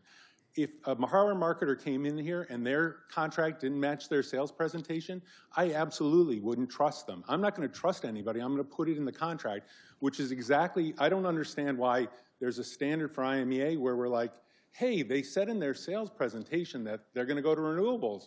CES models, they're going to renewables, but it's nowhere in the contract. So I'm not about trusting. I'm about seeing things in contracts. And then IMEA, they're not our employees. Like we are a member, but they're not Naperville employees. And then in terms of nefarious, I think when people, your question about is this nefarious, I think when I tell my friends about this contract, they just can't believe it. They're like, there's a $3 billion contract, and your city's not going to bid it out? They're not even going to talk to one other company to find out what those are? They're going to ask, like, you know, as much as I've researched it, this is not my business. Like, you should have a power marketer in front of you answering questions about how their business runs. So when I tell people about the process, that it's a $3 billion contract, we do no competitive bidding, we don't even talk to the other people who could provide those services, and they just can't believe it. I mean, I work in Chicago, so they know, you know, there are bad things that happen. The mayor mentioned one with ComEd where something shouldn't have happened. That's why Nest is so adamant that we need a competitive, transparent process. And then all that noise about if IMEA can give you the best, can give us the best deal, absolutely. Put it in the contract, let them compete just like everybody else. And to say, I agreed with Mark's answer in terms of IMEA, but to say that losing your biggest customer isn't a big deal to IMEA, you know, I as a business person, if I lost 35% of my business, that would be a huge impact. I mean, it would bankrupt many companies if they lost 35. I'm not saying IMEA is going to go bankrupt. I don't think they are. But I just think they're going to be in a worse position for their members in terms of what they can do if IMEA backs out, if IMEA leaves this contract. And I think if Naperville leaves this contract, and I think Naperville can get a much better deal if we get a bunch of people competing for our business. Why would you ever only, like if you go buy a car, do you just go to one dealership and look at one car and you go, I'm good to go because I bought that same car 20 years ago? Or do you look at a variety of cars, you go to a variety of dealerships and you look at the different options that you can have? We haven't even looked at the options that are available. And I mentioned that like an infinite number of possibilities. Naperville can do a lot of different things with their power. I would love it if you guys would bring in RMI, as Councilman Holzhauer suggested. They can help us. They're one of many companies that could help us through this transition. But this going it blind and having a number of unpaid people outside of the industry, like, we can do better as a city. Thank you. I just, as I said in the beginning, I reject the premise that they're a vendor bidding on us. So I think we're just coming from a different premise. So thank you. Councilman Wilson. Thank you, Mayor. Joe, can you go to slide 21? The guy who made these slides, which unfortunately was me, didn't put slide numbers on it. So can you tell me which slide 21 is? It's IMEA's contract to require it to burn more coal. Coal is expensive. Yeah. That's why everyone's switching off of coal. That's in the environment section of the presentation.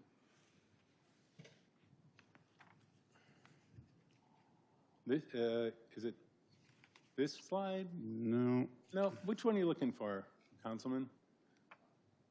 It's a little earlier? It goes comparing cost.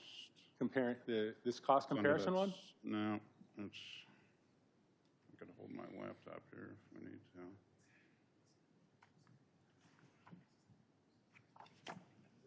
to. Yeah, I said it's 21, he doesn't know.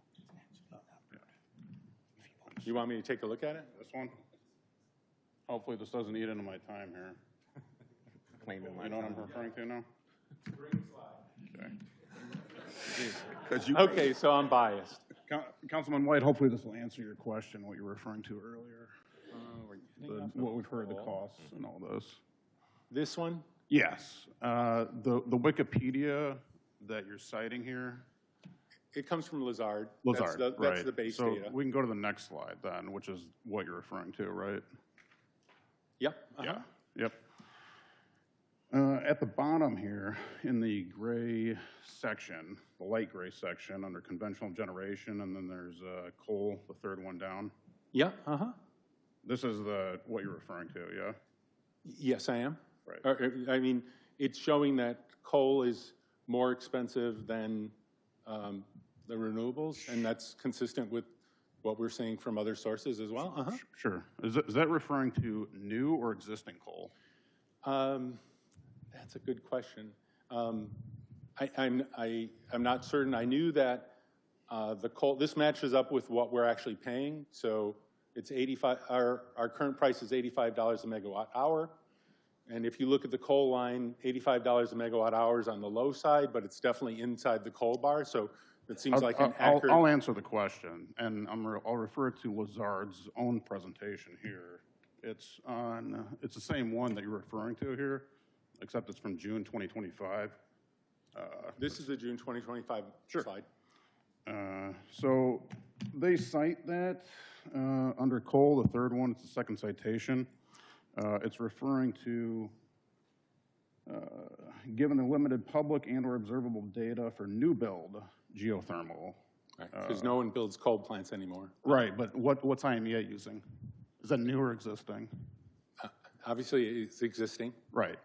So, and I believe the PUAB presentation referred to another Lazard slide, which refers to existing cost. So perhaps this answers your question, Councilman White, the cost of coal. So if we take the $85, look at the slide, and you're going to see solar PV utility, $38 to $78. That's the wholesale price. We're paying $85. So $85 is more than the highest price solar PV on that slide. $85 is more than the solar with utility, the midpoint. So what we actually pay is higher than what is showing on this But again, slide. the Lazard slide that you're referencing is referring to new build generation, and IMEA is existing. Right, correct? so I'm using the actual price that we're paying IMEA and comparing it to what Lazard's saying new build is going to cost. So yeah, those are comparing apples to apples. Do you recall when IMEA came and presented what they said that the cost was? What the sales? Were they actually salesmen? I mean, they were selling us on services. But they were supposed the people who came and present, were they salesmen or no? Yeah, absolutely, they were salespeople. They had a sales presentation.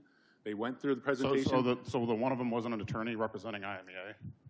Just because you're attorney doesn't mean you're a salesperson. I mean, I have an engineering degree, and I do business now. I appreciate, like, they sent people to sell us on IMEA. That's what they did. I mean, if they were initially supposed to be there to talk about historical, how IMEA contractors performed, and instead they presented information that was future-looking. They talked about their renewable strategy. They didn't talk about renewable strategy because they were wanting to talk about historical things. I mean, so he wasn't an attorney or no?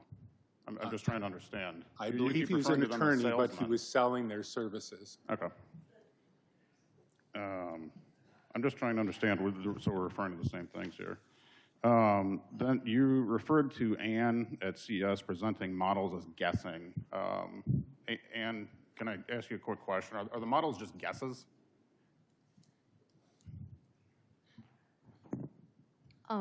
So the models are to our best knowledge in terms of what information we have so far that we're putting together. It's not I didn't shoot a dart to get the number. Okay. I only asked that just coming from a math and financial software background. We don't typically guess as to what software will run well. When you price an option, it's not nobody refers to it as a guess, and that's why I'm asking. So is it accurate to refer to them as actual models or guesses? So we've asked for the actual model. We haven't got it.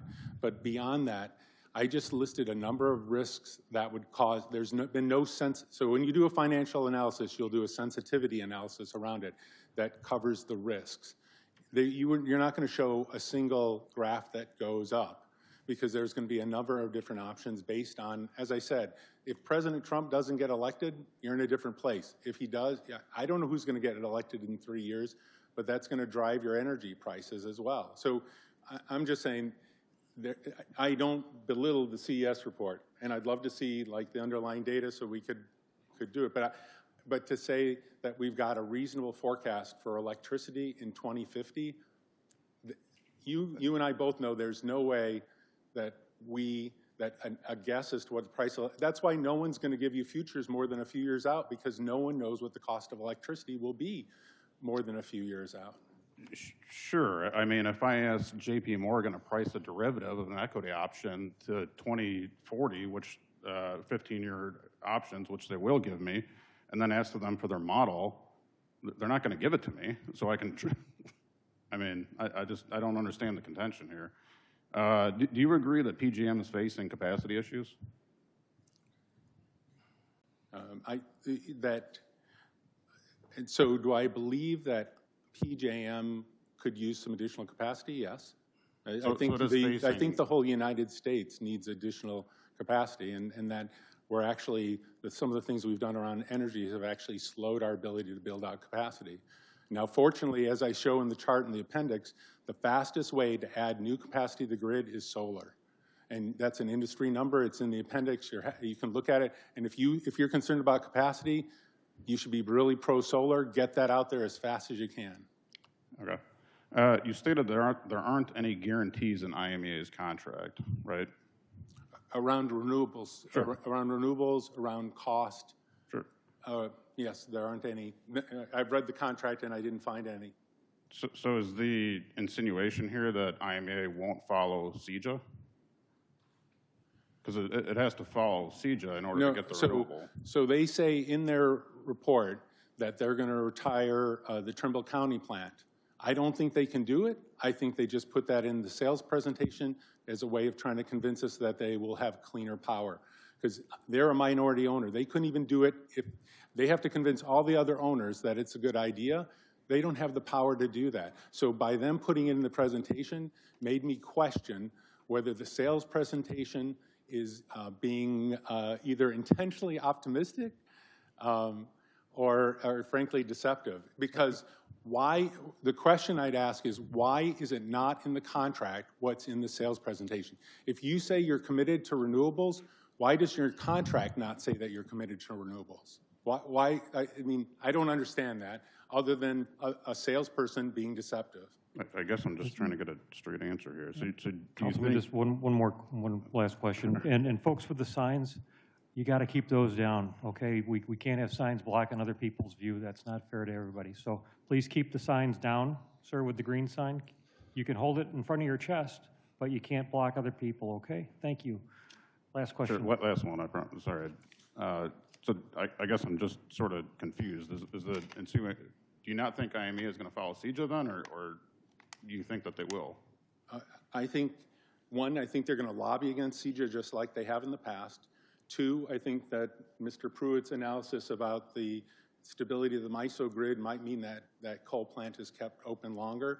But I think, three, to say they could tomorrow, if we sign the new contract, they can buy a coal plant in Missouri. Missouri happens to have a large number of coal plants.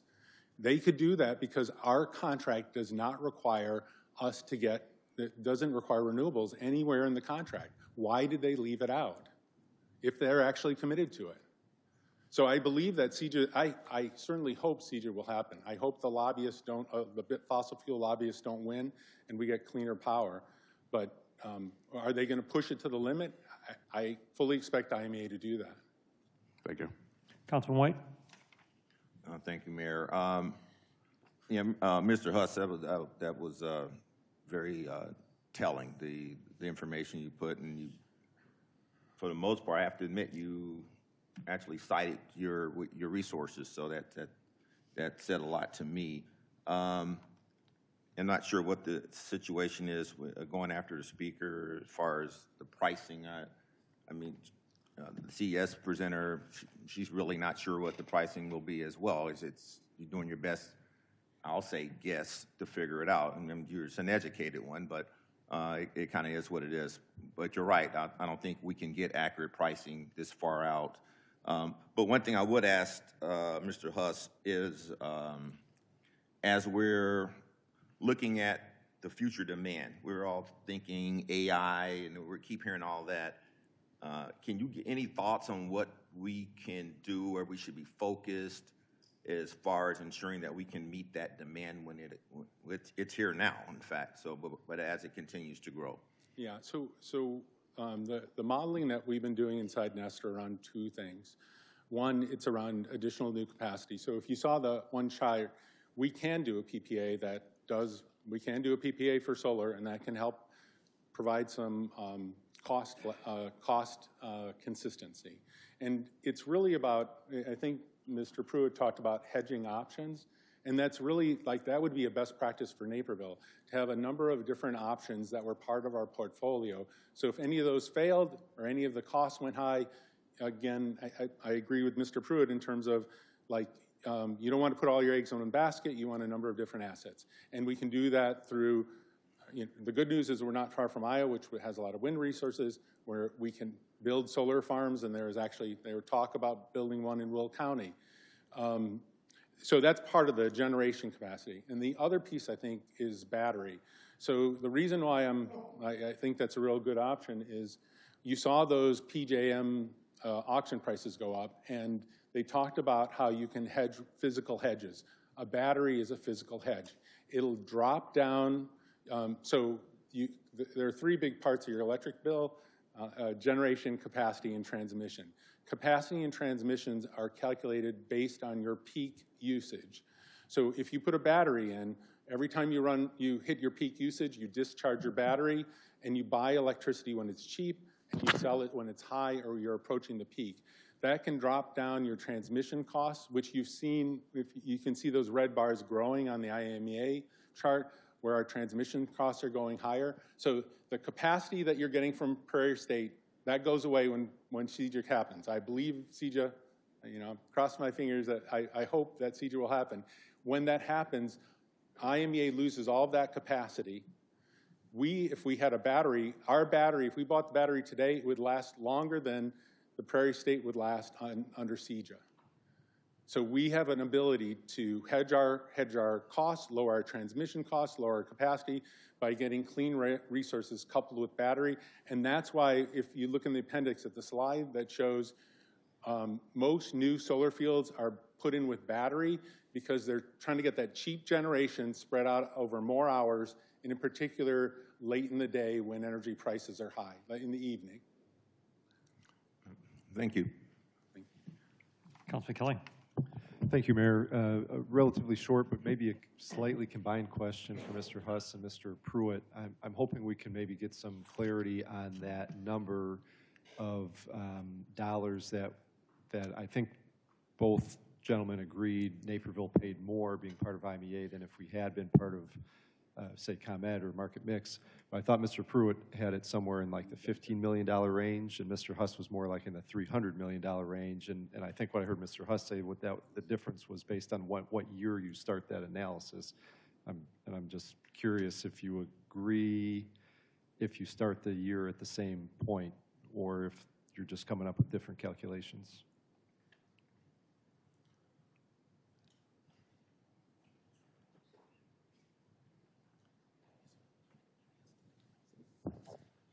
Let me ask first, what was the span of your analysis? So we matched up. You might wanna. Yeah, thank you. Yeah. So we followed what was in the IMEA sales presentation, which was 2014 to 2024. Graham is awesome. He spent many hours on the model. So why don't you talk to it, Graham, because you're the most knowledgeable. Thank you. Graham Morin. I'm also a resident of Naperville. I was the one who kind of did that preliminary analysis. Based on the presentation IMEA gave at the February PUAB. So I basically just took their numbers and then kind of benchmarked that against kind of the PJM wholesale alternatives that were there. So there is a bit of a difference between my benchmark of what I used in terms of PJM to what Professor Pruitt is using as that ComEd proxy rate. I did not use that ComEd proxy rate because in my experience, I've done dozens and dozens of utility analyses for energy users, both large and small, and I've never seen anybody with, let's say, more than a 50 megawatt peak that isn't going out and, say, disintermediating their energy capacity and transmission and then managing those separately. So I use more of a kind of an industrial strategy for how do you minimize your strategy. But I didn't even say they were going to be managing anything. I just said, what are the raw numbers without any strategies to try to reduce your transmission capacity? And that's what the raw numbers that I saw from 2014 to 2024 were saying. There were some limitations in that, I will admit. I was using Naperville's peak load, which is not necessarily their official peak load contribution from PJM or their network service peak load for transmission. That information was not publicly available. So there are basically some ways that we can get to a higher fidelity. I think in many ways I was conservative. Some ways I may have been aggressive, but I think on a wash, I think I'm pretty darn close. Because of some of that information not being public, you can see in the appendix it's actually $340 million. And we wanted to be super conservative in terms of the savings, so we backed that down to 300. But I also think your analysis included years that we weren't a customer, and that's a big difference in why the numbers were off. Mr. Pruitt? And thank you for calling me professor, but I haven't earned my elbow patches yet. I'm just an associate. So We can recalibrate our numbers to 2014 and run those. I just wouldn't want to go on the fly, but yes, we ran our numbers from 2008. That was the scope we were given, but you know, it's all in a spreadsheet, so we can start and end for 2014 if that makes sense, and happy to turn that around. And just to confirm, we actually started buying electrons from IMEA in 2011, is that right? Based on the documents we had, there were, Brian, maybe you're closer to the data. Absolutely. We signed with IMEA in 2007 to 2011. We were with Goldman Sachs. 2011, we started receiving electrons from IMEA. Okay. And so 2011, we started getting electrons. Nest, it sounds like your analysis was 2014, and Mr. Pruitt, you were 2008? Yes. Okay. All right. Thank you. Councilman Holzhauer. Thank you, Mayor. Thank you, Mr. Huss. Very helpful presentation. One question I've been asked, including by people in this room, not to name any names, but one question I've been asked is, if we were to not go with IMEA, kind of then what? Can you give an idea of what a timeline would look like on a competitive bid process, starting with, actually, I'll just leave that open-ended. What is a timeline, realistically, if you can use dates, and kind of what steps you could see in that process? So I can answer based on the conversations. We've met with quite a few power marketers and had a number of meetings. I would really prefer that you ask the power marketers that answer, and then they can give it to you. The answer that we've heard is between like 3 and 7 years beforehand that you would initiate that conversation. But again, please talk to the people, talk to the alternatives at IMEA, and then you'll get the most accurate information. And I think the other piece, you know, there were questions around cost. You can give them different, you can basically say, I want 80% renewable, and they'll give you a cost for that. You want 90% renewable, they'll give you a cost for that. So you have flexibility around it, and each one of the vendors are going to give you a slightly different answer. But sorry, Councilman Holzhauer, I think that 3 to 7 years would be the range that we've been hearing commonly. All right, and obviously we would fact check that directly with the experts, but when you say 3 to 7 years, you mean from 2035? Correct. Okay, going back, so that would potentially start as soon as 2028 would be when we'd sort of be in the window? Yes. Okay. I'm sorry, Mayor, just 1 second. And then can you describe a little bit, kind of based on your experience in this field, what it looks like to put out to the world of potential bidders that we're open for business and we want to know what's available? Let's say it's 2028 or 2029 or whenever this conversation happens. I mean, so the process that Nest has been proposing is to talk to businesses and residents and understand what their energy requirements are, and that could give you what would be useful to put in an RFI. Then you can send an RFI to you know, a dozen people, including IMEA, and get responses from them on what time is best to engage them. And basically, I mean, they can give you a lot of different factors in terms of ways to lower your bill. The reason that we've talked about batteries so much is because they really don't understand why we're spending so much for capacity and transmission when there are easy ways to peak shave. Okay. Anyway, so they'll give you alternatives. A final question would be, let's say the power marketers agreed that 2028 is kind of the optimal year to start. What would you want us to do as a council between now and that time? So it would be first to talk to the residents to understand what their energy requirements, residents and businesses. Second would be to do a climate action plan. So that basically the climate action plan factors into your RFI. And then the third piece would be continue to get that RFI information back to the council so that you guys are well informed in terms of how do we get the best energy deal for Naperville ratepayers. All right. Thank you, Mayor. Thank you. Thank you. Councilwoman Longabaugh. Well, thank you, Mayor. And thank you, Mr. Huss, for the detailed presentation and for handling all of the questions up here with such grace. And thank you for answering all my Q&A questions. One of the ones that stuck out with me was from page 28, and it was about peak usage.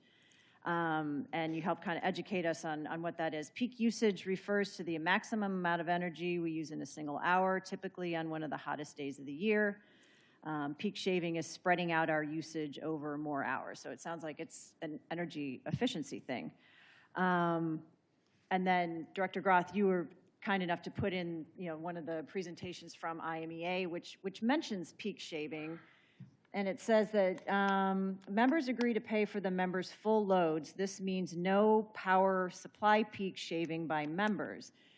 And, that might be, part of the contract, but just kind of thinking in a macro perspective, but wouldn't it benefit all of the members of IMEA to be able to do peak shaving just from a whole energy conservation and the fact that the demand for energy is rising so much? Wouldn't it benefit everybody to be able to say, hey, it's better to charge your EV after 8 p.m.? Wouldn't that benefit everybody?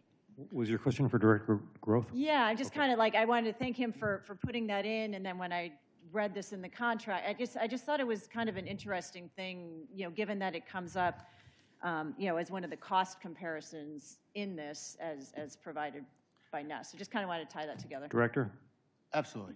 So I would say that the statement that is in the IMEA contract is related to costs, right? So the reason why IMEA says no peak shaving is because the fixed costs of the agency then are spread onto the members that do not do battery storage. For example, if we lowered our peak, then the cost would be shifted to other members. However, what I have had conversations with IMEA is if we were to participate with IMEA in a battery storage project, then we would be spreading it across. And I have had conversations with battery storage vendors, and I always caveat that with, we would then call 50 times a year, right? We would call for our peaks as well as for the IMEA peaks. And then I think that's how we make the agency whole. So the statement is really around the cost shift, not necessarily that IMEA doesn't want to embrace batteries. In fact, they're doing a battery storage study right now to be done by the end of the year of where batteries make sense within the city of Naperville or within any of the member communities based on costs and transmission costs. From a local perspective, we have looked at battery storage costs. Return on investment is somewhere between 3 and 15 years, and that's based on the modeling that you do and how you take into account PJM costs and will those costs be consistent or not. So we are looking at it from a local perspective. We also are deploying the DERM system, which will allow us to better manage the assets that are in the field, and those are assets that are owned by customers themselves. Right now we have Mr. Krieger here asked me to define DERMS. If no one heard that, Distributed Energy Management System, which is a software system we received a grant from the federal government to deploy, which will allow us to basically be a small PJM within the city of Naperville. If folks want to put their thermostats into the program, then we can call. We already do load forecasts, and we use our conservation voltage reduction system to push down voltages during peak hours. For example, this afternoon we saw that we would likely hit a peak within the city. We pushed down voltages for about 1 volt for the peak hours, which is 5 to 7 p.m., and trying to reduce that peak. Unfortunately, what we do find is that if we don't do that correctly, we will just actually push the peak off because we can get a small little dent in our peak, but then it comes back fairly quickly. So we have to be careful how we do that too. Otherwise, we just shift the peak. But we're looking at it from a bunch of different perspectives. Okay, thank you for tying that all up together. Thank you. Thank you both. Councilman Gibson? Yes, thank you. I have a follow-up question for Director Groth, just to make sure I understand correctly. The reason peak shaving and battery storage is not in the IMEA contract is because the other municipalities don't have the capacity or ability to do it? The reason why the statement is in the contract that says no peak shaving is so that the city of Naperville or any other member community doesn't just build a battery, turn it on one day, and just drop their peak every single month without participating with the agency, right? So it's so that it's a cost protection to the other members. So if we wanted to do a battery, what I've talked to IMEA is, if we wanted to do a battery, let's go in it together as an agency. They shave their peak, we shave our peak. Everybody's made whole.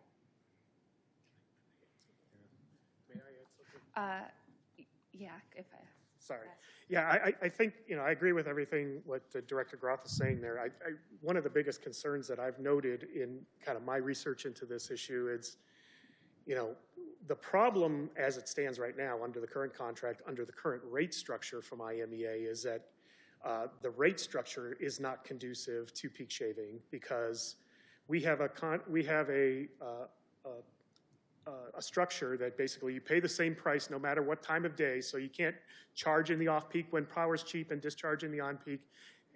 Even if you do that, it doesn't matter when you peak your demand in terms of Naperville, you can spike your demand charge from IMEA even if the grid is in a really low state of stress. So there's all these kind of like cross and incentives that we're not incented to help the PJM grid when it's in stress like it was today. Today was a very stressful day for the grid. And other than kind of a limited response from our DERMs, there's a lot more that we could be doing, but the rate structure that we're on is not conducive to being that good citizen on the grid and actually then saving a significant amount of money for the ratepayers of Naperville. That's what ultimately needs to get resolved if battery storage is going to be viable for our community. Because, like I said, under the current rate structure, if we just continue with that, it's going to impair the value proposition for storage significantly. And that's the biggest challenge in my mind. And there are ways that we can keep IMEA, the other members, whole while still Closer to the microphone, sir. Oh, so there are ways that we could keep the other IMEA communities whole while still having Naperville ratepayers pay a lot less money because of basically IMEA is a pass-through on the capacity and the transmission costs. All that money goes to IMEA, but then IMEA is paying PJM. And so we could avoid passing some of that money on to PJM. And that's where the savings would come from for ratepayers. Thank you. Councilman Syed. Thank you, Mayor. Mr. Huss, thank you so much for the great presentation. And you have opened the eyes of a lot of people here in the hall. I have been hearing about this presentation for the last 2 years about IMEA. And I have been requesting for alternate options also. So what do you need to get that alternate options? And so, one, thank you very much. I appreciate it. I know there have been other meetings where you've asked to have vendors come to the city and explain it. So that's fantastic, and we appreciate the support. The city of St. Charles right now is talking to power. They're another community that hasn't signed up with IMEA. They're talking to power marketers right now. So their city has reached out to my understanding is all that the power marketers are just waiting for the city to request that they come and speak to the council or the public. And so it would be, if the city will ask other companies other than IMEA to speak to you and the public, the power marketers are very excited to talk to us. We, unlike Winnetka, where they've got a small load, we have a pretty significant amount of power that we use every year that those power marketers are excited to bid on. Okay, thank you so much. Change is not easy. Change is not easy. It is very difficult to adopt change. And I think that, we are in that situation that we need to start thinking about change and getting somebody who can really give us some presentation and then think, how IMEA is doing and other our vendors are doing it. Then we take a decision. And I don't know, staff, what is your thought on this thing? Because in the last couple of months ago also, I requested about this, alternate. So without having alternate, we have been moving into one direction only as of now for last 2 months. So can we start thinking about some alternates where we all sit together, have them give a presentation, and then think, Director Groth. Certainly, I'll take it from a perspective of what we've done as staff. I've personally met with NextEra. I understand their capabilities, and I think what has been presented is, fair representation. As a city, we've also met with Constellation. Yeah. All of those conversations are covered under an NDA, which has been requested by both parties. Mm-hmm. So I think I'll turn it to Mike DeSanto about the NDAs that we've signed. Yes, like the director said, we are under a non-disclosure agreement with those power marketers, and so we're very restricted as to what we can share publicly, but we have been able to get some information that's helped us with our planning to know that they were viable options, at least for the MDR option, is primarily what we were discussing at that time. If council so directed, we would move forward in different options. Anything else? Yeah. Okay. Just a clarification for council. Was that the desire of the power marketer to enter into NDAs? That's correct. Okay. I think that's all we have, Mr. Huss. Thank you for your presentation. We're going to take a break. We'll be back at 9:55.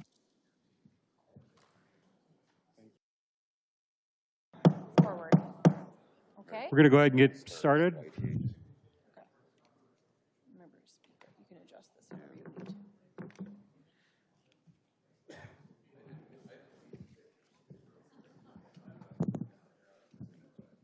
Director Groth, you want to introduce the next speakers?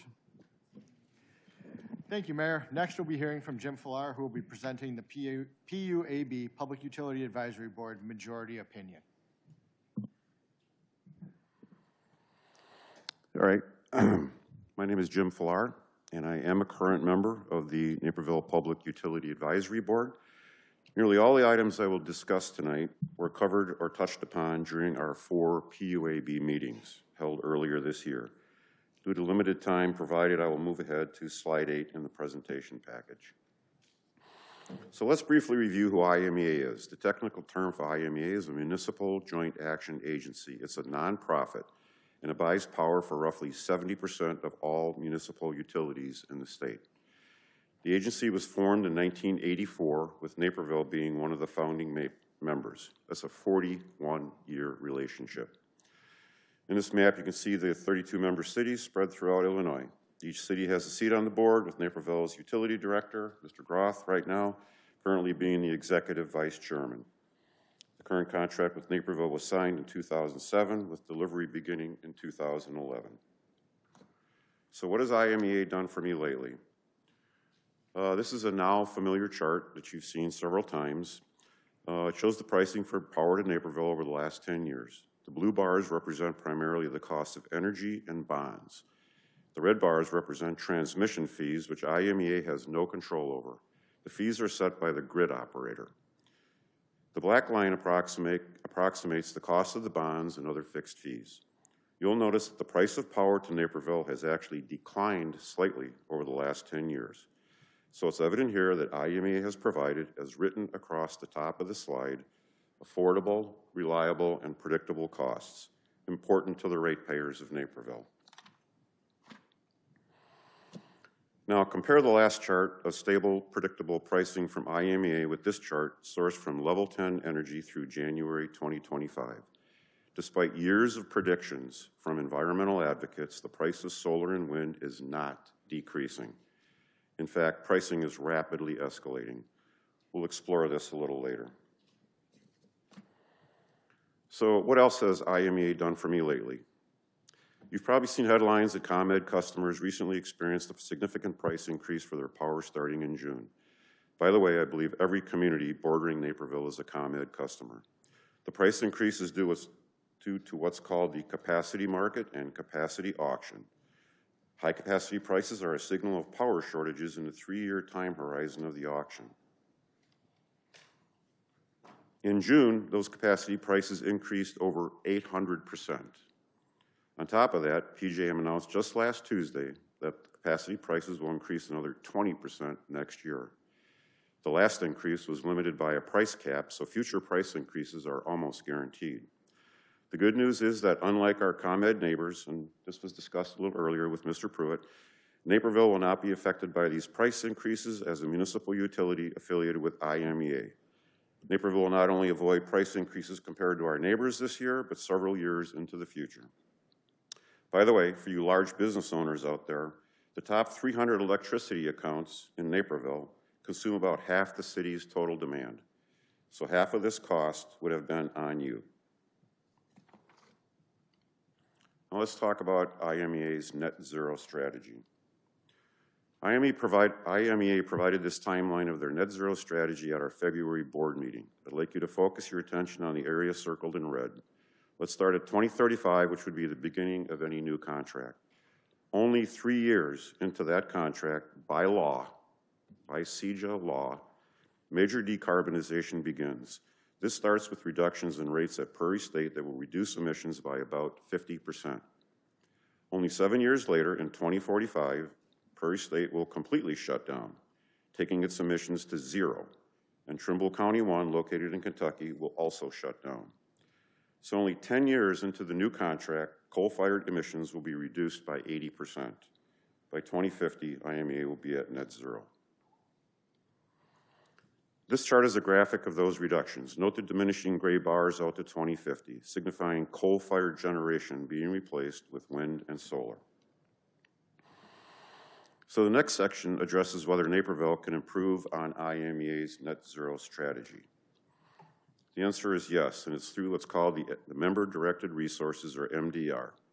With IMEA board approval, Naperville can purchase independently from IMEA its own source of carbon-free power from any qualified supplier. Not stated in this original slide, but added at the bottom, is that an MDR purchase agreement can be brought forward to 2020, as early as 2025 and executed immediately after signing an IMEA approval. Let's work through the numbers. Currently, IMEA's energy mix is 11% carbon-free. The MDR option allows Naperville to buy its own block of carbon-free power equal to, quote-unquote, 10% of its peak load. However, 10% of peak load is not 10% of Naperville's total consumption.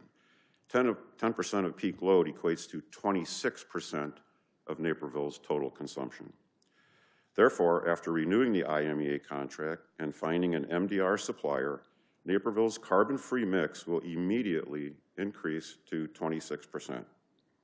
Then, in late 26 or 27, IMEA's Bee Hollow solar farm comes online. That event will increase IMEA's, and hence Naperville's, carbon-free energy by another 8%. So putting this all together, by renewing with IMEA, Naperville's energy mix will increase to 45% carbon-free, possibly within only 1 year. Without the MDR, we're stuck at 19% for the next 10 years. More importantly, and this was in CES's chart on the bottom right-hand corner, the orange line, because of the deep carbonization the MDR brings immediately and continues for the next 10 years, Naperville's lifetime carbon emissions will be equal to or lower than any other option, including dropping IMEA in 2035 and going carbon-free. And even better, if the MDR can be raised above 10%, which it can be with IMEA board approval, Naperville's lifetime carbon emissions will be lower than any other option on the table. I repeat, Naperville's lifetime carbon emissions will be lower than any other option on the table. This is a win-win for everyone and can only be achieved through IMEA. The next topic is a discussion about the wisdom of searching for new power supplies during market volatility. The takeaway from this discussion is that power shortages lead to price volatility that leads to risk. Does Naperville want to take that risk? NERC, the overlord of all North American grids, stated in the December 2024 long-term reliability assessment, high-risk areas are likely to experience a shortfall in electricity supplies at the peak of an average summer or winter season.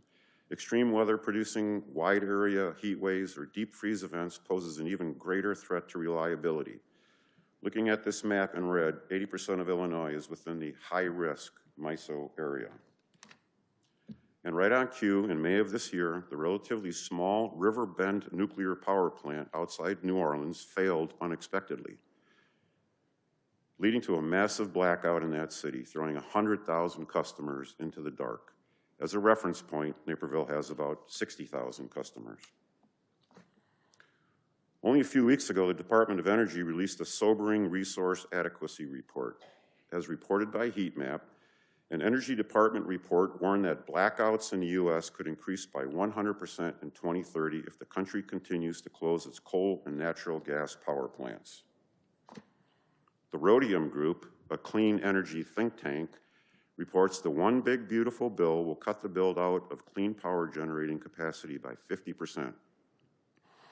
This will surely raise prices for wind and solar in Illinois, since our state creates an artificial demand for these resources through the state's RPS requirements.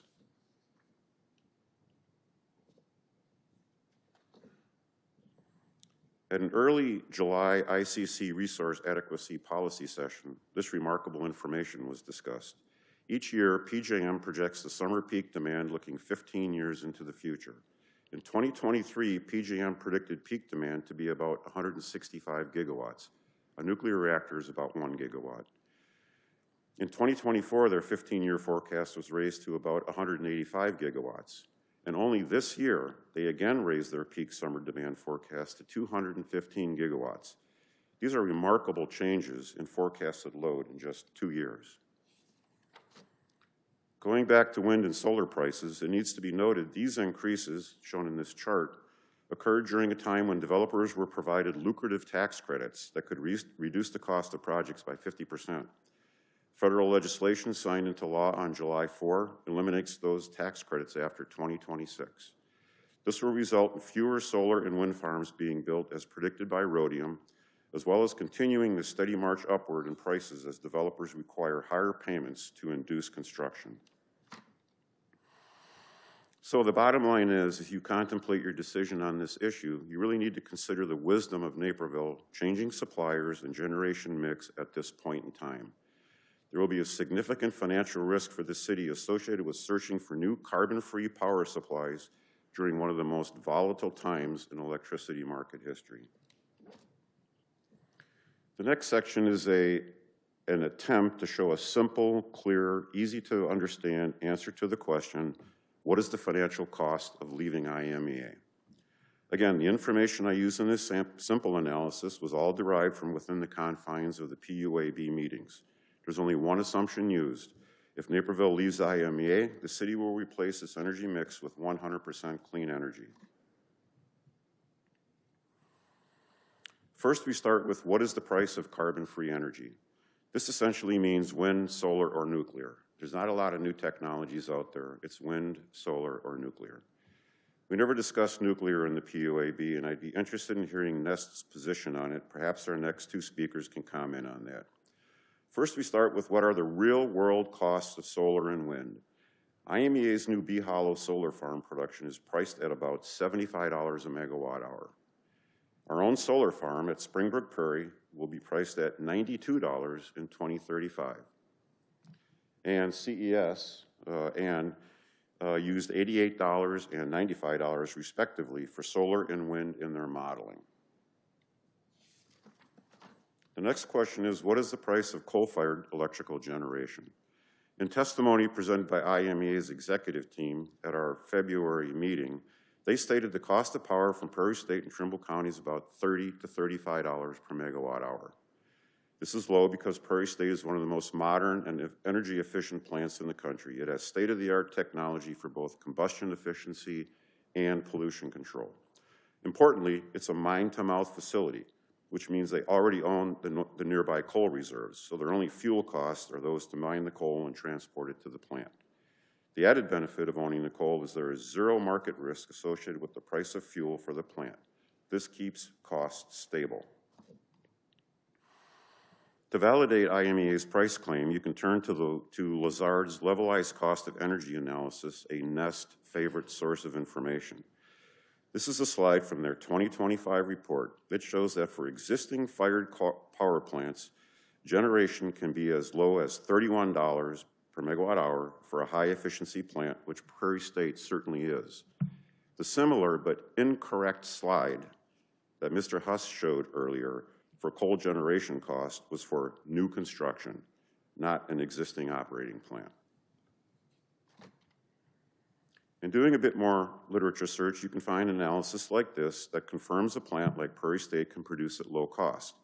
This analysis is based upon FERC filings for 3 modern coal plants in Minnesota, Wisconsin, and Michigan. They all lie in the $30 to $35 per megawatt hour range. So putting this all together using the most conservative prices shown on the previous slides, you can see that coal-derived power compared to that from wind and solar carries with it a $40 million per year advantage for the city of Naperville. This is a conservative estimate in the sense that it just reflects energy pricing. When capacity costs are factored in because of poor capacity accreditation for solar and wind, the coal advantage could be tens of millions of dollars per year higher. Full disclosure, these annual savings will ramp down as Prairie State and Trimble County are forced to replace low-cost coal generation with high-cost solar or wind due to CEJA or natural retirement. A reasonable question is asked, why do we need to commit to this contract 10 years in advance? At our February POAB meeting, IMEA told us they need time to plan. For example, in 2038, when one half of Prairie State shuts down because of CEJA, that will be a loss of 800 megawatts of energy production and capacity. I don't know how they're going to replace the lost energy from Prairie State, but if it's with solar, they'll need to secure power from the equivalent of 4 B hollows. IMEA told us B hollow took 9 years to develop and is a 20-year agreement. So for projects to take a decade to develop and require 20-year commitments to realize the best price, even the most skeptical amongst us should understand why IMEA needs to know now whether Naperville is in or out. This slide is a little complex, but it shows the critical path timeline for execution of the B Hollow solar project. The red arrow points to the 4-year evaluation period MISO needed to conduct interconnection studies on transmission reliability and market integration before they even granted approval. In May, this Forbes article confirmed what we heard. Developers of wind, solar, and stationary battery projects can expect queue times of 4 to 9 years before they can be interconnected into the various regional power grids. So another good question is, why not bid the contract out? I'm sorry? Time is up. Oh, okay. My time's up. Okay. Questions from council? Councilman McBroom. Thank you, Mayor. Well, I guess my first question would be, why don't we bid the contract out? Okay. Okay, I won't read out of my book. I won't read out of my book, but here's the way I look at it. We've heard over and over and over again that there's no marketer that'll give us a fixed price power deal starting in 2035. It's probably going to take 5 years before we'll get any marketer to give us those kind of numbers. I don't think IMEA is going to wait around for 5 years, in my opinion. They need to go on, just like I explained about the B Hollow project. They're going to need to move on without Naperville. 5 years from now, it doesn't look like we're going to be able to. We don't have a unilateral contractual option to rejoin IMEA. They can just choose to drop us and then move on their way. So the fact that when you say you're going to bid the project out, you're essentially saying we don't want to go with IMEA for that reason. That's my opinion. Thank you. One more. You've obviously followed this pretty closely, and you know the energy markets and these federal tax credits that are going away in 2026. Is it true that there's a lot of developers that are trying to get ahead of those tax cuts expiring? They're trying to get shovels in the ground and develop solar and wind projects, and that could be a reason. Even more urgency for these members. They're not going to wait around a couple years to get into more expensive solar and wind projects. That the incentive is now because of that. It's my understanding that projects that have started a year from July are going to be able to continue to get tax credits. So for that very reason, I believe there's going to be a lot of steel going in the ground very quickly, as much as possible, to get ahead of those tax credit expirations. So because of that, I would imagine that there's solar developers right now looking for a place to place their solar power. I would imagine that IMEA is probably being approached regularly from solar developers that are trying to get ahead of the federal tax cut reduction to put a contract together. So that's probably a difficult situation for IMEA to deal with, not knowing whether Naperville is going to be part of the mix or not. Councilman Holzer. Thank you, Mayor. I'm going to make some comments. They apply to you, but they actually apply to the next two speakers as well, all your colleagues on PUAB, as well as the folks at NEST. Thank you for your service to the community. You've sat through many hours of presentations and done countless hours of research on your own on this topic. You're not being paid to be here. And where there are close votes, this can be a thankless job. In this case, you had a 4-3 vote, and I just want to say that I think that's really healthy. I'm proud of that, because what that means is that people in our community and on our boards and commissions feel free to speak their mind, regardless of what the conclusion is. And then not every system in the world, or even in our country, do people feel free to express different opinions, and that's something that I think as Naperville we should all be proud of. So thank you. That's all, Mayor. Councilman Wilson. Thank you, Mayor. Wanted to say, just wanted to apologize to Joe Huss if you took my comments personally when going back and forth. Just, I suppose I'd take it kind of personally, and, you know, if I was presenting in my field of expertise and somebody referred to me as a salesman, or I guess I'd feel similarly if Councilman Hosauer or Councilman Kelly were presenting their work as attorneys and it were reflected like that. So I apologize, Joe, if it was taken that way. With regard to this, Jim, just I guess it was on page 27 here, you showed the PJM RTO summer peak demand forecast. This has been talked about a bit before, just with demand growth and I suppose the decrease in available capacity. I guess that would imply that prices would go up, right? Well, this chart here just applies to demand growth. If you look at the DOE report that I referenced, it talks about both. It's retirement of too quick of retirement of fossil fuels, along with demand growth. They always used AI as a reason, but you know, demand growth can follow GDP as well. So if GDP goes up, electricity demand goes up. These AI data centers, I spoke with someone earlier today that told me some of these AI centers can consume 100 megawatts or multiples of that, which is huge. Could be more than the size of the city of Naperville. So you got to believe that if AI growth is occurring, demand growth is going to follow these patterns. Sure. And of course, when you have reduction of supply because of the too quick reduction of fossil fuels, and you're not getting the solar and wind that you thought you were going to get because these tax credits are going away, that market's going to diminish. Illinois requires solar and wind to be bought just by law. That's where we're going with RPS standards. I mean, all of these things are a perfect confluence for like skyrocketing prices, in my opinion.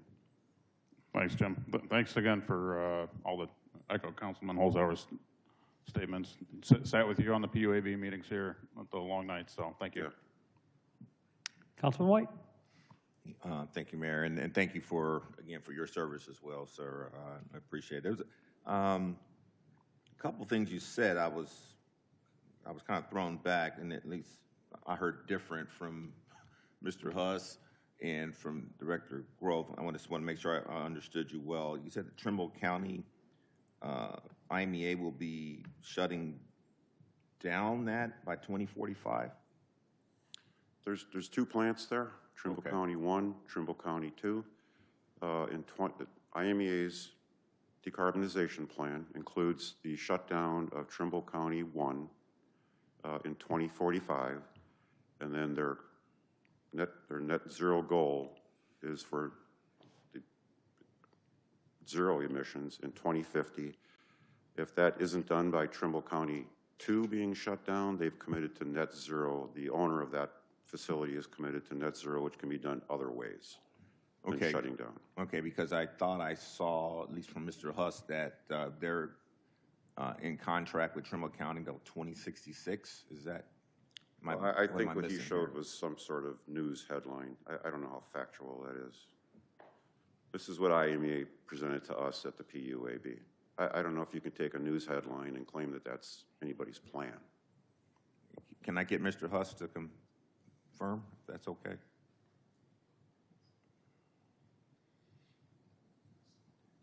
So there was a public media article where they interviewed the energy director at the operator of the Trimble County plant. He said, and it was a quote, that the plant would run till 2066. But I think Director Groth can tell us, is can IMEA shut down the Trimble County? In what ways can they hit the date that they've got in their plan, even though that plan is obviously not in the contract? Director?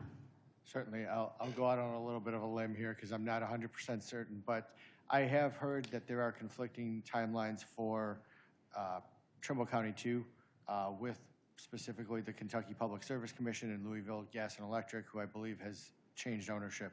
I believe there are some conflicting timelines out there with respect to Trimble County 2 unit retiring because it is one of the newer units. Okay. All right, thank you for that explanation. There seems to be some confusion.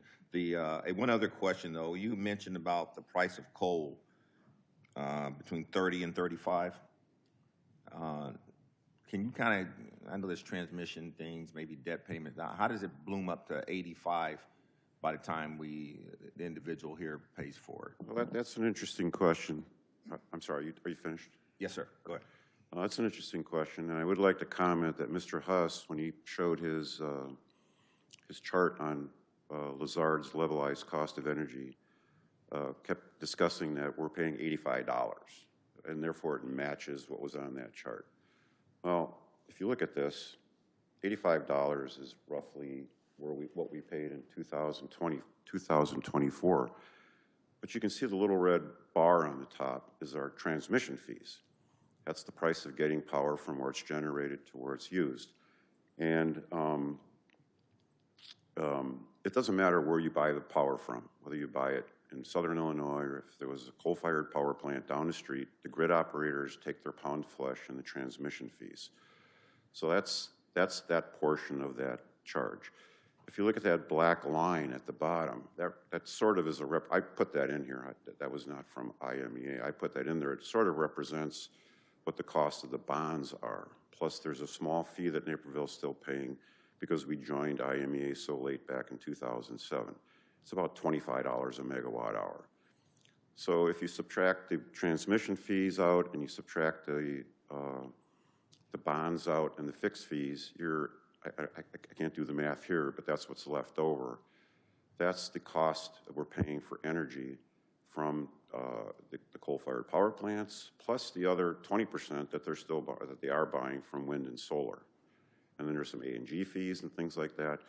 So the coal plants, if you believe the data that I showed you and what they told us verbally, that's the cost of production out of IMEA, out of the Prairie State facilities and Trimble County. And I would also say that they're the ones who pay the bills, so I think they know what they're paying for power. So you're basically saying it's over, I don't know, 120% over just the coal itself by the increase in price by the time it gets to the consumer? Is that what I'm hearing? I'm sorry, I'm not following your question. If I were to do the, if I were to do the math, I'm probably estimating about 120% increase total at the end of by the time it gets to the end user. It's about 120% increase in what it costs to actually burn the coal. Is that accurate? That might be what the math on this bar chart is, but I don't think you can take the price of coal and multiply it by 120% to come up with what we would. To get from 30 to 35 up to 85, that's kind of how I'm getting it. Okay, well, I mean, you can start with 25. Let's start from the bottom, 25. That's the bonds and the small fee we're paying that goes away in 2035, which, by the way, will reduce our payments to IMEA by roughly $30 million. But then if you add, so that's $25, if you add in another 35, you're up to 60. Mm-hmm. And I don't know where that blue line is. It's probably like $69 or something like that. There's $9 left over for all the other things that they do, which is buying wind, solar, administration fees, things like that. I'm just making these numbers up from this chart. Mm-hmm. This is an analysis I've done of any IMEA bill, but you can just kind of follow my logic here. And I see, yeah. I mean, I think you understand why I'm asking the question. It just seems like a huge jump between the coal and what the end user ends up paying. But okay, thank you. Yep. Councilman Kelly. Thank you, Mayor. I've got a question a little bit similar to Councilman McBroom's about the current solar projects and wind, maybe renewables in general, that might want to get in the ground real soon here before the credits expire. And you mentioned that maybe those developers are going to be going to IMEA to try to find a buyer basically for these projects because there may be so many trying to get in the ground in a very short period of time. And I don't know if you know, or if maybe Director Groth might know, and maybe it's speculation, but I'm wondering, as we're hearing a lot about other alternatives, it seems like that conversation's mostly focused on power marketers, but I'm just wondering if in the same vein that these project developers specifically might want to go to someone like IMEA, would they also potentially talk directly to a municipality like ours about having a contract directly with Naperville? I can't address that. I just gave my opinion that I would think that there's discounts to be gotten today on solar and power because of these tax credits expiring. I don't know if anybody's approached Naperville on this or not. Director? I have been told by IMEA that they have several offers similar to what Mr. Fuller is talking about because they have to get contracts signed. They have spots in the queue, and how that generally works is you have a spot in the queue, but then you have to get financing. You have to make certain milestones along the way. And so I have been told by IMEA staff that they do have a couple of offers on the table right now. And I guess I'm just wondering, big picture-wise, without details, if that's a conversation that's worth having within our city staff, within council, if we are going to have additional strategic workshops in addition to maybe power marketers. If those kind of deals are being offered and or made right now, maybe that's something that we ought to at least investigate and get a little more information on. Thank you. No, it's my understanding there is some risk, though, of this for a developer in that if they do not satisfy the requirements of the One Big Beautiful Bill's federal tax expiration rules, they may not get in on time. There's not only time deadlines, but there's you have to start construction before a certain time period. There's issues about foreign entities of concern of parts. You can't get parts from countries that the United States doesn't have agreements with. So there's some risk for these marketers too. So I would say that this opportunity is very short-lived, in my opinion. It's not going to extend for another year or so, in my opinion. Maybe Mr. Pruitt, who studies this line of work more than I do, or line of business than I do, has an opinion on that. But I think this is a very short surge that'll occur, and then it's gone for as long as these tax credits are no longer available. Okay. You alluded to the transmission fees being charged by the grid operators. In this case, who would that be? Well, these transmission fees are all transmission fees that IMEA pays out to both PJM and MISO. So, just to clarify, IMEA does not set the transmission fee? No. Transmission fees are set by the grid operators. Thank you. Based on development of the grid, more solar and wind that is required, transmission systems have to extend out further. It becomes more expensive. PJM, just like a month ago, announced a 20% increase in their transmission fees. And we did have a Nest speaker. I'm not sure if he's still here or not, but he did make an incorrect claim at one of our PUAB meetings that if IMEA is paying far more money in transmission fees because the coal plants are located in southern Illinois. He claimed that Naperville was paying $10 a megawatt hour more because we bought the coal or bought the power from down there. IMEA actually did a very detailed technical report on that specific issue to answer that question, and the result of their report was that it doesn't matter where you buy your power, it's going to cost the same for transmission fees from either grid. Thank you. Councilwoman Gibson. Thank you. I have a question for Director Groth. Transmission fees, because IMEA covers both PJM and MISO, do we pay the respective transmission fee for our grid operator, or is it equalized between both? The costs are socialized across the membership for transmission fees. Do we have a general sense if one is higher than the other, or do they fluctuate? In general, I know there's some, IMEA has released all of the PJM transmission fees, and we include those with our PUAB reports now. That was a request from one of the residents, and so we've done that. What I have been told from IMEA is that some years MISO has been lower, some years PJM has been higher, and so overall they've leveled out. I have not personally verified that information, but it is a socialized cost. Thank you. Okay, thank you, Mr. Flar. Mr. Groth? Next, we'll be hearing from Michelle Ekman and Phil Schreiber, the PUAB, for the PUAB minority opinion, and it is my understanding that Phil Schreiber will be presenting.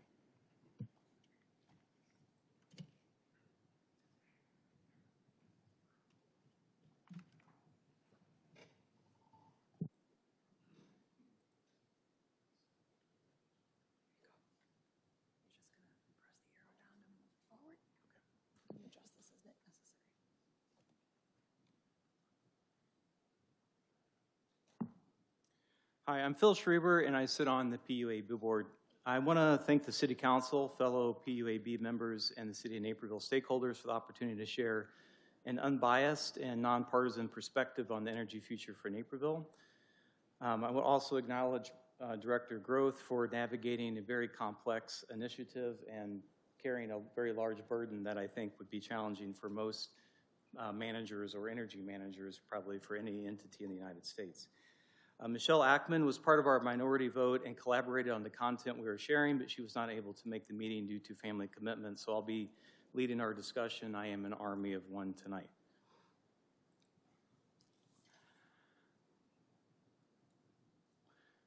I share with you the numbers 179 and 12. You won't find them on the slide that provides a simple backdrop of the IMEA renewal proposal. These are directional numbers, and 179 is approximately the number of slides that were shared in the presentations just for this evening. And 12 is probably an underestimate of the number of hours the PUAB has spent, many of which in public forum in the last few months debating this topic. Not to mention the countless preparatory notes, presentations, and videos that have been shared in those meetings, as well as content that many stakeholders have shared on social media and the city website. The decision that is upon the council is perhaps one of the most complex topics I've seen for entities to manage, but one I've helped many clients with in my profession in 31 years of my career. That I've worked across the energy industry, a wide spectrum ranging from an engineer running multiple coal-fired power plants. I worked for the largest global utility in the world, where we developed the largest virtual power plant in the world, 6 gigawatts of demand response, including here in the PJM market, 1 gigawatt here alone in ComEd that I was responsible for. I've seen how this is done. There are very creative ways that you can create different resources using generation, distributed generation resources, and curtailment. I also developed the largest behind-the-meter battery storage project in the world, which is also here in PJM. I work with virtually every type of consumer, from municipals, Fortune 500, heavy industrials, big tech, healthcare, and education. I've helped them navigate complex global energy markets, cost and procurement risk management trade-offs, benefits of integrating flexible renewable assets, and how to balance achieving their future state cost and sustainability management goals. While the challenges the city is facing might seem unique, they are challenges that many entities have been managing for decades. The customers I've consulted with spend over $1 billion a year on energy, and many of the projects I worked on parallel what the city is tackling: power purchase agreement structures tied to generation assets.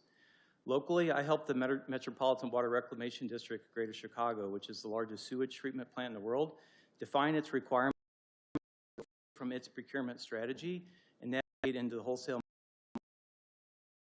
flexibility. Yes, a risk-averse away from fixed pricing brought this global utility. And no irony that what entities is exactly what is what I would describe as, does the city have so much complex information? What perhaps is the biggest requirements about what it wants to buy. Follow the short-sighted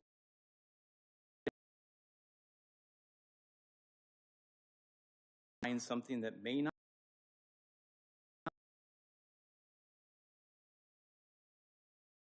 based on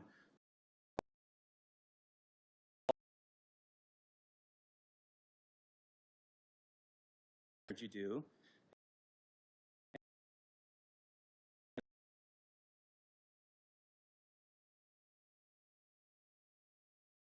Short amount of time that I have. One,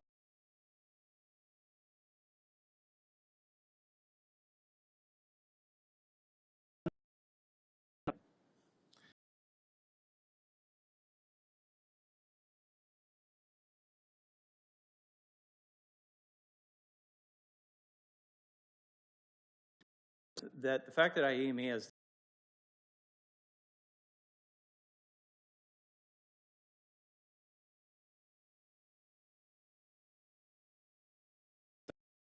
and the problem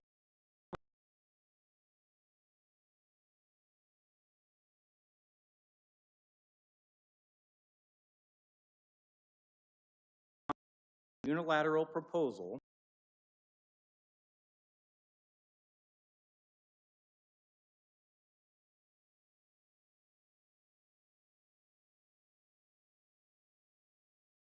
in this situation, this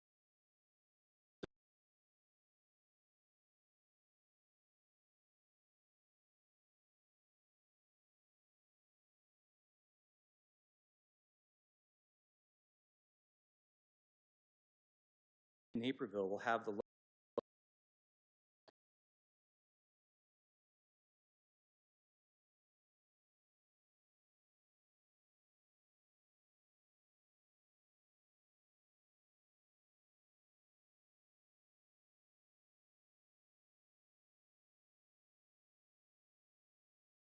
so despite me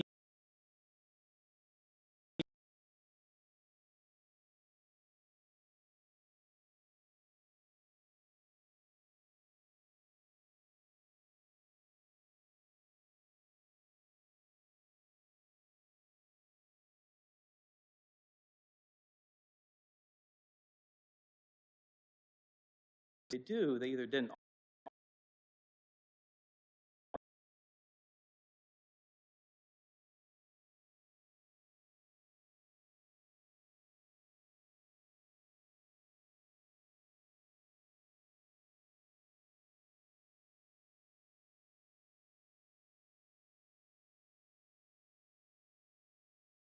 prioritize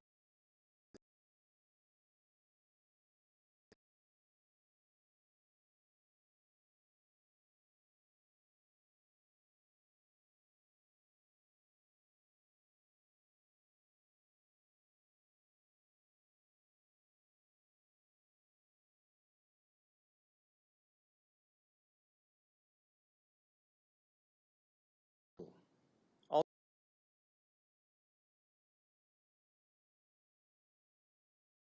do and imply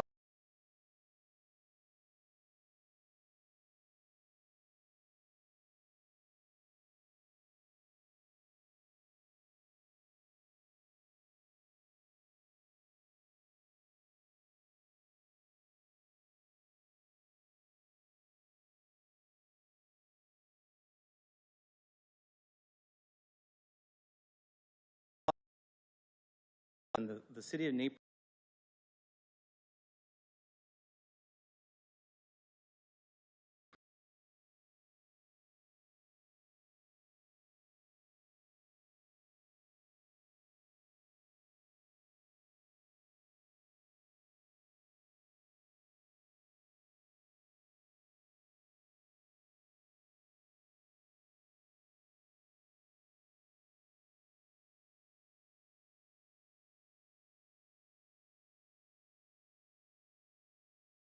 does that also mean that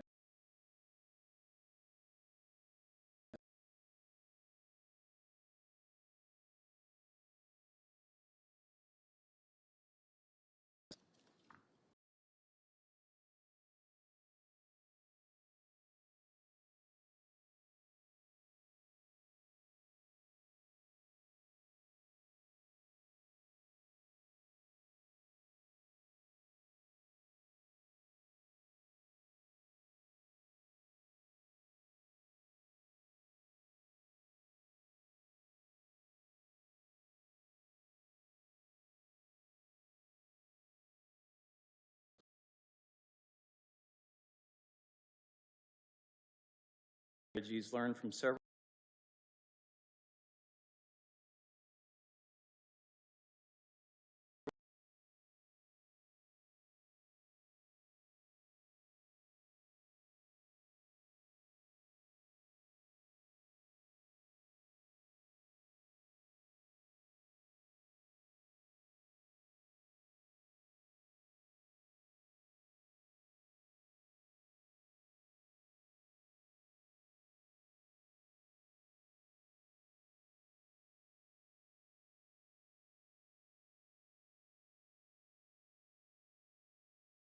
procurement risk is that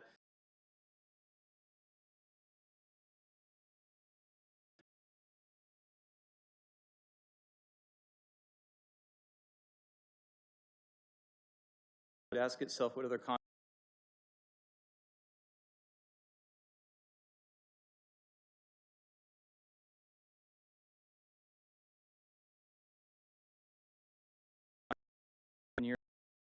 out-defined requirements. The city wants to stick its neck out and do this, but if it's going to do that, it should at least negotiate the terms of the IMEA contract around defined requirements and not simply accept a unilateral, one-sided, unnegotiated proposal. Probably more than half of the 179 slides available tonight make some attempt to project the cost of energy for both IMEA and alternative sources. At this point in time, there's probably only one thing that everyone in this room can agree on, which is the cost of energy from IMEA or alternate sources is going to continue to increase. Nobody's ever going to be able to agree on what the cost of energy will be 10 to 30 years from now for IMEA or for alternate sources, because all the tentacles that are inputs into energy costs are extremely complex, volatile, and affected by things that no one can control or accurately predict. So if you agree with that point of view, how could we make a decision today to renew with IMEA under the current terms, since there isn't any way to concretely determine absolute costs of energy decades out, and their terms have no price cap or guarantee? I think it's slide 19 in CES's presentation referenced the many assumptions inputs into their forward cost projections that are not controlled by IMEA and are subject to volatile macro market forces. These are out of anyone's control and hence considered a market risk, yet IMEA is still subject to them, and this risk can again just be passed on financially to the city.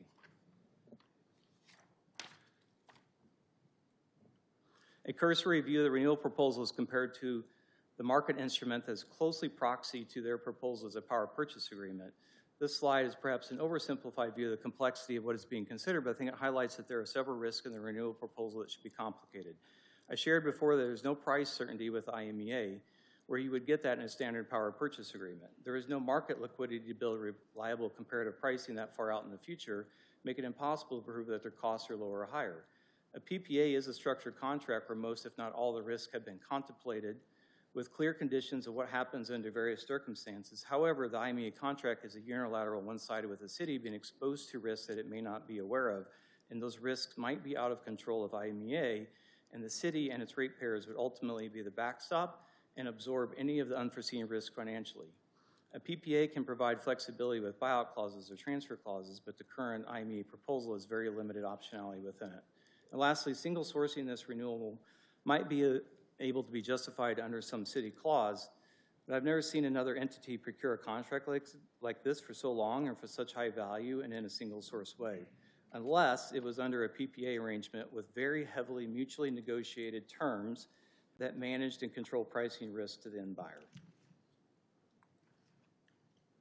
As previously mentioned, entities that sign into very long-term agreements usually do so as trade-off of managing risk, which in this case is volatility in the form of price uncertainty.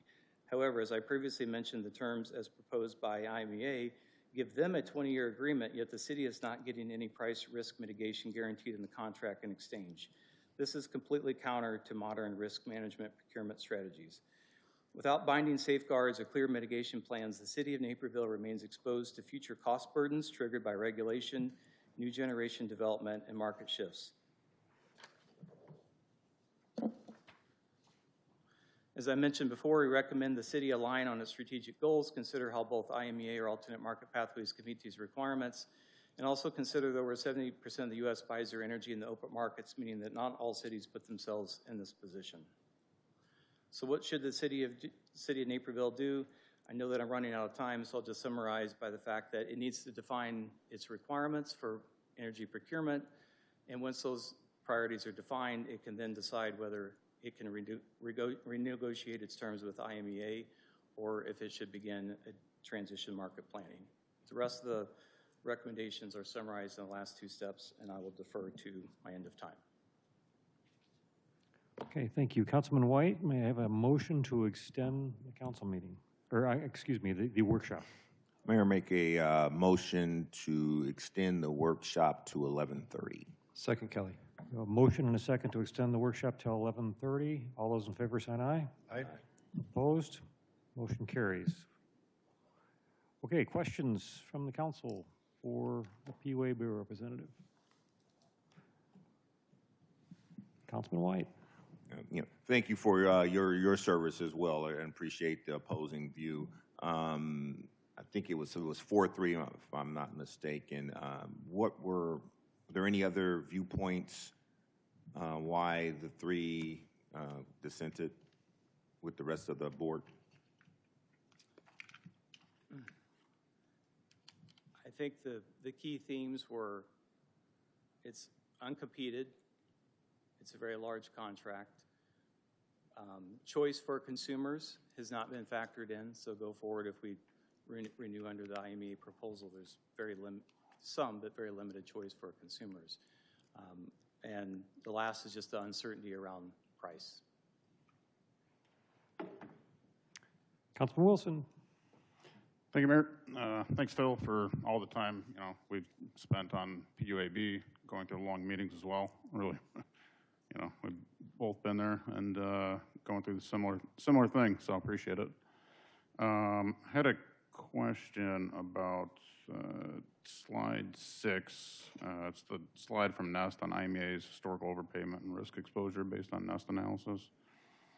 Do you happen to know, I guess maybe I should ask this earlier, but do you happen to know if this utilizes Naperville's load profile, or is that just like a yearly average? Like, because I think when Thompson Pruitt brought this up at the PUAB, one of the PUAB meetings that brought up before, I believe, and please correct me if I'm wrong, that like for 2022, for example, it was diverged from the $80 here because of the calculation. So I was wondering if you happen to know whether load I do not. Okay. Then the other question I had too was, I know you're talking about pricing floor ceiling with regard to like a PPA, for example. By pricing floor or ceiling, are you referring to just some range that would be offered by a power marketer, for example, or some sort of PPA agreement where it couldn't get below and couldn't get above? I think where the city lacks perspective, and having spent 20 years negotiating very large contracts for some of the largest hyperscalers and other very large entities, is that everything is negotiable, whether that is a supplier providing pricing or whether it's under a PPA contract. Everybody has a different interest in what the contract is and its terms and the pricing, and ultimately the risk that's being mitigated.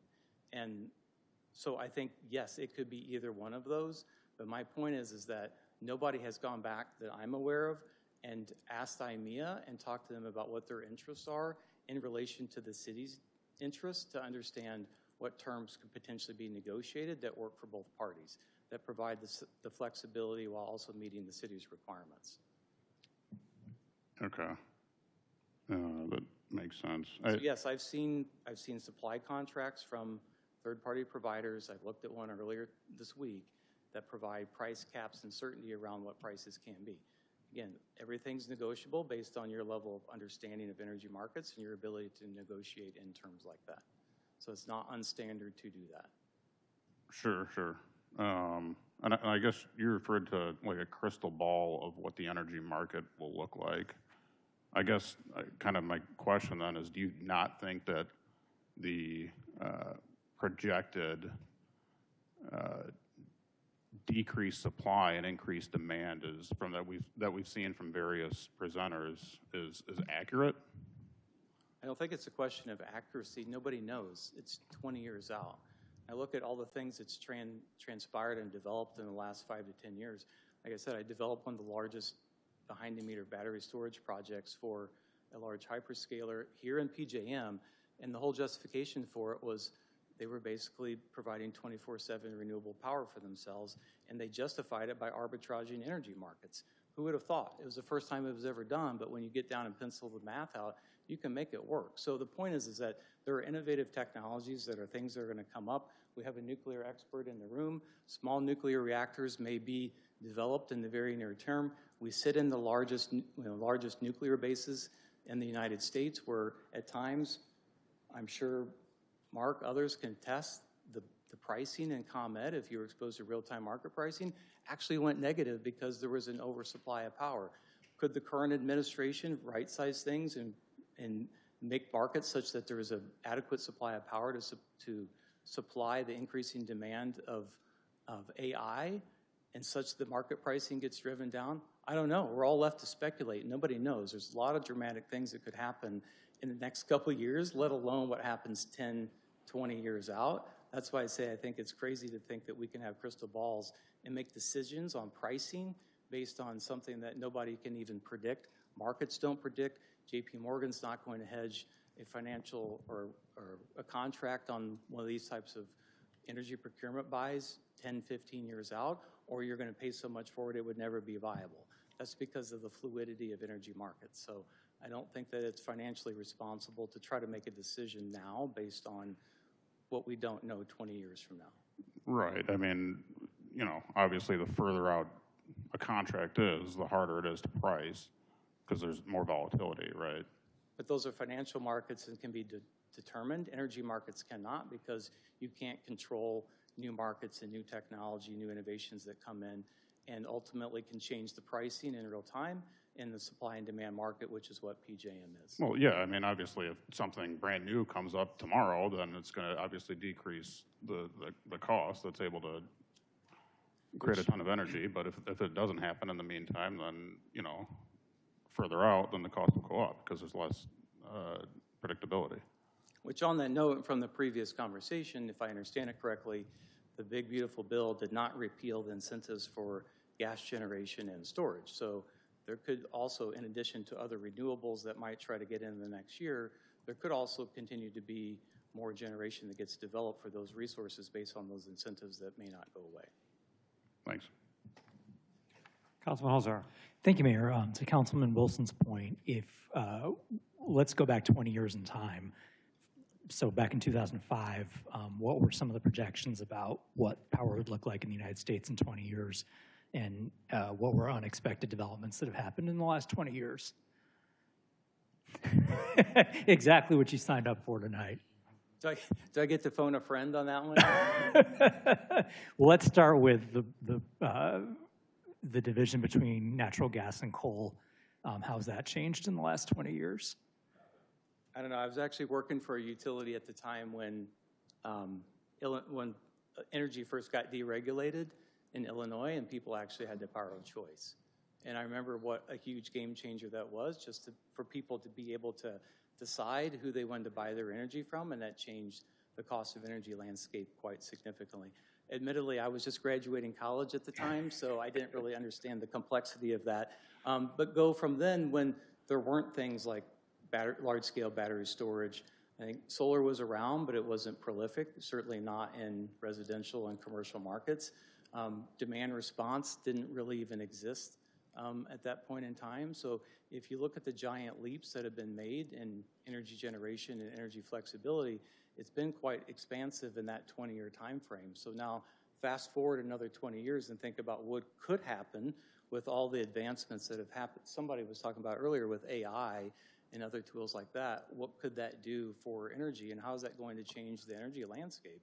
You know, I don't think energy is ever going to get, you know, less expensive, but it's also not to say that it can't flatten because new generations come in and can produce power at a more competitive basis. Yeah, I mean, thank you. I appreciate that perspective. I mean, a few things that come to mind. one thing we're really proud of in Naperville. I'm sure you've seen the graphs, but if you look at our residential electricity consumption, it's actually down even though the city's grown, it's actually down quite a bit in the last 10 years. Nobody knew 20 years ago that LED bulbs would take over and be such a large reduction in power. Another one would be, with the advent of fracking, how much natural gas is a byproduct of that process, and how for over a decade that became a very affordable source of energy that just wasn't available in that quantity before. How many coal plants converted to gas during that period, and then no one foresaw a war in Ukraine, which affected those prices too. So all that to say, a point is well taken about who knows what the world will look like in 2045, but go ahead. And if I could expand on that, just if you look in the city of Naperville, the adoption of both solar and EV charging has been quite extensive. And if you break the financials of those down, what's the return on investment of electric vehicle? There's a premium to those. They tend to cost more than a fossil, gas burning car, but people have still elected to pay a premium for that product. Solar is very similar. Unless you pay cash for it, you're paying the equivalent of a 30 or 40% interest rate to finance that, but people are still doing it because they feel it's the right thing to do. So when we talk about levelizing and making choices for the city around lowest costs, you can argue that that's not what all consumers want. I've never run into anybody in Naperville that says, I live here because of the cheap power. They like it for other things. So it's almost like the city's trying to say that it has to have low power for energy, yet we have ratepayers here in the city that make decisions that are really counter to the idea of cheap power and pay premiums for things that give them choice and alternatives, which could be renewables or flexibility. All right. Thank you, Mayor. Thank you. Councilman McBroom. Thank you, Mayor. Hey, Phil. Good to see you. It's been a while. Thank you. When we talked about you being on the board, you didn't think this was going to happen, right? I Sorry. Did not. I admit I did not. Appreciate everything. I know it's a lot. So just a couple things. Your last comment about cost, we just went through this whole grocery tax discussion and, home rule sales tax, and, they're both regressive, and there's a lot of concern about,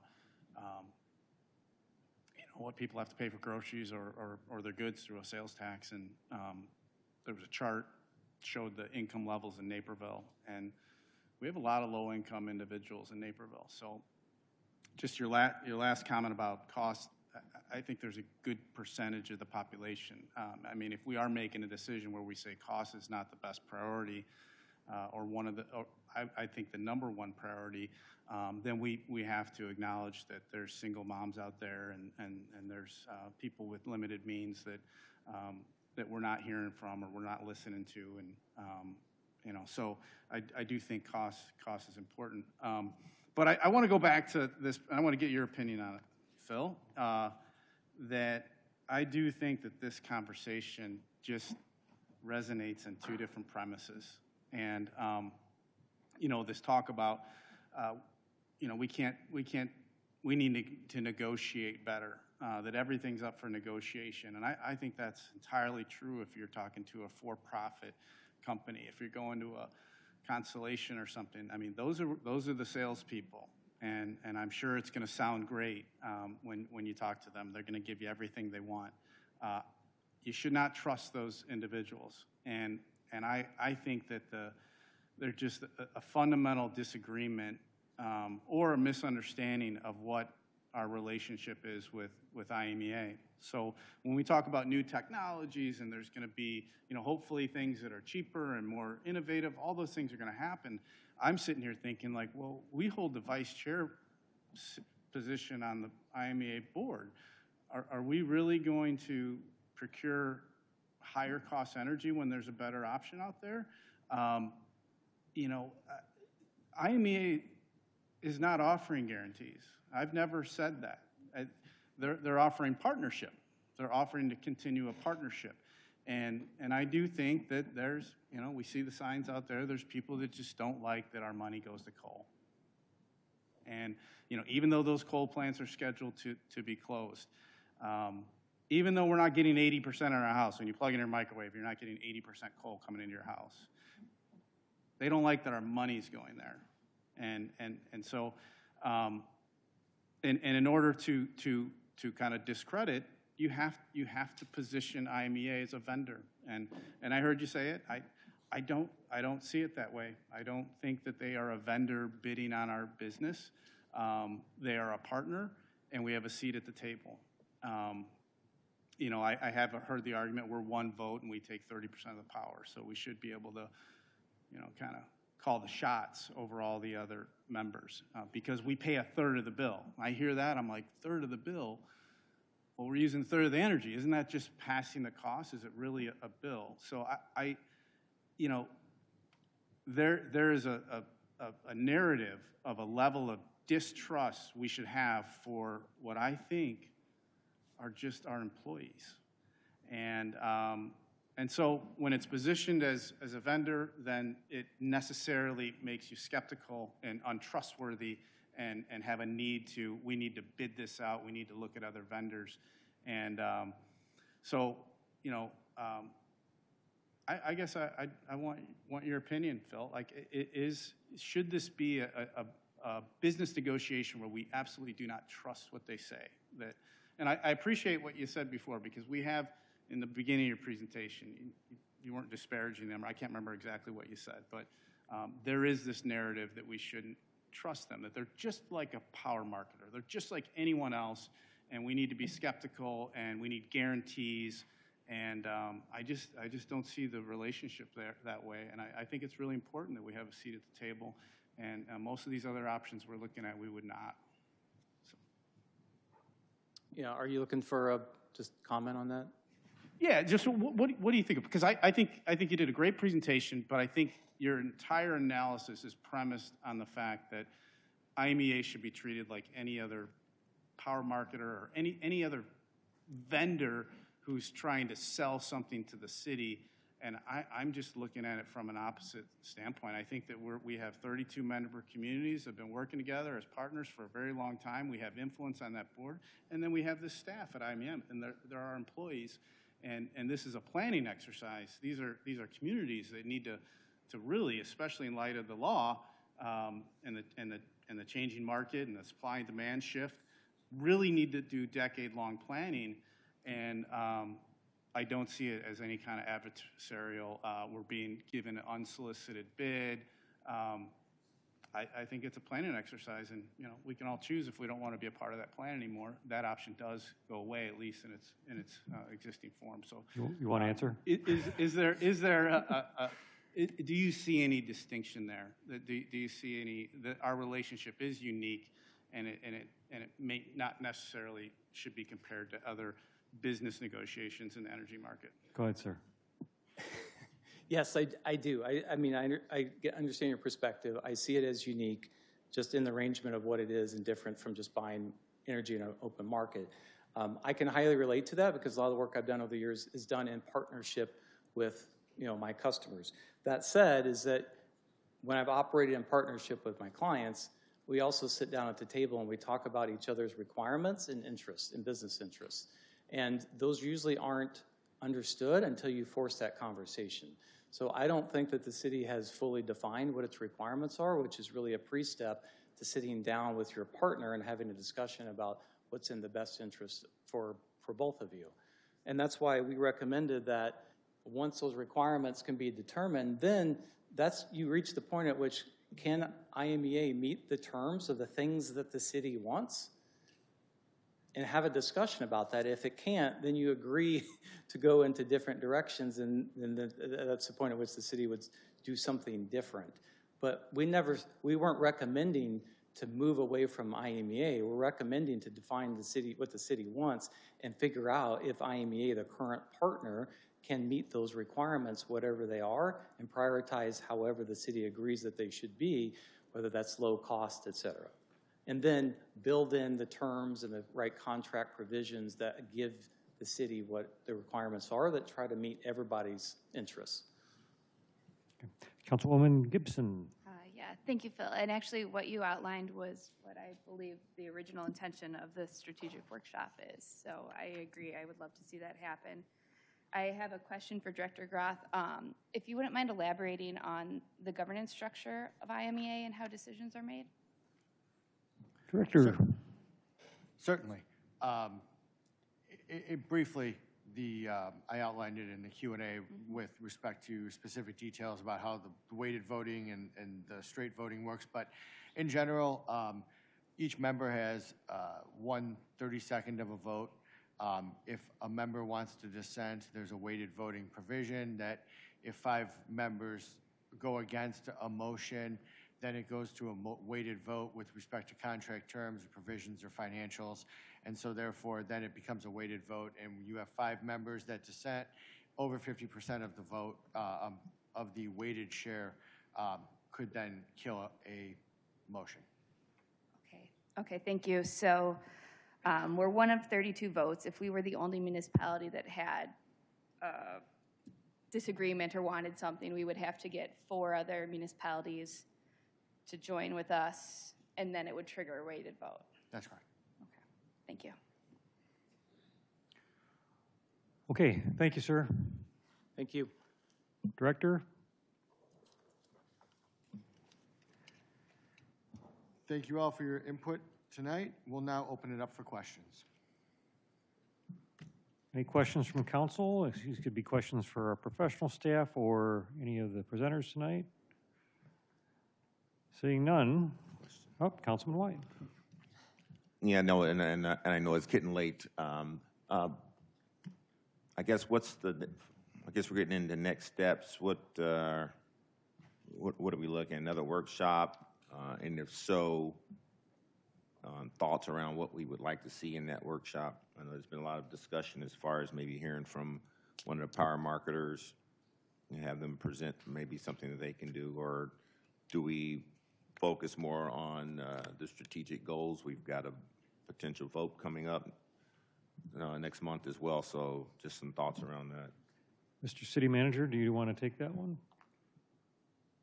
Well, actually, we were going to flip the next slide, and Mr. Groth has some prepared comments for next steps. Director? Sorry, it's late. Forgot the mic. In terms of next steps, on August 19th, the City Council will vote on the IMEA contract. If the contract is approved, we are covered through 2055, and we'll work through the MDR concept with procurement.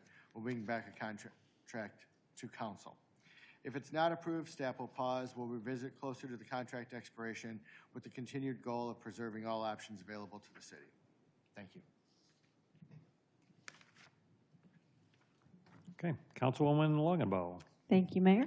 And thank you, everybody, for presenting tonight. This was a really, really informative, unfortunately, super long night. I'm like super tired. But I really appreciate everybody coming out and answering all my questions. Director Groth, I have a question for you. I had asked this in the Q&A, but if you could just elaborate a little bit and kind of touches on the conversation about cost and affordability and that. Would it be possible for Naperville to do some kind of structured rates where we, could provide discounts for low-income residents, or maybe allow residents to pay for more for sustainability? I mean, right now you can put the $5 in your bill, and that goes towards some of the sustainability rebates. Is that something that we could maybe do a more robust thing? Would that be allowed within IMEA structure? Director Groth. In general, absolutely. I mean, that's why we have a municipal electric utility, so that, council can set the rates how they see fit. I'll take the first part of that, which I believe was what we're doing today, which is we do have a renewable energy program which funds grants within the city. We have recently launched a second program, which was outlined by our sustainability manager at the last PUAB meeting, and I believe social media has been launched, and there's a website for it where residents and businesses can buy RECs to offset their consumption right now. To date, we haven't had any takers in that program, but nonetheless, it is available to anyone, resident or business.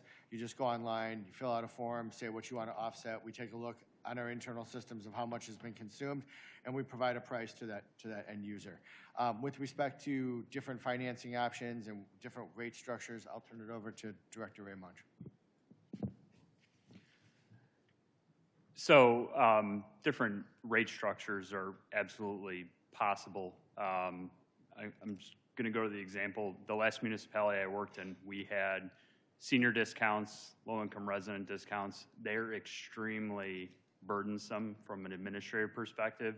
You're talking about an annual application process with significant documentation to justify the lower rates. It was often subject to fraud, all kinds of things. So it's very challenging to run, but it can be done. Okay, thank you. Any other questions?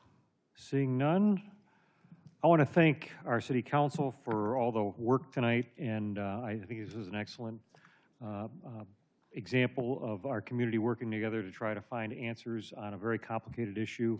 I want to thank all of our presenters for their excellent presentations. I want to thank the members of the audience for being here until 11:11 at night, and I want to wish you all a safe drive home. This has been a great, great meeting. Thank you.